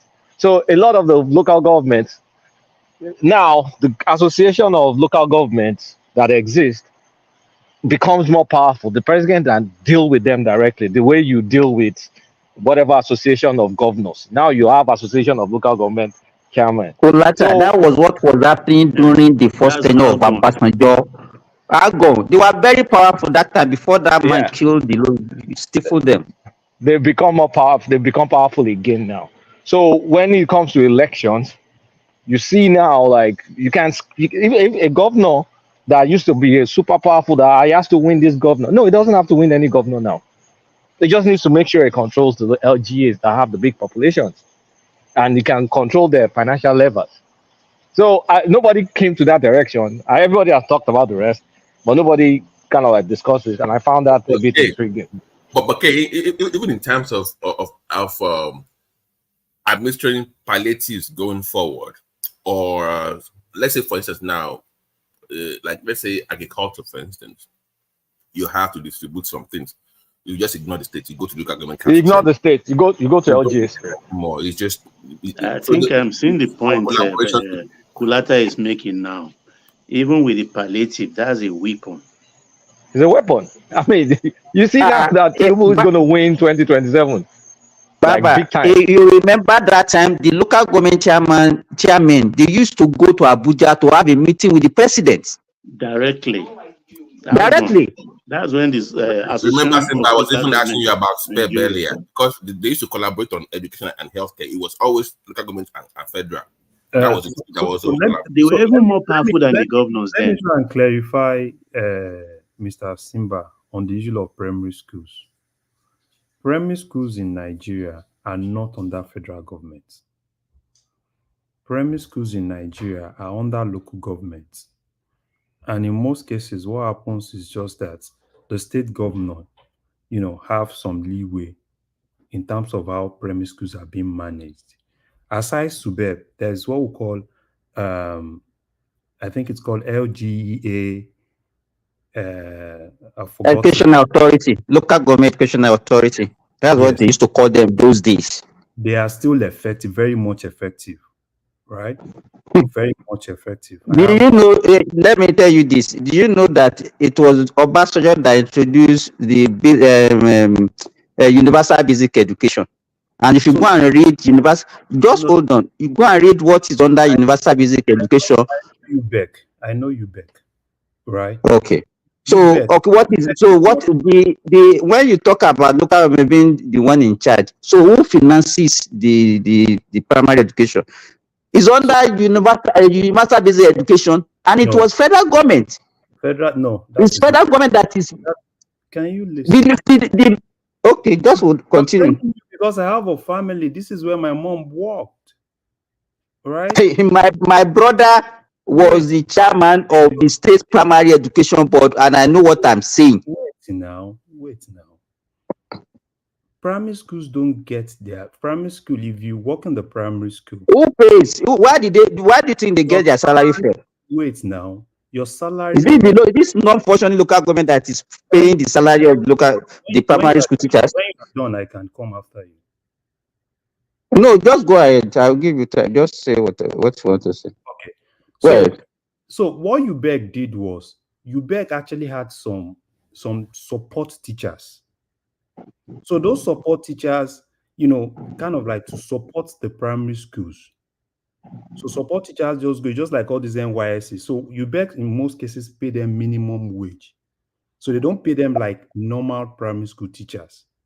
But the normal primary school teachers are still under the local government. And one way or the other, they are still under the state.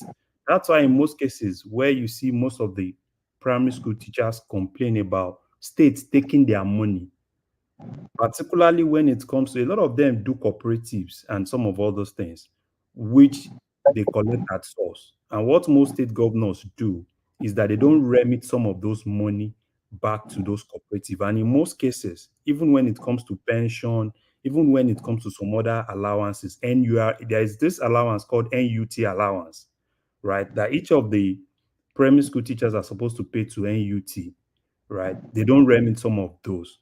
So it's not like federal government has any power or whatsoever. The only teachers, the UBEC teachers are just ad hoc teachers to support some of these schools. So when you see they said, oh, there are UBEC teachers in schools, they only go there to support. And in most cases, they are on contract. It's not like they have permanent jobs. Some of them, I've seen some of them, they go to some of those schools and probably spend 1 year, 2 years, right? That's the end of their contracts, which sometimes UBEC renew, right? So the federal government is only, when it comes to unity schools, that's under federal government. Federal schools, all those federal government college and all those things are under federal government. There is another school in Abuja called I think it's called Special Children's School. School of Gifted or something. That's also under federal government. So that's just what I want to clarify. Okay, so let me tell you. Okay, look, let me read this thing for you. They say Universal Basic Education Commission, UBEC, is a federal government agency saddled with the responsibility for coordinating all aspects of universal basic education program implementation. The UBE was introduced in 1999 by the federal government of Nigeria as a reform program aimed at providing greater access to and ensuring quality of basic education throughout Nigeria. The primary education is the education given to younger learners before the age of entering primary education, 6 years. Early childhood education or pre-primary education is defined by the National Policy on Education. So now the UBEC program came as a replacement. Listen to me, came as a replacement of the universal primary education, the one that you are, this local LGA that you are talking about, and intended to enhance the success of the first 9 years. It's not even only primary now. It includes the first 3 years in secondary school, which we call the JSS. So I don't know what you are talking about. Things have changed. Obasanjo have changed a lot of these things, and that is. Sorry, Let guys. me tell you, there was a time. Sorry, Okulata. There was a time. You know why what they are doing, and the same thing that they do, making people to be requesting for more local government, more states, because people are not actually, they are not the one generating resources. They want to be shared from the above. What happened is that the state, because they are getting money directly from the federal government to finance this primary, this UBE program. Some of them are created ghost schools that does not exist. They will give them staff and everything, and they are using it to get money from federal government. Go and check. So it's not, if you are talking about control of the primary education, the local government, where are they getting the money to even control the local? So this thing is directly being funded by the federal government, and that's why they created the SPEP. There was no SPEP before 1999. Yes. SPEP came in 1999 also. I don't know what you are talking about. Let me explain something. The UBE, the funding mechanism is via a grant. So the states must contribute an equal amount of counterpart funding to be able to access that grant. So it doesn't mean that the autonomy of the primary education has been surrendered. This is just a way for the federal government to ensure every state can have free education, but it's via grant funding. So more like like a joint effort between the 3 tiers. Joint effort, but it's grant funding. I totally agree with you. The one that they are now getting from the federal government is a motivation for them. So what they are doing now is that they now inflated the number of schools. Do you understand? The state, each state now inflated the number of schools that they presented to the federal government, because that one will determine how much grants they will get from the federal government. I get so it now. But it's in the funding, not in the administration.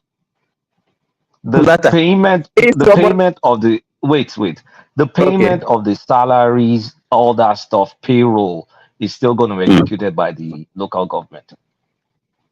It's the funding mechanism that we're talking about. The federal government essentially funds it since the states create ghost schools. So at the end of the day, the counterpart funding, all that is a wash. So, but in terms of like who is going to pay my salary, who is going to be responsible for that, is still going to be administered by the local government chairman. That's my interpretation of this stuff.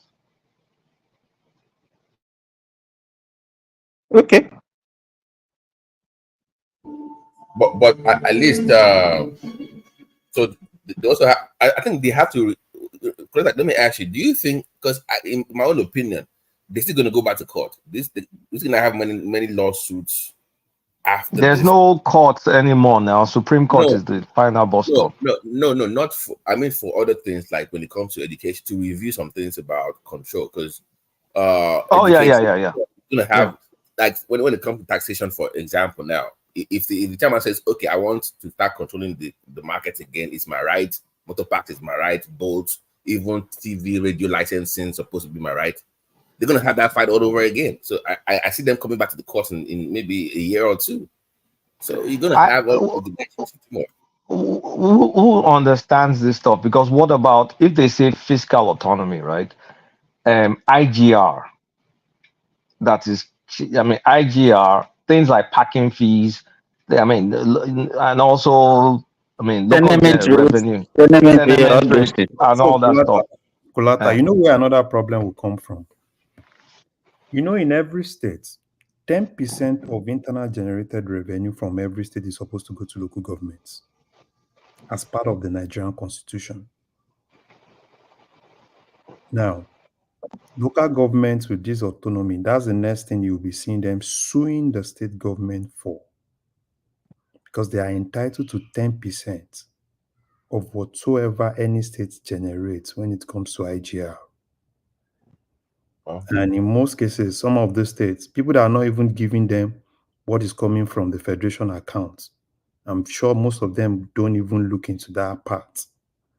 So if with this autonomy, the next thing I'm seeing, that you see in courts is some of the local governments, with Argon being powerful, will now start pushing some of the state governors to now disclose every little thing they get from IGR and they collect what belongs to them.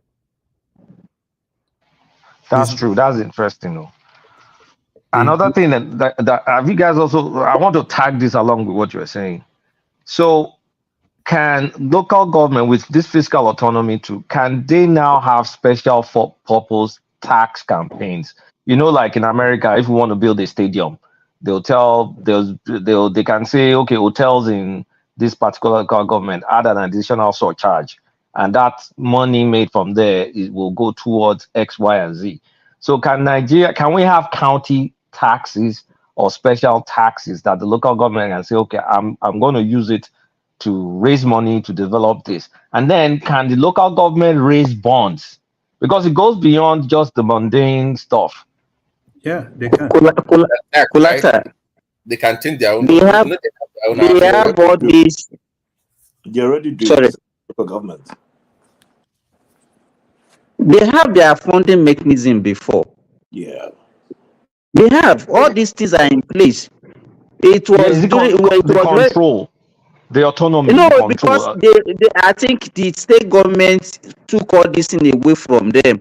I think there's no ambiguity in this thing. If the ruling is explicit enough, they should have just tell them all these things should go back to the. But my only fear is that exactly like Lagos, for instance, all these things were in the hands of the local government.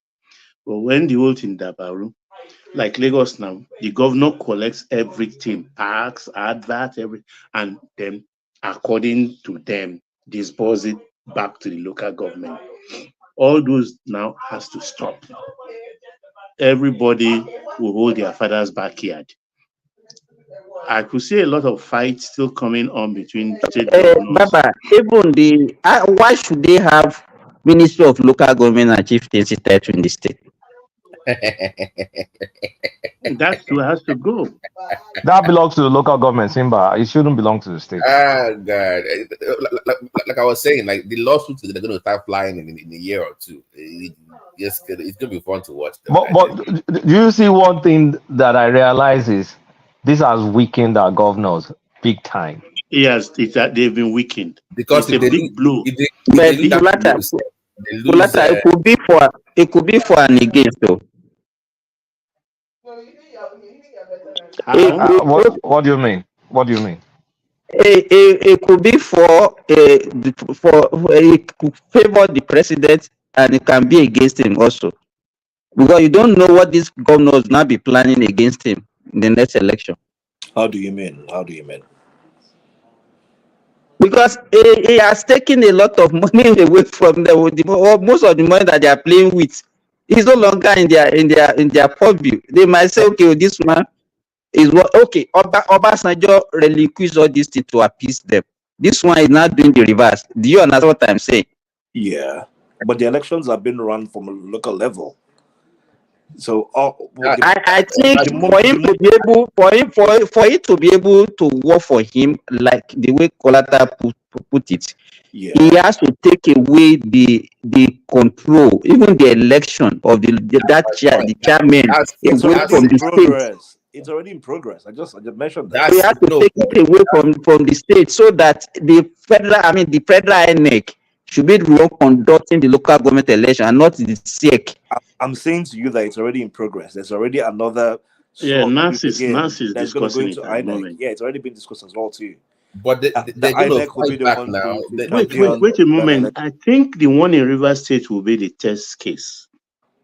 I think INEC will run the Fubara's local government and not the SEC. I think I had something like that. So let's watch that space. No. Nothing like that, Baba. You sure? No, nothing like that. The only Because thing when they asked Mahmoud, he said it's not within the purview of INEC to do that. And 2 days later, I had the buzz in NAS. I will find out and I will let the platform know. The only local election that INEC conducts is area councils in Abuja. And when Mahmoud is actually saying, probably if you follow what Mahmoud actually said, particularly to that, people wanted Mahmoud to come and conduct local government in Abuja now. And Mahmoud said, I think there is an amendment, from National Assembly that now gives those guys 4 years. So Mahmoud said their tenure is till next year. So for Rivers, I think there's already a state, they have a state electoral, this thing that said I think they are going to have election in 3 months. I think they've already. Every state has a SEC resident so I think in the governor's office. Yeah, I think. Baba, that's what I want to say. They don't have office, so most of these SEC, the is the governor. Anytime they just want to do their kangaroo election, that's when they will now look for people. It's just all this thing is just a mess. Mm-hmm. And do you know that now the local governments in terms of funding of that SEC, right? Local government also might actually need to contribute to that funding now, because it's not just the state, using the state resources to conduct the election. I think Sorry, quick question. Quick question. Somebody mentioned earlier that the 10% of internet IGR is supposed to go to local government. Yeah. When was this? Has this been there since 1999, or was it added? It's been there. Oh, okay. Wow. Just want to. Okay. It's been there. It's part of the constitution. 10% is supposed to go to them. As outside, you mean from the state government to the local government? Yeah, from the state's IGR, internal generated revenue, 10% of that is supposed to be distributed. What about the ones they will be generating right now? No, they also local government. They have their own. I think exactly. That's where I don't understand. I don't think that's correct, Larry. Oh no, it's correct. We'll fact check it. Okay, because maybe that is when they are collecting for the whole state. But now each government, for instance, each local government will collect their IGR on adverts, which they've been doing before. Because I remember they will come and pick up my office signboard and stuff like that. And if I don't pay on time, so that has been in their a part of their work. And of course, the markets, daily money, the Agberos too were formerly from the local government, not from the state offices. The JAC, that's the Joint Account Allocation Committee, that's the JAC funds, just like how we have FAC funds, is caters for the 10% IGR of the states, and also part of the 20% FAC allocations are also from federal wallets. So look into the private chat. I just give you an example of Ekiti State remitting 10% of. Yeah, you have to. It's part of the constitution. 10% of the IGR in each states to local governments. That's an example of states. The blueprint that happens from a federal to state level is also the same thing that happens from a state to the LG level. It's a provision in the 1999 Constitution. Yeah. Larry's right. Do you know that the thing was so worse to the extent that even the local government workers now they get their salary from the state. Then after getting the salary, the state governor will just say, okay, just take this small amount of money. for your administrative whatever, if you want to share among yourself, share. So that 10%, I don't, they are not even remitting it. Even this Ekiti one, just for the It might not be conversion a of the fixed people. amount. Their That mom might not be 10%. fixed per So state, sorry. which I do not know. That 10%. Yeah. As I never Sorry, complained. BT, sorry. So gas them up. It's a free flowing conversation. So just commit to it when the window opens. So don't wait to be called or anything. So it's more or less cascaded into a free flow now. So just get into the conversation when the window opens. So sorry, BT, carry on. So that's that you gas them up. That 10% is just funding that it's not specific to what they are supposed to spend it on, right? It's just that we got 10% from the state. This is a part of it. Do whatever you like with it, right? It's not no anything. Okay. Well, technically, it's not a do whatever you want. It's just part of the support. So let's understand. Understand that 20% that they get from FARC, it's not. It's to share across all your LGAs. You understand? Right. Definitely. The reason why I asked the reason why I asked is because, for example, now for example now, Nigerian law says I think about 2% of corporate tax is supposed to go to education, right? Is it 2%? But it's very specific. 2% corporate tax. Corporate tax goes to, but it's very specific to what it goes to. That's what I was trying to just clarify to see. Okay, no, this one is not specific. It's just like, okay, we'll take 10% of our IGR. That is your own. So they will be the one that will determine what they are going to use it for. Gotcha. But were even the state that are not even releasing the money that they are getting from the federal government, would they even give them the 10%? No, they do. So remember, they also pay salary. Local governments are the ones who pay salaries to local I'm governments. telling you, sorry, I can't remember your name. Paddy. I'm telling you now, Paddy, the state government has taken over the function of the local government. That's what is happening now. Yes. You are not. You understand? They are the one paying the salary of the local government workers. That was what I was saying. You'll see a lot of, because this will definitely embolden some of this local government chairman to now sue.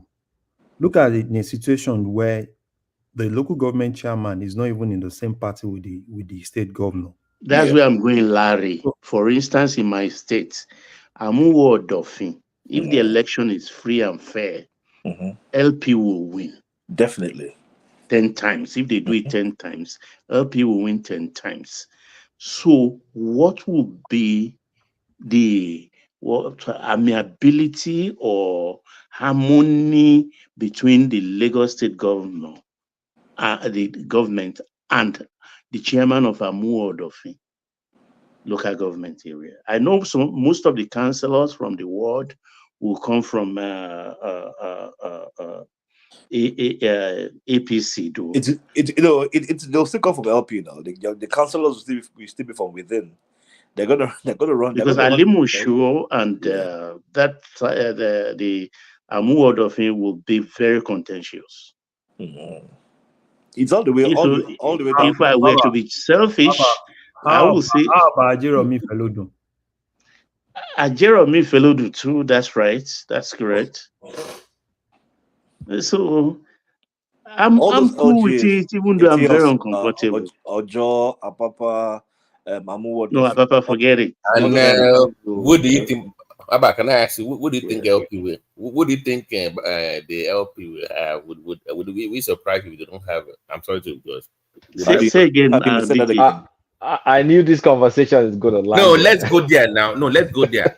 BT, ask the question again.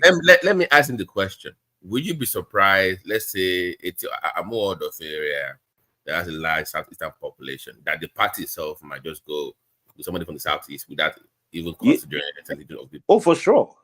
No, that's what I'm just saying. Alimo Show, Jeremy Felodu, or Joe local government. Right. I'm uncomfortable. You understand? Why? Why are you Baba? uncomfortable? Why are you uncomfortable? Huh? Why are you uncomfortable?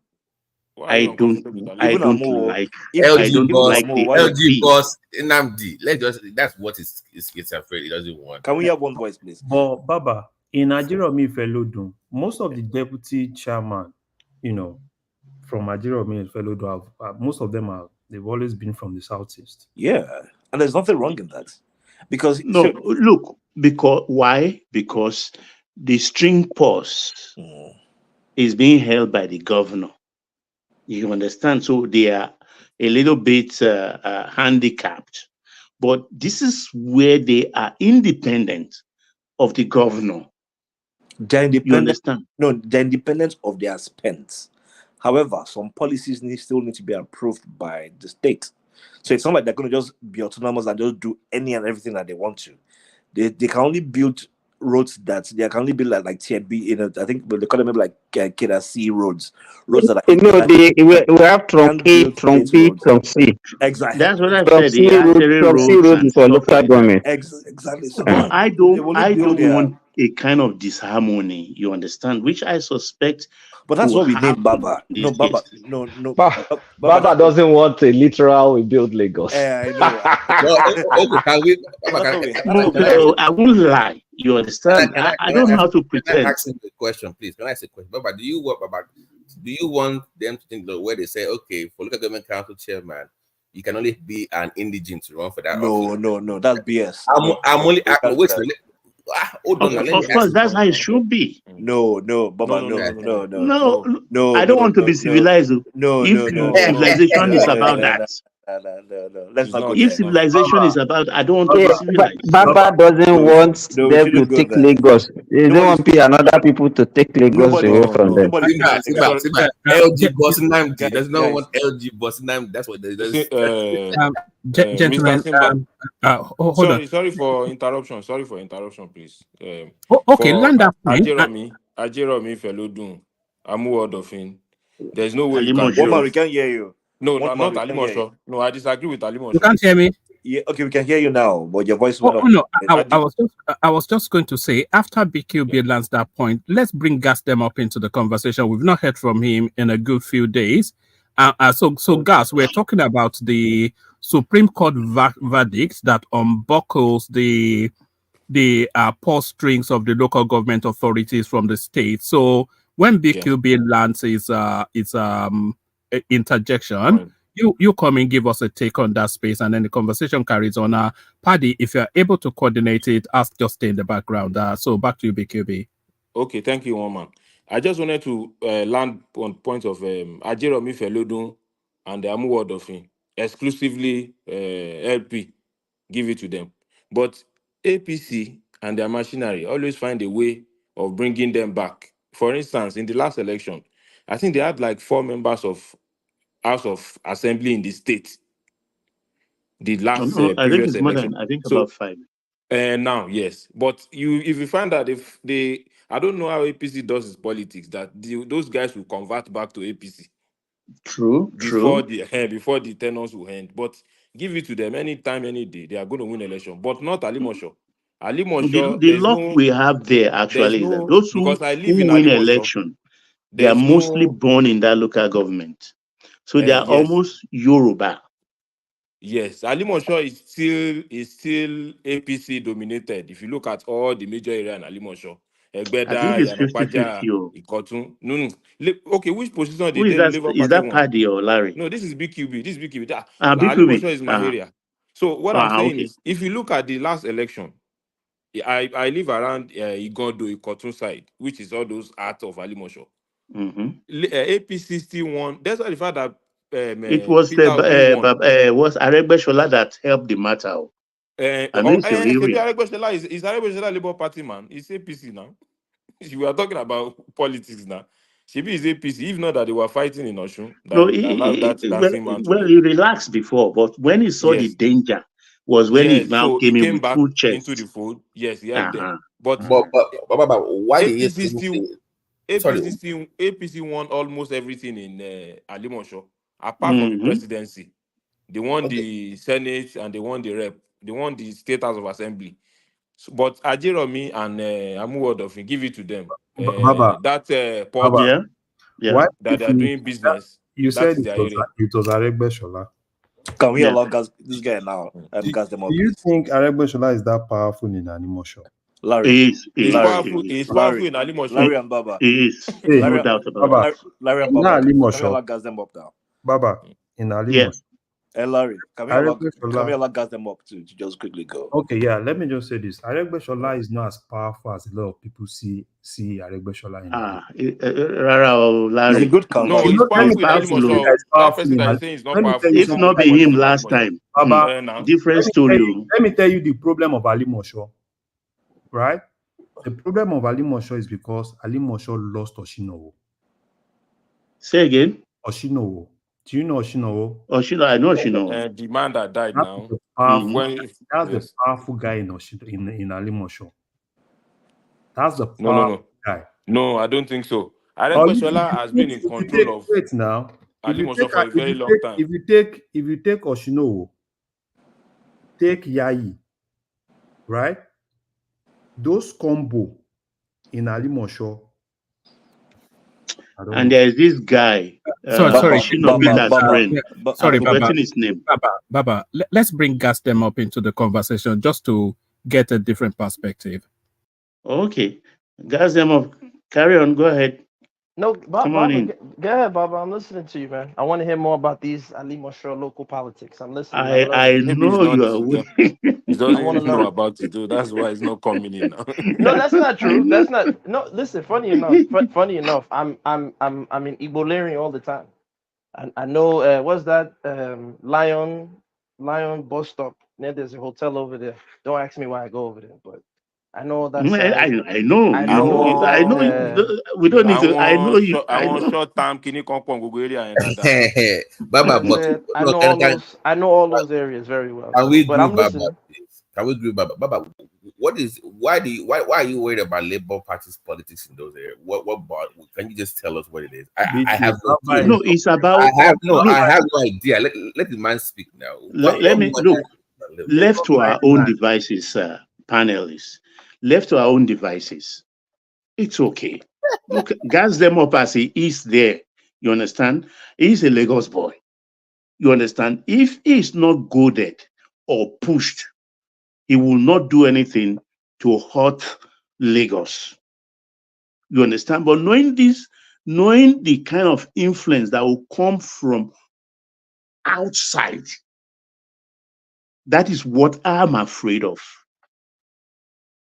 That is what is keeping me unsettled. So what you're basically saying is the truth of the matter, and that is deep down we're all tribalistic. Not in a bad way. It's just that we kind of feel more comfortable with people that look like us, speak like us, and sound like us. And I think the earlier we admit this as Nigerians, I think the better we'd be able to move forward in our so-called democracy.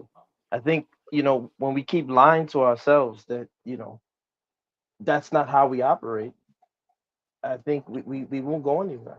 But I want to quickly, touch on this topic of what the Supreme Court has done. I think it's a great thing. It's going to cause, the local governments to at least have the autonomy that many of them have been seeking in terms of their ability to make policies on a local level, as they say, right? All politics is local. So it's something that's very, very necessary. However, with all things Nigerian, or as the Oyibo like to say, the devil's in the details. So I'm waiting to see how this stuff plays out, and I'm always skeptical when it comes to Nigerians. I've been doing a deep dive into the contracts that we sign with the IOCs, that's the international oil companies, and it I don't want to change the topic, but have any of you guys looked at the contracts that we sign with, Royal Dutch Shell, the ones we signed with BP and ENI? Have you guys ever looked at the actual paperwork? Because I've been looking at them.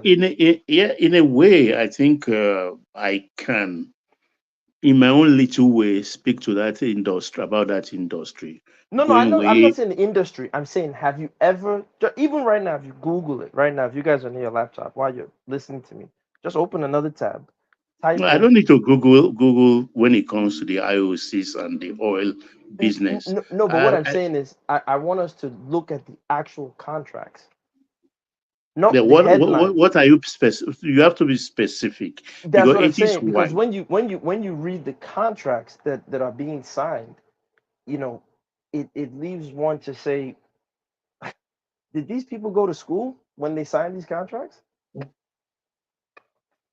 But again, that's why I'm asking you guys. Have you guys like done a deep dive? I've been doing a deep Okay. dive into these contracts. Let me just tell you exactly what's happening in that because Okay. this has come up now because of Dangote's cry. You Okay. understand? And my own take is Nigeria owns the acreages. You understand? Now NNPC Act for Nigeria. They advertise already. NNPC have carved all these fields out and label them and put them out there. Say, okay, call for bidding. They study it. They know exactly what is where, and even at times they spend their own money to bribe NNPC officials to know which field is rich and which field will not make the mark.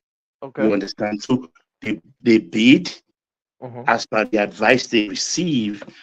If they won, there is what we call signature bonus. It was as high as $200 million, depending on the richness of that oil field. They pay that money. It is non-refundable. And this is where Nigerians that won biddings always sell out to IOCs because they cannot pay that signature bonus. This to fast forward a little bit, this government has reduced the signature bonus now to just $10 million to remove that. Now, going back to the standard, when they pay that money, it's just for about 50%. It's a joint venture. NNPC don't give it outrightly to the IOCs. Now, you say it's a joint venture, but they are the ones that will bring the oil rig and all the machineries required of it and start the real prospect for oil, which takes years. Now, eventually, when they hit oil, when they hit pay debt and they start taking, there is a law about cabotage. Cabotage is Nigerians owning VLC or But wait, VLCC. hold on. Before you go there, how much are they able to recoup from their expenses when they hit pay dirt or when they hit gold, as you say? What is the average amount or the standard amount that they are allowed to recoup? And then what is the profit sharing level at which most of the contracts are set at? Do you know that? Yeah, the profit is, I think NNPC is 51 or 52%. No. That's not what I'm asking. I'm Baba, asking. those are Hold on, the wait. JV. What is asking is Yeah, after I'm talking cost, about the JV. Yes, Yes, that's what I'm saying. after there's going to be a cost recovery. After cost Yes. recovery, So before cost recovery, before we even, do you guys know what is the actual cost recovery amount? What percentage that is that the IOCs have in their contracts? not until we read the we contract. don't I know don't know. because Aha! That's what I'm trying to tell you guys. Let's not push further until. That's why I said Google it. I posted one of the links in the chat. Look, do a deep dive in this stuff, and Well, Mike, can you share it? you'll Let me see. start but to guys, scratch your let me head. ask you a question. Yeah. We are partners, and you did not invest a dime in Okay. me putting the guts, my sweat, and everything into it. Okay. And I present my I'm in my zone, comfort zone, to present my bills to you. This is what it cost me to hit pay debt. Okay. But So I'm not going into the morality of whether it's right or wrong. I'm trying to show you the specifics of the contract, right? And so once again, based on my research, you guys can, that's just one article. There's numerous. Like I said, I did a whole 2-week deep dive for the last 2 weeks. I've just consumed myself with this. They are able to recoup 80% of their expenses. You can quote gas them up on this. The IOCs are able to recoup 80% of their expenses. And then, do you guys know the agreed upon dollar per barrel price in which they start sharing that 50-something% profit that NNPC so-called gets from the IOC? Do you guys know at what level the dollar rate is?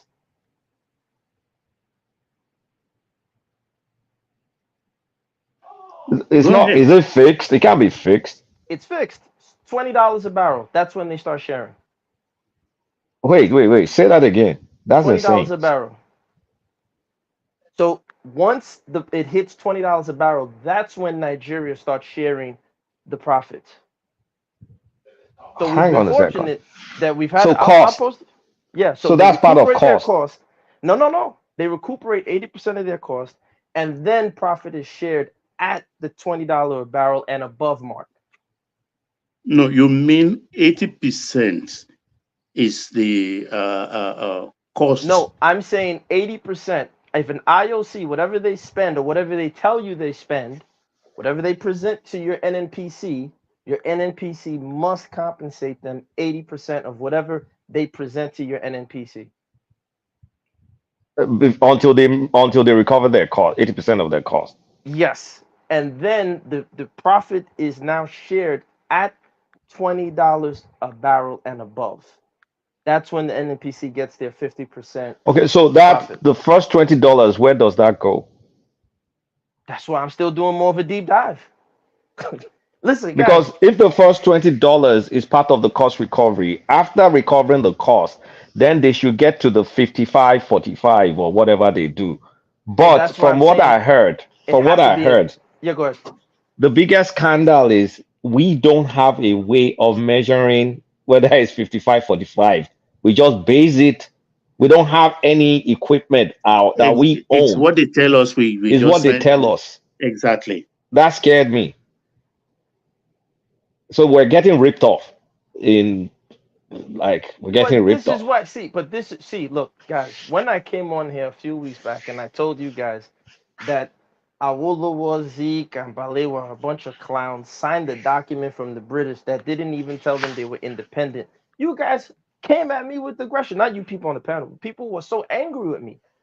Now these same their reincarnates are back to life, ruling Nigeria, running around, as fella saying, perambulating all over the place, signing contracts that they themselves don't even have a clue what the hell they're signing. No, this is what happened, Gazemo. Like in Saudi Arabia, for instance, they bring in the IOCs work for them like service provider. This is it. You have the expertise. You come, we go into contract, you work, and I pay you off. But that is because Saudi Arabia is a monarchy, and they have the money.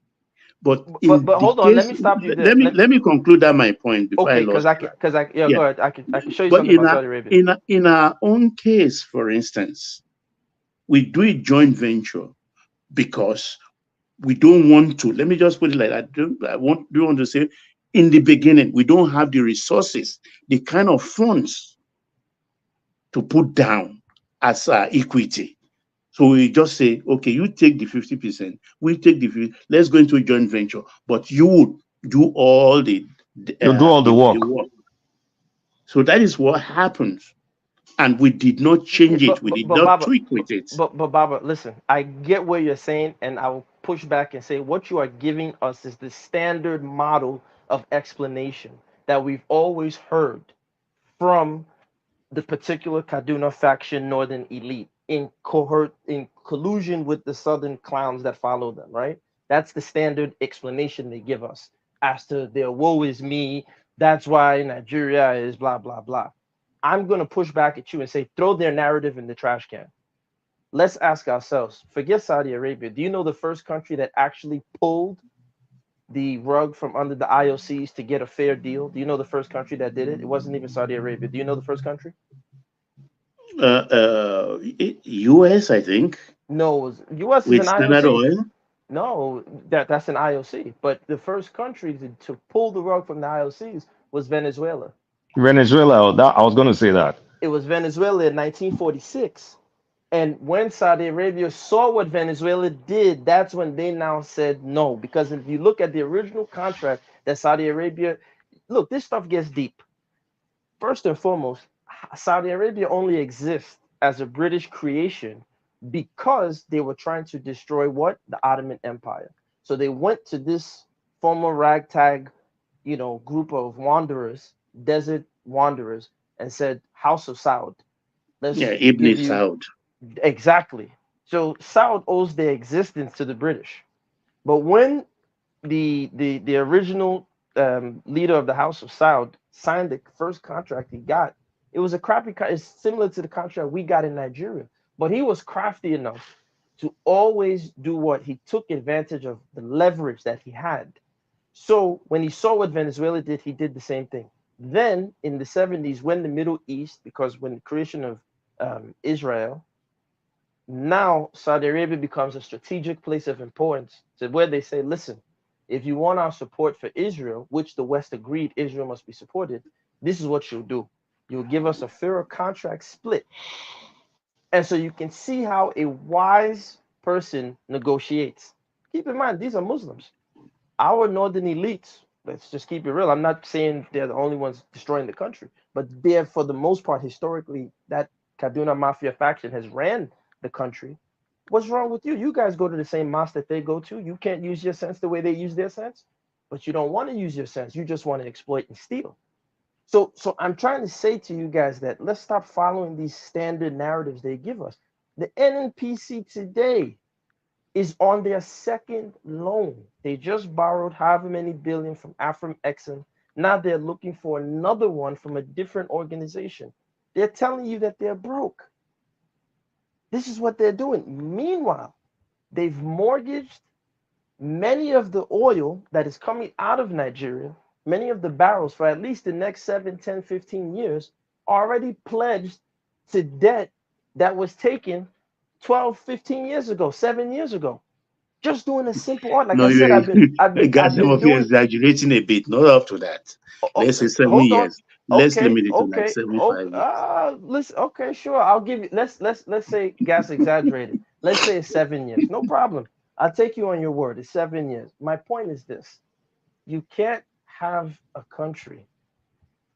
You cannot run a nation like this. This is sickness. This is madness. And I will end with this very quickly. Recently, this guy Odumodu Black had a lyric in one of his songs where he said, if the girl doesn't sleep around, because now they're promoting our women to be prostitutes, it's okay. If she doesn't, in his lyrics, he said, if she doesn't have sex and sleep around, who's going to buy her wig, her shoes, and her handbag? He thought he was describing Nigerian women. Ironically, he's describing Nigerian male leaders. If they don't prostitute themselves in front of the IOCs, the World Bank, and IMF, how will they be big boys in our country? I'll end with that. But even there is Wait. Gas them up. Don't go. I've been digging in as you were wait, speaking. Kulata. Wait, guys, them up, don't go. You wake up something here. The worst thing we don't even look at. We don't. Do you know? Every year there are millions upon of dollars earmarked for exploration in the northern part of the country to search for oil by fire, by force. Where do those monies go to? Oh God. We are being ripped off at several levels. But this is NNPC that will tell you that they're broke. Wait, gas them I'm up. trying to say that, look, when we are even let- talking of the one we are seeing and interrogating, you understand? What about that one? And that has been with I us know. since the 80s. Yes, but look at this. But look at this. Now, here's the crazy part.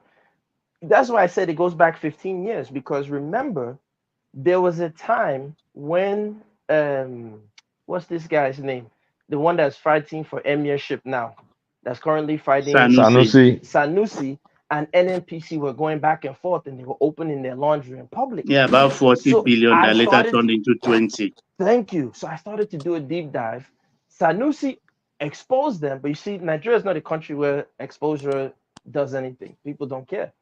He said that NNPC will tell you that the contracts they signed, and this is what I'm getting to, that these are 30-year leases from the time of Abacha, and that these leases are, you can't do anything about them until the 30 years are up.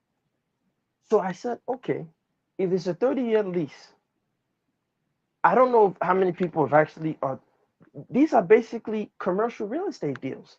And I sent it to a lot of my attorney friends and said, guys, look at these contracts. Do they make sense that a country should be signing what's the equivalent of a 30-year commercial lease for oil exploration? Every single attorney friend that I know has told me that this doesn't even, they don't even understand why these deals are structured this way.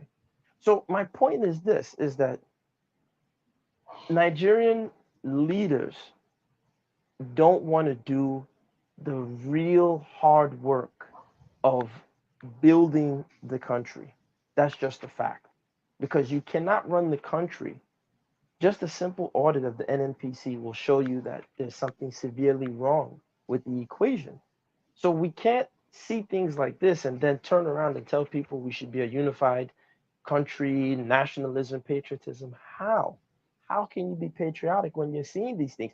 Now, we haven't even touched about the injustices of the people whose land that the oil is on. Are they seeing any environmental benefit? Are they not seeing environmental degradation? So these are the things that, no wonder we have Iboho in the south, west. We have Kano in the southeast. We have Boko Haram. There's even a guy, he's in prison. They don't even talk about him.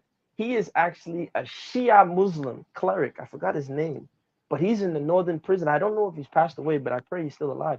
They've thrown him in jail just because of his politics. The northern Muslims, they're Sunni. Aha, him. Yeah, but I want us to stay on this oil stuff, please. So we'll stay on oil stuff. I'm just saying that it parallels, like I said to you guys when I first started dealing with the one-man show. If Azikiwe, Tafawa Balewa, and Awolowo, so-called educated men, signed a paper that didn't even give them independence, are you not surprised that 40, 50 years later, your so-called leaders are signing contracts with IOCs that are robbing them blind? And the only thing they care about is, listen, as long as the NNPC gets a few $1 billion, the contracts will be shared, everybody gets their cut, and they go about their way. Proof of this is, look at the Desiani situation. As Asari told us, not only Desiani thief. No, of course she's not the only one that stole. All of them stole. But Desiani is just an example of how they are stealing it. You get these bullshit contracts from these international players, whether it's the IOCs, the IMF, World Bank, or one fake foreign investor, and then you skim off the top. There's no oversight. There's no auditing, nothing. This is the game of Nigeria. And it's played throughout the entire apparatus from north, Okay, south, can I east, explain west. something? Baba, I want to revert back to something about the contract, because Gas Them Up really sparked something, and I went to that's check. why I told him he shouldn't It's go. so, honestly speaking, it's so bad. It's so, I didn't know it was this bad.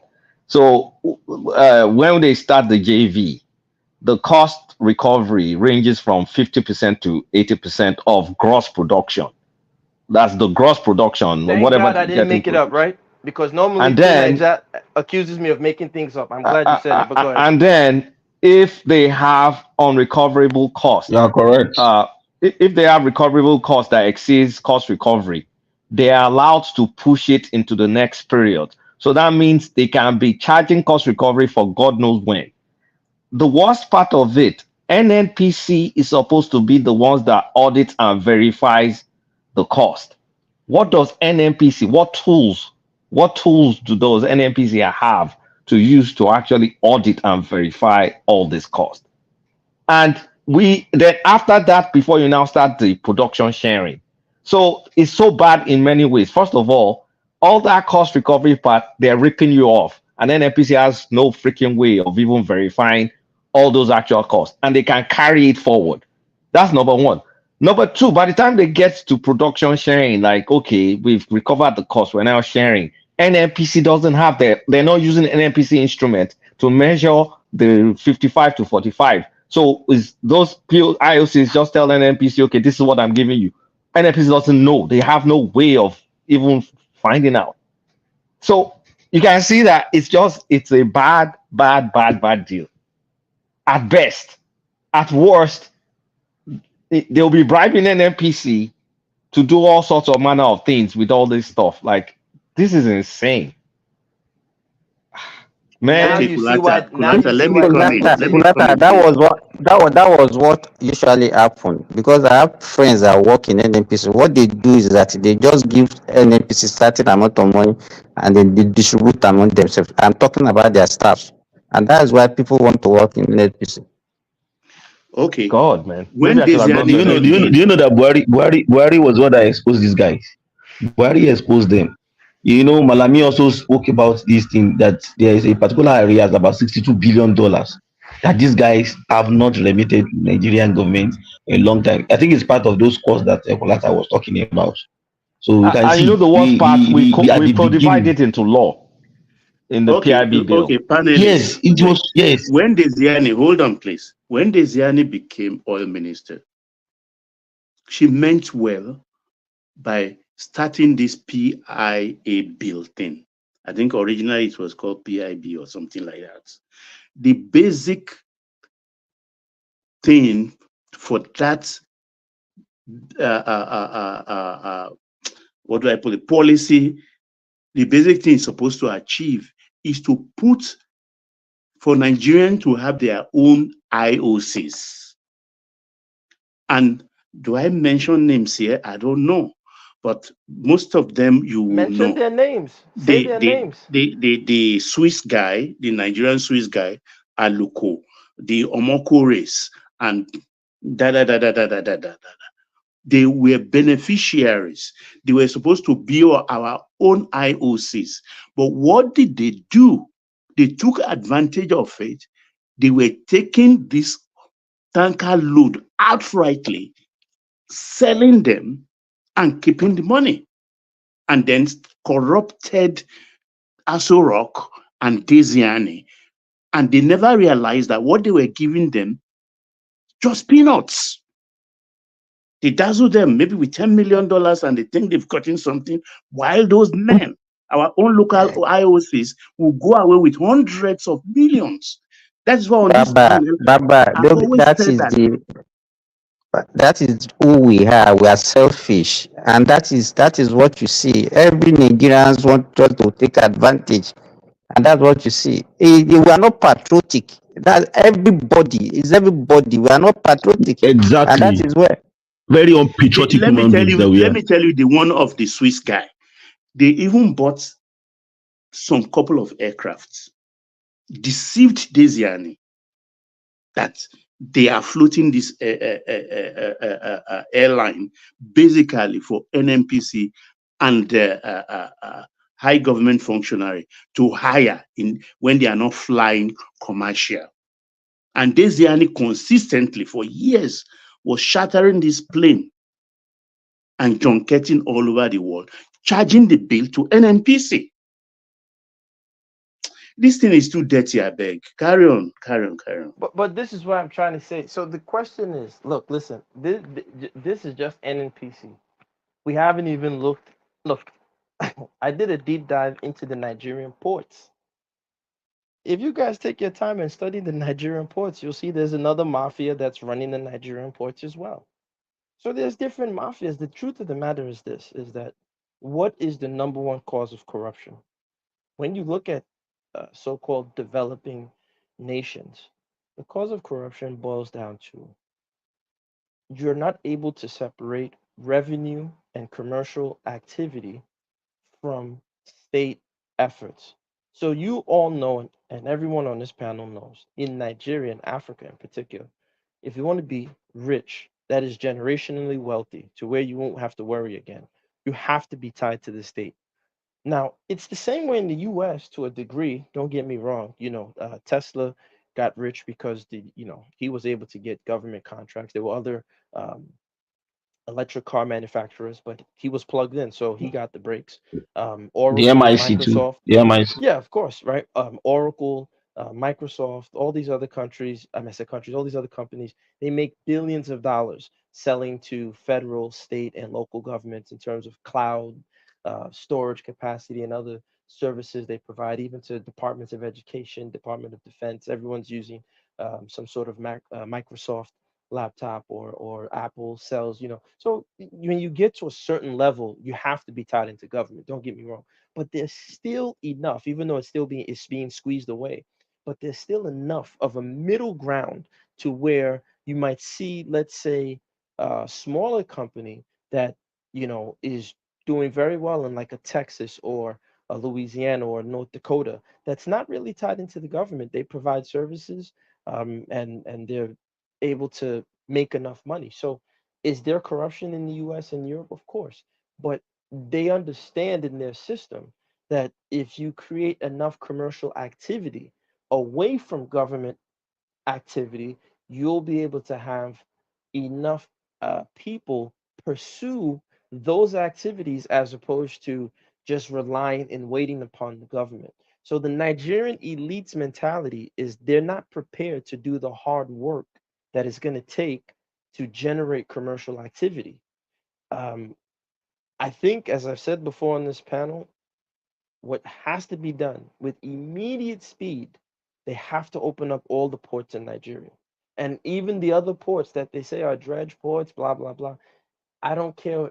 They need to call the people from the Netherlands and tell them, how do we get these ports to either flood them, or how can we get these ports functioning? Why am I saying that? Because now when you open up your ports, people can reduce the population of Lagos. It's no longer going to be overcrowded. What that will now do is people will move back to their localities. You'll be in your Ogun State, you'll be in your Akwa Ibom, wherever you are. You go on your Alibaba, your Temu, you'll order your goods from China, from Vietnam, you'll bring them in. Now, just like we put the corruption in our Gas them PIV up. bill. Hold There are on, let me two just wrap this up. functional ports in River State. Yes, but what I'm saying is, okay, again, that's like I always say, that's standard narrative. We need to push against standard narrative. Two functional ports is not enough. I'm looking at the bigger picture because remember, we want to stop corruption.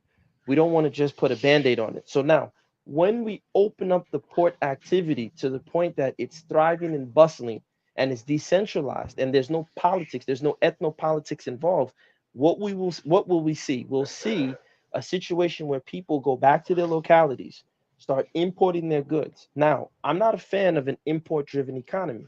It's a short term measure to a long term solution. So, what do? As you let them import, you tell them through government policy to say, look, if you're going to import, you have a 15-year window to reverse engineer majority of the things that you are importing. I don't care if it's a Samsung, the Igbo boys, the Yoruba boys. If our boys are good to do Yahoo and good to do scams, god damn it, you can freaking break a Samsung apart and make your own Afrobeat song or whatever you want to freaking call it. I don't give a damn. You can make your own. So now, as you make your own, you start to put these tariffs on these foreign goods. So you have your own local economy. As you're building this local economy, all this money that they're using to build bullshit white elephant projects, second Niger bridge, the 50th Niger bridge, just put high speed rail across the country. Just I'm gonna go a little deep. If you Before you don't go, mind, if you guys permit me, before if you you go guys just deep, give me 2 more minutes before let me just give you this metaphor. Countries are ran like the body, the human body, right? I'm not a medical doctor, but I know that the human body, a doctor looks at it within systems. We all studied biology. We have body systems. We have the lymphatic system. We have the cardiovascular system. We have this. We have white blood cells. Everything functions as a system. The Nigerian body is sick. It's a sick body. It's just congestion, it's inflammation, it's not well rested. So we have to look at it like medical surgeons. How do we do the necessary surgery and then regenerate this body and get it back to health? So as we reverse engineer the technology now, the high speed rail network and a good car network, but I don't want us to rely on cars. Why? Because if we rely on cars, ecologically for our environment, it's not good. And two, then we'll be at the mercy of oil prices globally. We don't want that. So if we use high-speed rail, let's say we have a central rail network where all roads lead to the middle belt and backward. Now, just like you have arteries, veins, and you have capillaries, you can create a rail network that connects all of Nigeria from north, south, east, west, and you have your major hubs and your major transportations. So now I can No, that's import. don't know. Sorry for interjecting you. Let me This just finish what we my are talking. metaphor. Let me just finish the metaphor so people Okay. can get it. Like, thank you, brother. So now, as you're building this capillary system, this network of vessels, like blood vessels, you can sit in your east, you can sit in your west, you can sit wherever you are in Nigeria, import your goods or manufacture your goods, put them on a high-speed rail that will take your goods from A to B. We can now have more internal commercial transaction, which is taxed efficiently, right? At a rate where it's progressive, so no one feels cheated. We can have a very, very efficient tax system. And that revenue we generate can now be used to fund the defense. Ladies and gentlemen, I'll end with this. What I'm describing is exactly what Meiji Japan did in the 1800s. They're the only country that developed themselves without foreign direct investment. Go and research the Japanese miracle. Not even Germany, and the Germans had the so-called German machine during Nazi Germany. They were funded by American business interests and European business interests. Japan self-funded their development, so much so they even defeated Russia. They forced themselves on the world stage. We in Nigeria can do this if we look at our country as a Well, city we body know what where we have American did for Japan, though. This one that you're talking about, we know what American did for Japan after the Second World War. no, but hold on. So, Don't wait. No, hold on. Slow down. I'm glad you said that, and I'll push back at you very quickly. I don't like it when we mention Japan, and the first thing we as Africans, I'm not insulting you, but it's as if we're almost scared. We say, look at what America did to Japan. That's not the point. Japan gave us a blueprint to build. Yes, America will be angry. If Africa is strong, if Nigeria is strong, let me tell all of you, if you don't know, you will be an enemy to MI6. You'll be an Before enemy we to pivot to CIA. You hold on. Let me that's end with. Let me just tell him. If Nigeria is strong tomorrow, you will be an enemy to MI6. You'll be an enemy to CIA, NSA. They will never be your friends because what that means is they cannot get resources from your land cheaply. So of course you'll be an enemy because now if the price of gas is expensive, we in America cannot get things cheaply. They're not going to be happy with that. My point is this: don't be afraid because they dropped a nuclear bomb on Japan. That was politics, and it just happened to be. We can Let's not still get too build before we a pivot advanced. country. to, exactly, yeah. Before we pivot too much on the whole thing, I actually wanted to play some sort of devil's advocate on that, PSC's that contract, that production sharing contract, right? I mean, I saw the reaction and I understand. It'd be good to just have more like a dissenting voice, just a little bit, just so that it doesn't seem as though the whole thing was set up to be all doom, right? So, this was in 1993 contract, and I'll just try to break down a few of the things that would emphasize how it benefited Nigeria, even though we knew that there was some sort of shady things that were still done. So first off, the purpose was to help Nigeria. I mean, it was supposed to help increase the government revenue. So in 2019, there was an amendment to that contract, right?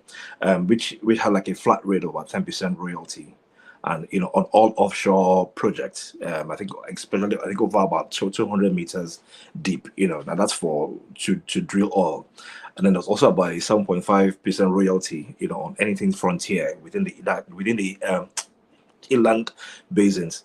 So what this did was to guarantee a higher revenue for our government, right? That's number one. Number two is the oil and gas sector contributed about 95% of our FDIs. I mean, that's something we all talk about it. That single act made Nigeria generates 95%. Yes, it affected every other sector, but we're able to get massive funds, in FX and foreign exchange. So 95% of our revenue. That's number two. This also affected that 1993 contract also attracted lots of foreign IOCs. I think that the big ones, the Shell, Chevron, Total, Ajib, Texaco, Statoil, ConocoPhillips, Total, Total Fina Health. So we know those things. Then there was also a cost and risk management bill that had to be on the IOCs. So that contract stated that the IOCs would be the one who would bear the financial and operational risk of exploration and production. So the entire risk was on them. There was nothing coming to Nigeria. So that literally minimized the financial burden on our country. So if you factor those things, it just means at that time we didn't have the funds for those explorations. Remember this. Hold on. Can I ask? Okay, go ahead. Oh, just hold on. Yeah, I just want to list out everything so that you can push back, better. There's also that technical and what do I call it? Knowledge transfer that had to happen. So that contract stated it actually included clauses that mandated that every technological training had to be trained to Nigerian firms. So it wasn't a case of you just bring your technology and then you move. Every Nigerian firm, Nigerian firms had to learn that very same thing. So it was a 30-year contract. This definitely improved our local industries, and then IOCs also had to employ Nigerians. It was part of their contract. That's a big. There's also that periodic review of that term. So even though when you stated it, an example is the 2025 one, where you have to remove the risk from 100% to 80%. Yes, it might seem like a very big figure, but if I'm going to put 100% risk into something as an investor, I just don't want to bear all the losses. I have to be able to reduce it from 100 to 80%. That's number one. And also there's also that profit sharing adjustment as well too.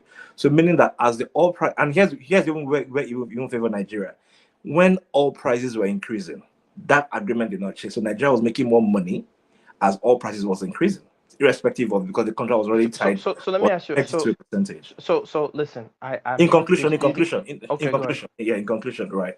So this was more like the evolution of that, that all sharing contract in Nigeria, which significantly, kind of like bolstered that our country's economy. I get that argument. So I just remember I know you're just pushing back, but here's the thing, and that's why I say standard narratives are very dangerous. One, everything you said, if we look at, for example, let's just say, forget the United States, you look at a Sweden, you look at a Denmark. When they are dealing with foreign companies, they're ensuring that at the end, right, if you do a true audit of whatever business you've done, it has to benefit your citizens. So all of the benefits that you've described, saying that it helped Nigeria, it didn't help Nigerians.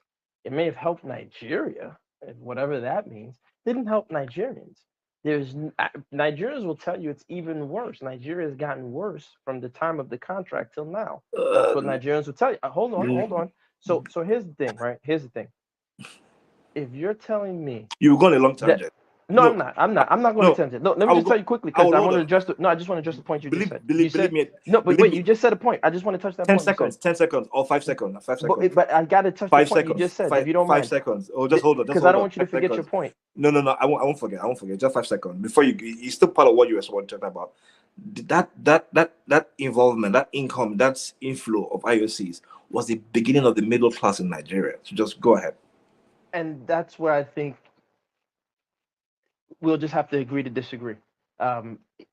If that's what you're saying, then I think you need to do a deeper dive into so-called Nigeria's actual from the Civil War on. In many aspects, Nigeria was much better developmentally and economically for the citizens of the country. If I may. So wait, let me just respond to him, because he's giving us the standard narrative, and I agree, and I like what he's saying. But here's the problem. You said that these IOCs came into the country and they bared all the risk and they did all this and all that. Look, listen, at the end of it, right? Now, if you look at the trend of what's happening in Nigeria, most of the IOCs are actually leaving Nigeria and selling their interest to private conglomerates. Right? They're selling it. Hold on, sir. Hold on, because I want you to see this. All right. So they've stayed in your country for 30 years. In my opinion, they've raped your country for 30 years. They've given you all these great talking points of what they've done for you. But if it's so great, why are they leaving in mass? The contract let them leave. Wait, sir, let me finish. I can push back immediately. It's not a long. okay, It's hold not a on, sir. prolix. So, It's, sir, it's not a sir, prolix. Just chill now. sir. Let's just do it back and forth to make it more engaging. No, Right? guys, them up. Who are the people picking up the field they left? Who bought them from them? The local companies. Of course, the local companies now. Baba, People should understand those things. Baba, hold on. The reason they are leaving, right? It's the same PSC contract. That the terms, the improvement, the improvement from in the 2000s has made it tougher for They don't be fooled. They are not leaving. They are going into ultra deep They're going waters. offshore. They're going offshore. Yes, Ultra deep. Yes, To prevent busting of the pipelines and some other vandalization that will cause. Yes. Yeah, I still have But I'm one also saying question. that. I have one question. But the improvement Well, after you of guys those are- contract, you go. That same contract, that same PSC contract that we're talking about, the improvement of it has reduced the profit margin of the IOCs, right? And that's why, because that's why it's making Nigeria less attractive to them. But that's my point. No, hold on, because the contract reduced, ensured that there was a reduced risk in our deep water reserves. So, like, Sir, you know what? Nigeria's not paying us, we're leaving. That's exactly what's happening. Listen, That very hold same on, contract. sir. So slow down, sir. Listen again. You sound like you working straight out of Asorok, bro. No disrespect to you. You sound like you would be a great Asorok. Guys, let's not do our dominance. Let's just No, keep I'm it not insulting conversational. him. I'm just saying the narrative is very Asorok narrative based. My point is this to you, sir. Again, before we even, because I think Baba touched on this, the local players, like I said, I did a deep dive. The local players who were there while the IOCs were operating in this 30-year contract, right? They didn't even have the capacity. Again, using what Asari was saying, Desiani was telling him, you have to have capacity. The ones who got those contracts as at that time didn't even have the capacity. Many of them let their oil fields languish. Many of them, like Danjuma, had to sell their stake to a Chinese firm so they could capitalize. He sold it for, I believe. What about the Agbami oil, Okay. Fafa, So by the woman? wait, hold on, wait. I'm not saying all of them. I'm saying the majority. So don't push the No, one even person. including Fafa, the Agbami oil. I The didn't- Agbami field, I mean. I don't know specifically who, if she was a success or she was a failure. My point is this: from what I've been researching, majority of the local players during the time that the IOCs were in talks or in works with Nigeria for the last 30 years, when they got the opportunity to function, they didn't even function properly. So my point is this: if Nigerians didn't even have the money and the funds then to properly execute their role as a local player, I am willing to scratch my head to say, where are you going to tell me that Nigerians today are going to figure out how to deep dive into oil exploration? I did the research on how much it costs just to drill. I don't know that many Nigerians that have that kind of scratch. Even Dangote doesn't have the kind of money. I can list properly companies for you. Say again? I can list companies for you. Gas them up. Let me bust your bubble. I can list Nigerians have the money. Orlando is one of them. These guys Okay, have you know the why I'm money. saying that? What are you Gas talking them about? up. Deplat is one of them. Nigeria is in Senegal. Shoreline It's Natural in Resources Ghana. is one of them as well too. So They are in Angola, and I think somewhere in Let me interject East if I Africa, will, just exploring. briefly.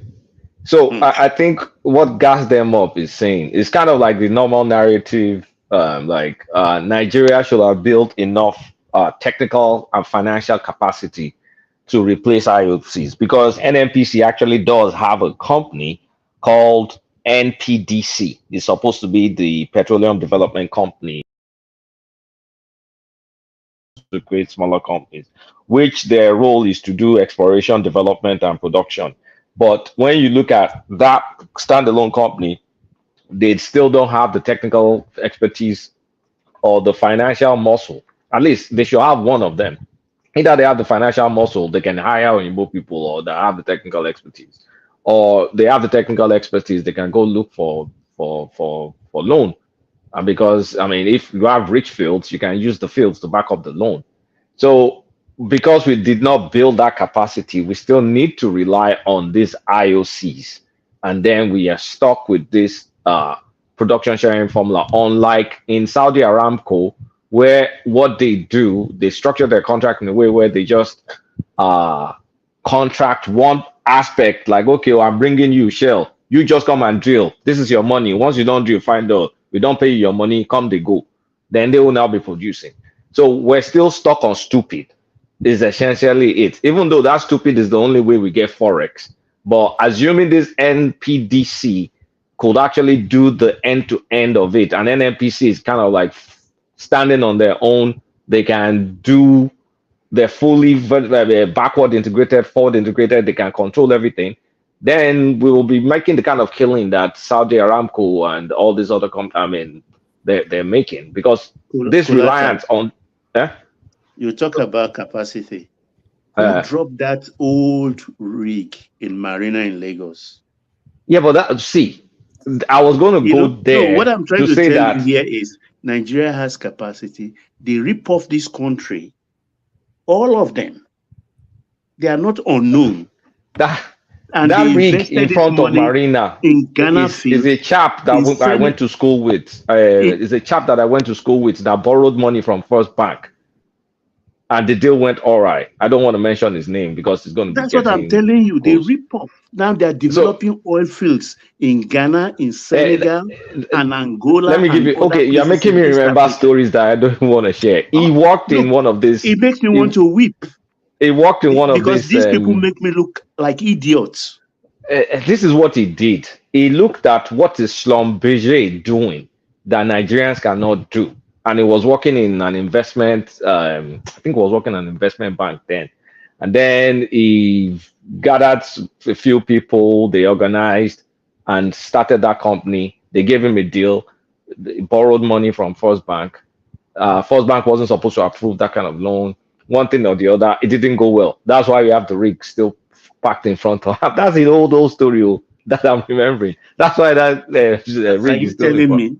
Yeah, but I know the guy. We went to school together, but it was my senior in school. But here's the thing, in university. But here's what I'm trying to say is ultimately is our lack of seriousness in building capacity. Because if an NPC was doing things the right way and we started off with these warped deals, then we could have saved money or invested and have this NPDC. If we've been running it professionally, NPDC could have been like a slum or something that, okay, I'll be the drilling part.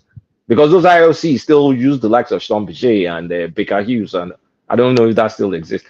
We could be doing that ourselves. Or if we had enough, if we built an NPC enough, we could just outsource that aspect and just pay them for their services and say goodbye, and then we run it. So that's my contribution. But we don't have the funds, Kulata. I remember we could have built up the funds. Yeah, but so you know the way this thing, the way this thing is it under military that are corrupt, maybe you guys nobody just overlook the role of those. You guys confuse me now. You guys just told me that people have the money. I just posted it in the back chat and in the group chat for everyone to see. It cost about $4 million or $15 million from one of the places I was looking. This is one of the companies I was looking at, but for the type of major drilling to service a country like Nigeria, we're talking about just in the development stage, you're looking at $400,000 a day. We're not even talking of employee costs and all the other stuff. We're talking just $400,000. What Nigerian do we know has $400,000 a day just to go into a venture like that? Are you agreeing with me now? Guys, they were. You're going to borrow that money now. You're financing it. It's not coming from your pocket. Hold on. You guys are saying borrowed money. Who is going to borrow you the money right now? With lenders? We just gave an example of the one that failed. That First Bank borrowed the guy. I'm not going to mention his name. Okay, that's an example. Even financed by a Nigerian bank. Wait, I'm not telling you to mention names. I'm saying this. Look, remember, Nigeria needs a sizable amount of drilling to replace the IOCs as they're leaving or as they're going so-called deep offshore, right? Hold on, wait. So before you say wait, what about our marginal fields onshore? We can do that ourselves. I didn't say we can't, but slow down. Kulata, we already have one in the Gongola Basin. That one's going to be an integrated platform. Wait. I just want to ask you guys a question. I know, listen, guys, I like to run numbers, right? I love Warren Buffett, so I'm always running numbers and looking at balance sheets every day. I don't fall for I'm not insulting anybody. Someone say, that guy get money. I don't give a damn if you tell me he has money. I need to see his balance sheet. If I don't see a profit and loss statement in his balance sheet, even though they can lie If I don't see audited statements, I don't care what you show me that you say you have. I need to see the numbers. So I'm asking for numbers, not just hypotheticals. Once again, I'm not saying that one bank hasn't borrowed somebody individually some money. I'm saying for what Nigeria needs in terms of demand, the demand that the people are demanding for the type of petroleum that they consume, what Nigerian individual or consortium right now in today's economy, not 5 years ago, today's economy can go to the international or can go to the local banks and source the funds to drill for Nigeria's capacity? That's what I'm asking, because when we look at Dangote, when he was building this refinery, if you guys remember, at some point, Bloomberg, FT, and Investors Business Daily, they were running hit pieces against Dangote. They were saying he doesn't have the credit, that they don't want to lend him the money. They were trying to attack his credibility as a borrower, which was bullshit. But if Dangote was facing difficulty, I want you guys to tell me which Nigerians have the capacity in today's economy to get that type of commercial, what do you call it, the loan facility, so that they can expand and produce the type of oil we need. I want the numbers, not hypotheticals. No, Please gas give me the them up. numbers. When we say the oil we need, you're talking about the entire production of Nigeria. No single Nigerian can do that. So But that's when why I we're said talking about, consortium. That's why I said a consortium. Give me the yeah, groups. but when we're talking about this oil block, that oil block, I believe Nigerians can source that. But I will let other people speak, sure. You know, Colotto actually did mention two companies. Seplat have actually a net income of about $165 million and a total asset of about 2.7, which they use. This is their financial year 2023 results. Then Owando is another big player as well too. They have about 6.5 billion total assets. You know, that's asset anyways, but their revenue is about. What about Sahara? What about Sahara? ATO. So the quite ATO. number. Yeah. So the Yeah. ATO, exactly. ATO. Eroton too is there. There's also Shoreline Natural Resources as well too. So we actually do have local companies who play big in this space already. It's not like it's a far-fetched stuff, you know. And I think I was trying to land the point, which I couldn't mutter than that. It's still the same contract that we had that made those companies go, because remember, the more profits, the more the higher the oil prices, you know, the all prices globally, the less those guys were making. So Nigeria started making more money because we had tied them already to a particular profit margin, irrespective of the change in oil price. If oil prices are reduced, we'll have carried our loss. If oil prices increase, we'll definitely carry our gain. So, and then also too, because we are also modifying the terms of contract in the 2000s. Remember, this is a 1993 contracts that we had, and we started improving those things. That improvement started favoring Nigeria and stopped favoring them. So when they stopped favoring them, what did they do? They started bouncing. You even reduced the access to the deep waters that these people could actually frack or refine. So that's one of the reasons why they started leaving. So it's not a case of they've milked you, and any company that is milking you will keep milking you. It's for profit. And I've always had that stance. It's always for profit. The moment it stops favoring them, they start to bounce. But remember, part of the deal was that Nigerian companies will also be elevated. And now today, we've here and there, we mentioned about 4 Nigerian companies who are at that point where they're able to compete with these IOCs. It feels like it felt like a bad deal, but on the long term was the essence of that contract was on the long term to favor Nigeria. And 30 years down, which is this fact is 31 years, it has favored Nigeria. We have Nigerian companies, about 5-6 of them, who are able to compete with these IOCs to the point where we can get the sizable oils that we need. So you're saying that they can compete, Exactly. they can't even wait, hold on, gentlemen, hold on. We can compete, but we don't even produce enough oil for the demand in our country. How is that competing? Because the IOC satisfy the demand in their local countries. And this is my problem with these narratives. The IOCs, let's not act like, because you said, oh, it's profit, and I'm not against profit, but I'm not going to be deceived into thinking that profits aren't tied into politics. They still follow the agendas of their home countries. So yeah, sure, there's 1 or 5 companies, whatever. I'm not against them, make your money. But these companies still can't even serve the demand of their local people. So what's the point of having them? What was the point of them being there for 30 years if they couldn't even compete to replace them?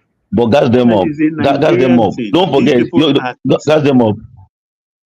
What you are just saying, just like what the person that last spoke last before you, It is just now that we are getting to that level that we can then compete and take over some of their assets. Can I ask It will you take us some few. It will take us some another few 5 years or so down the line. Then we'll be able to meet that level. Let me tell you, the Komani project in Gombe and what's it called, and Bauchi is one of those areas where we can actually leverage, where that one is not going to be using any pipeline. We are running it in. I mean, it's an integrated platform. We are exploring it there, and you have about 500 billion cubic feet meters of gas, over 1 billion barrels in proven reserves, and you are doing the refinery will be set up there. You are doing your so that Komani alone can set Nigeria up for a bigger development in the oil and gas sector.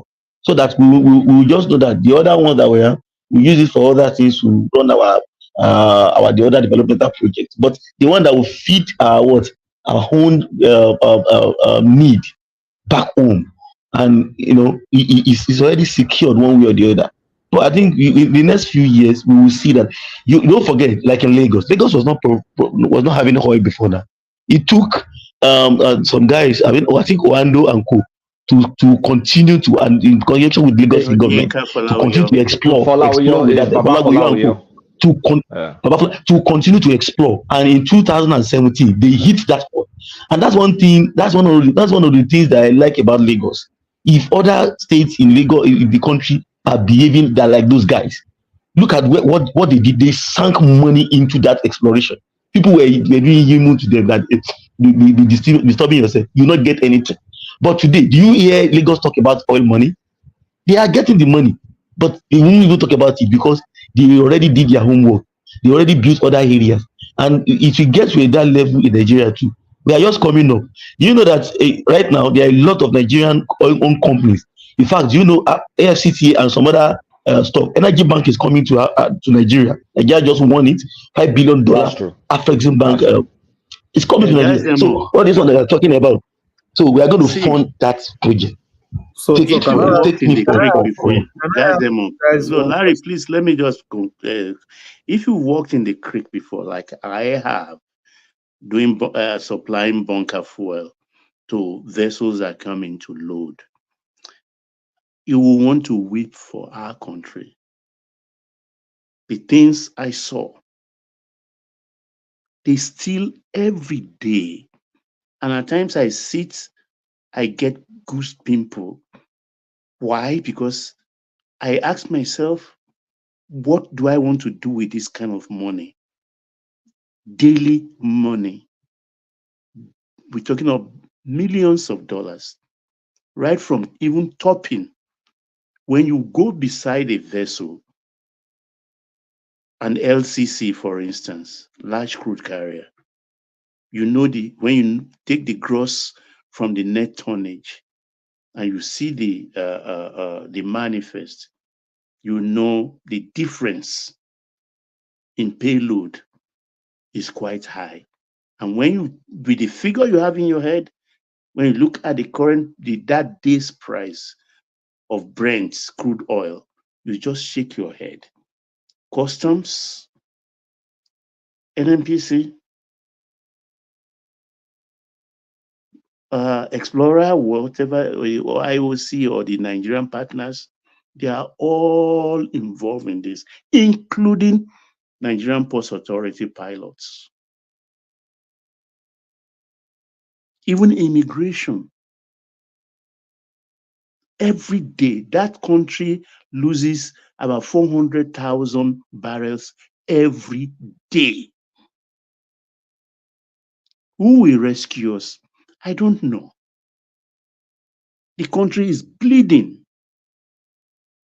And these people, I don't know. When you see them, they look normal.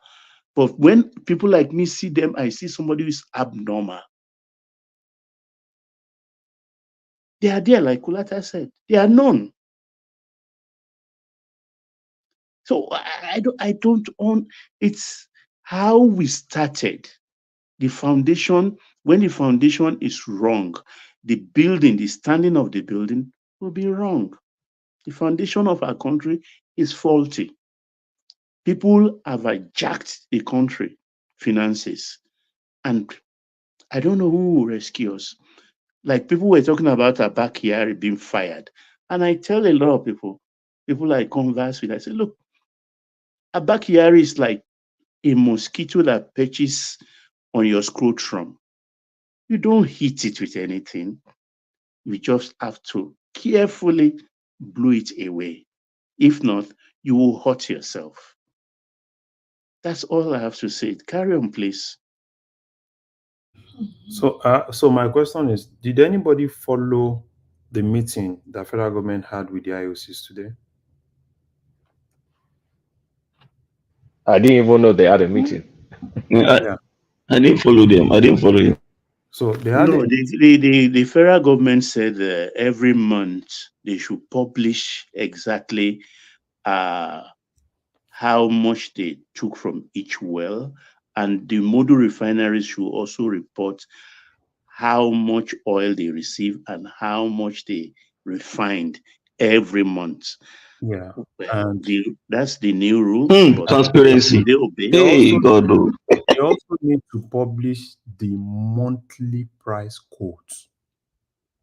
You know, Dangote was complaining that, you know, some of them were selling Yeah, it includes. Yeah, that some of them were selling to him above the international price. So now they are compelled to now publish the monthly price quote, aside what they actually take. You know, if that is so, now it's not gonna be a secret again, right? It's gonna be something that's gonna be published. And at that point, then the local refineries will now know the exact, you know, kind of like the exact price.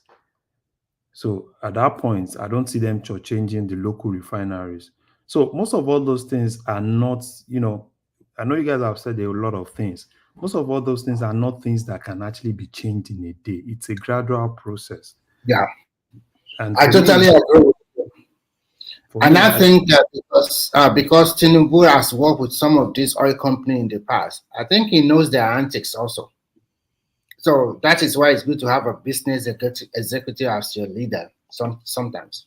This is not patronizing him, because I don't know too much about oil and gas, but I've listened, and I think that when you don't have all the leverage in your hand, those ones that dictate, they will shortchange you. And when all of you are right, but let's see how it pans out. But the question I really want to ask is going back to the local government autonomy. I was thinking that how are going to check all these chairmen, because a lot of money is going to be coming to their purse. I'm suggesting, I'm thinking maybe the ICPC should be on their should be on to them anytime, and EFCC too. They should bring their searchlight on them, because most of them. So that we don't have more teeth, many more thieves. So NNPC and EFCC, right? Even if they are not doing it, this social media EFCC is another thing that they can't run away from. Take for instance, look at this guy that Wike this Fubara just appointed as chairman, caretaker committee, or what's it called? That they said he appointed 100 people. Do you know that thing is another thing on the social media now? So, it's already dead on arrival now. So you understand what I'm saying? So some of those local governments, no money. Even immediately you buy Jeep is in social media. Mm-hmm. Go and buy one rubbish Jeep. You see, this is just a trap for some of them, and some of them don't even know. Because at this welcome to Technocracy. A lot of, particularly with this social media age, oh my God, there is no secret. I know a lot of them. It will get to a point that they will be like, "Come, what is the problem?" Because people. I also foresee one thing which I think is good. Now, you want to become a governor, you have to check your head twice. Because to make money, it's not good. I mean, you have to know how to generate more revenue, and in collaboration with the local councils. Have you read what Makinde said? I didn't know, not yet. They will not be happy. Yeah, no, he basically told the governors to go and start looking for ways to increase their IGR. That's it. That is it, because they are thieves. He said the best thing is for the governors to go and look for ways to increase IGR, because everybody knows, foul yansh don't open. Yeah, I think for like 20 years, because of what Obasanjo did, I'm sorry to say this, the governor just become Lord. Everybody just have to prostrate for the, but with just a single this judgment from the Supreme Court, that is the end of their dominance. But don't. They will fight back. They will fight back. The only way they can fight back. They are going to fight back. The only way they are going to fight back. You know the problem. As in, they fell into that trap, right? Into Tinubu's trap. Tinubu knew what he was doing. So some of them, because you can't even come out to object it openly. So they were basically using proxies to object. Because when you come out to object it, social media will nearly finish you. For instance, look at Quara. At the point, people were saying Quara wanted to object. And people on social media followed this guy up. He had to come back and say, no, it's not like he's trying to object. He's not trying to object it. Blah, blah, blah, blah, blah, blah, blah, blah, blah. That's the problem. The only way the governors can fight over it, if I were them, is to come together and talk about sharing formula. Change it. Yeah, they will come out with that. That's the best thing now. They don't have That's the choice. Best. If they do like that, maybe they'll give the additional 2 to 5% to add they to don't the have state they don't have a choice. They have to. They will definitely come back for that, so because that's exactly what they can do. But if I were Tinubu, if I'm going to give them that, I'm also going to talk about resource control too. In that way, I want to force the governor to work hard, not relying on the central every now and then. Well, so that's what I always advocate. And do you know that one, for them to be able to even have that one, that means the governors too needs to now, except Tinubu just wants to they need to toast National Assembly. Because the law has to be changed. The constitution has to be changed. So they need to toast National Assembly. So it's win-win, right?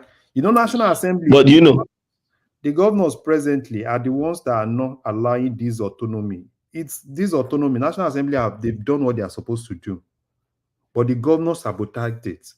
So now, if you are now looking for revenue sharing formula that is different from what is in the Constitution, that means you need to go back to that National Assembly, toast them too. So it's going to be a win-win, right? Because National Assembly, you give me, I give you.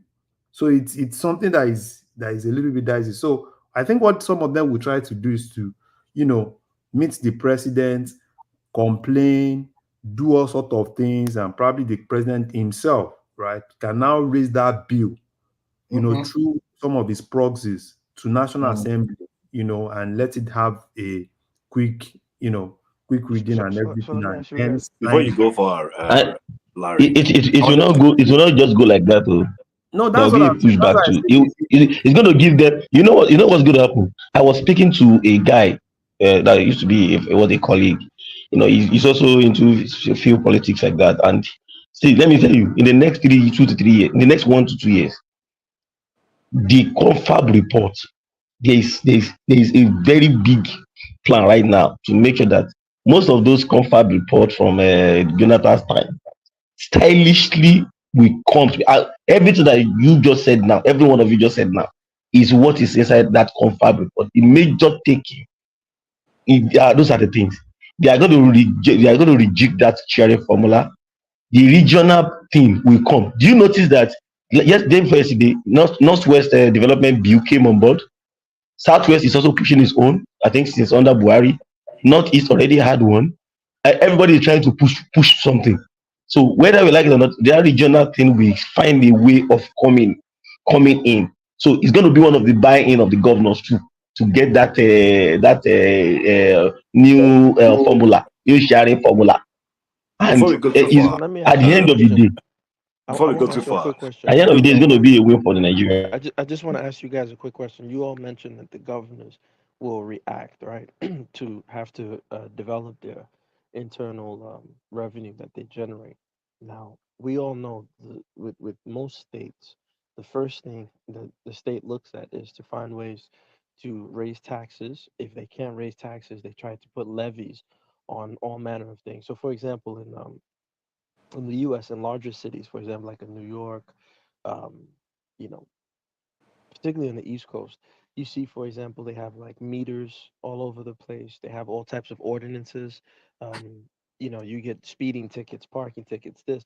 So they'll find ways to raise tax revenue by taxing daily activities if they can't increase state and local taxes.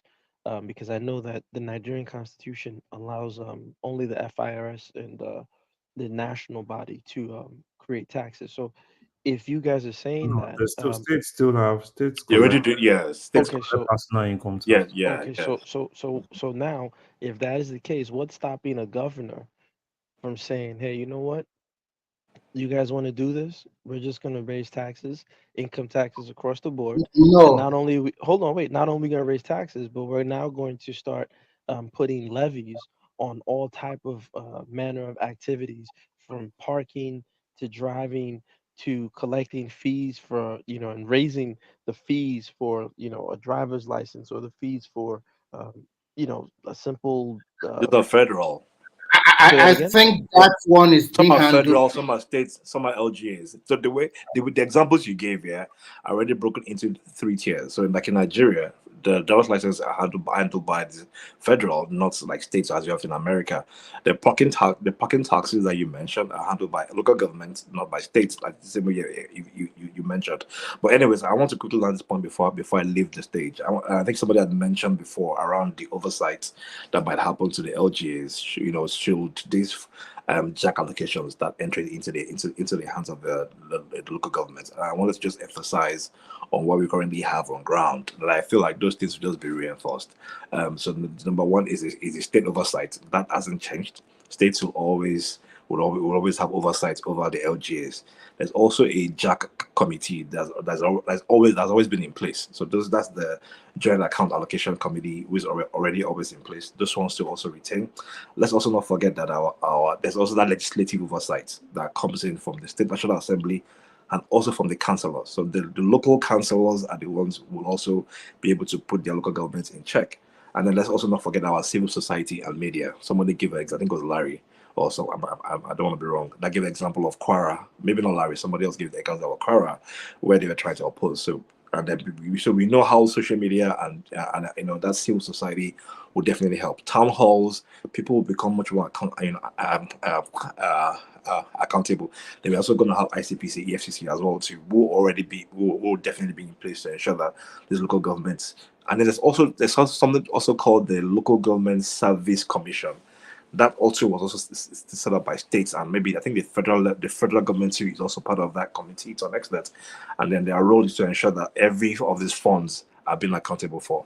So the same way states all have to what's it called? Is it present or publicize their financial spendings? The LGs definitely also have to publicize their financial spending. So you have to put it in the daily newspaper. You also have to present to the state. So those things those are ways where we'll definitely be able to monitor the funds that come into the local governments. I think that's it for me tonight. Have a great night, gentlemen, and I'll keep listening in the background. All right, guys, quick one. I can see that Adamawa State has sued the federal government about revenue distribution. They're saying that the federal government has no right to withhold any revenue, that every single revenue that as it comes in, no withholding should be done, no deductions, that everything should be shared. Literal interpretation of the Constitution. So they're fighting back. I think they are kidding, man. What about the loan or whatever they collected? They don't want to pay back. I don't know. They're saying any deduction or withholdings made without constitutional backing are all unconstitutional. And but they're not talking about the laws, though. I think they are not talking about the loans. They are talking about the loans are constitutional. All these you can withhold SS. You can withhold loans. SS could all these different commitments that they have. They have the UBE too. There are some deductions that they cannot do anything with. Like the UBE, they pay part. The federal government pays part. Even the health insurance. Do we all know that there is health insurance right now in Nigeria? That many state governments are running health insurance scheme now. and it's a partnership between the federal government, the state government, and some few international partners. So they have commitments in that area too. Oyo State is already doing that. You see, gradually Nigeria will get. Oyo State is already doing that. I think they have about 400,000, 500,000, 400 plus on that, and they are already using that money from that scheme to rebuild the hospitals. So from the capitation of the health.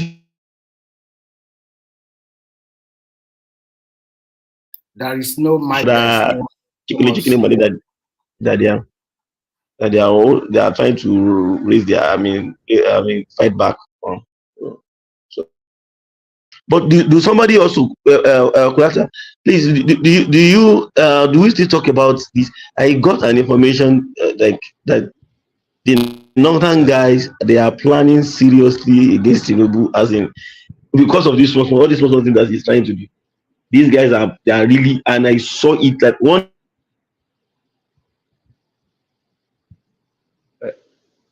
Is it me? I said, okay, let's wait and see. You went off for a while. I'm not sure if that was me because I stopped hearing your voice. But I've been reading. Is it me? Is it me? Not only you. I think it's him. Maybe you repeat, Larry. Jide.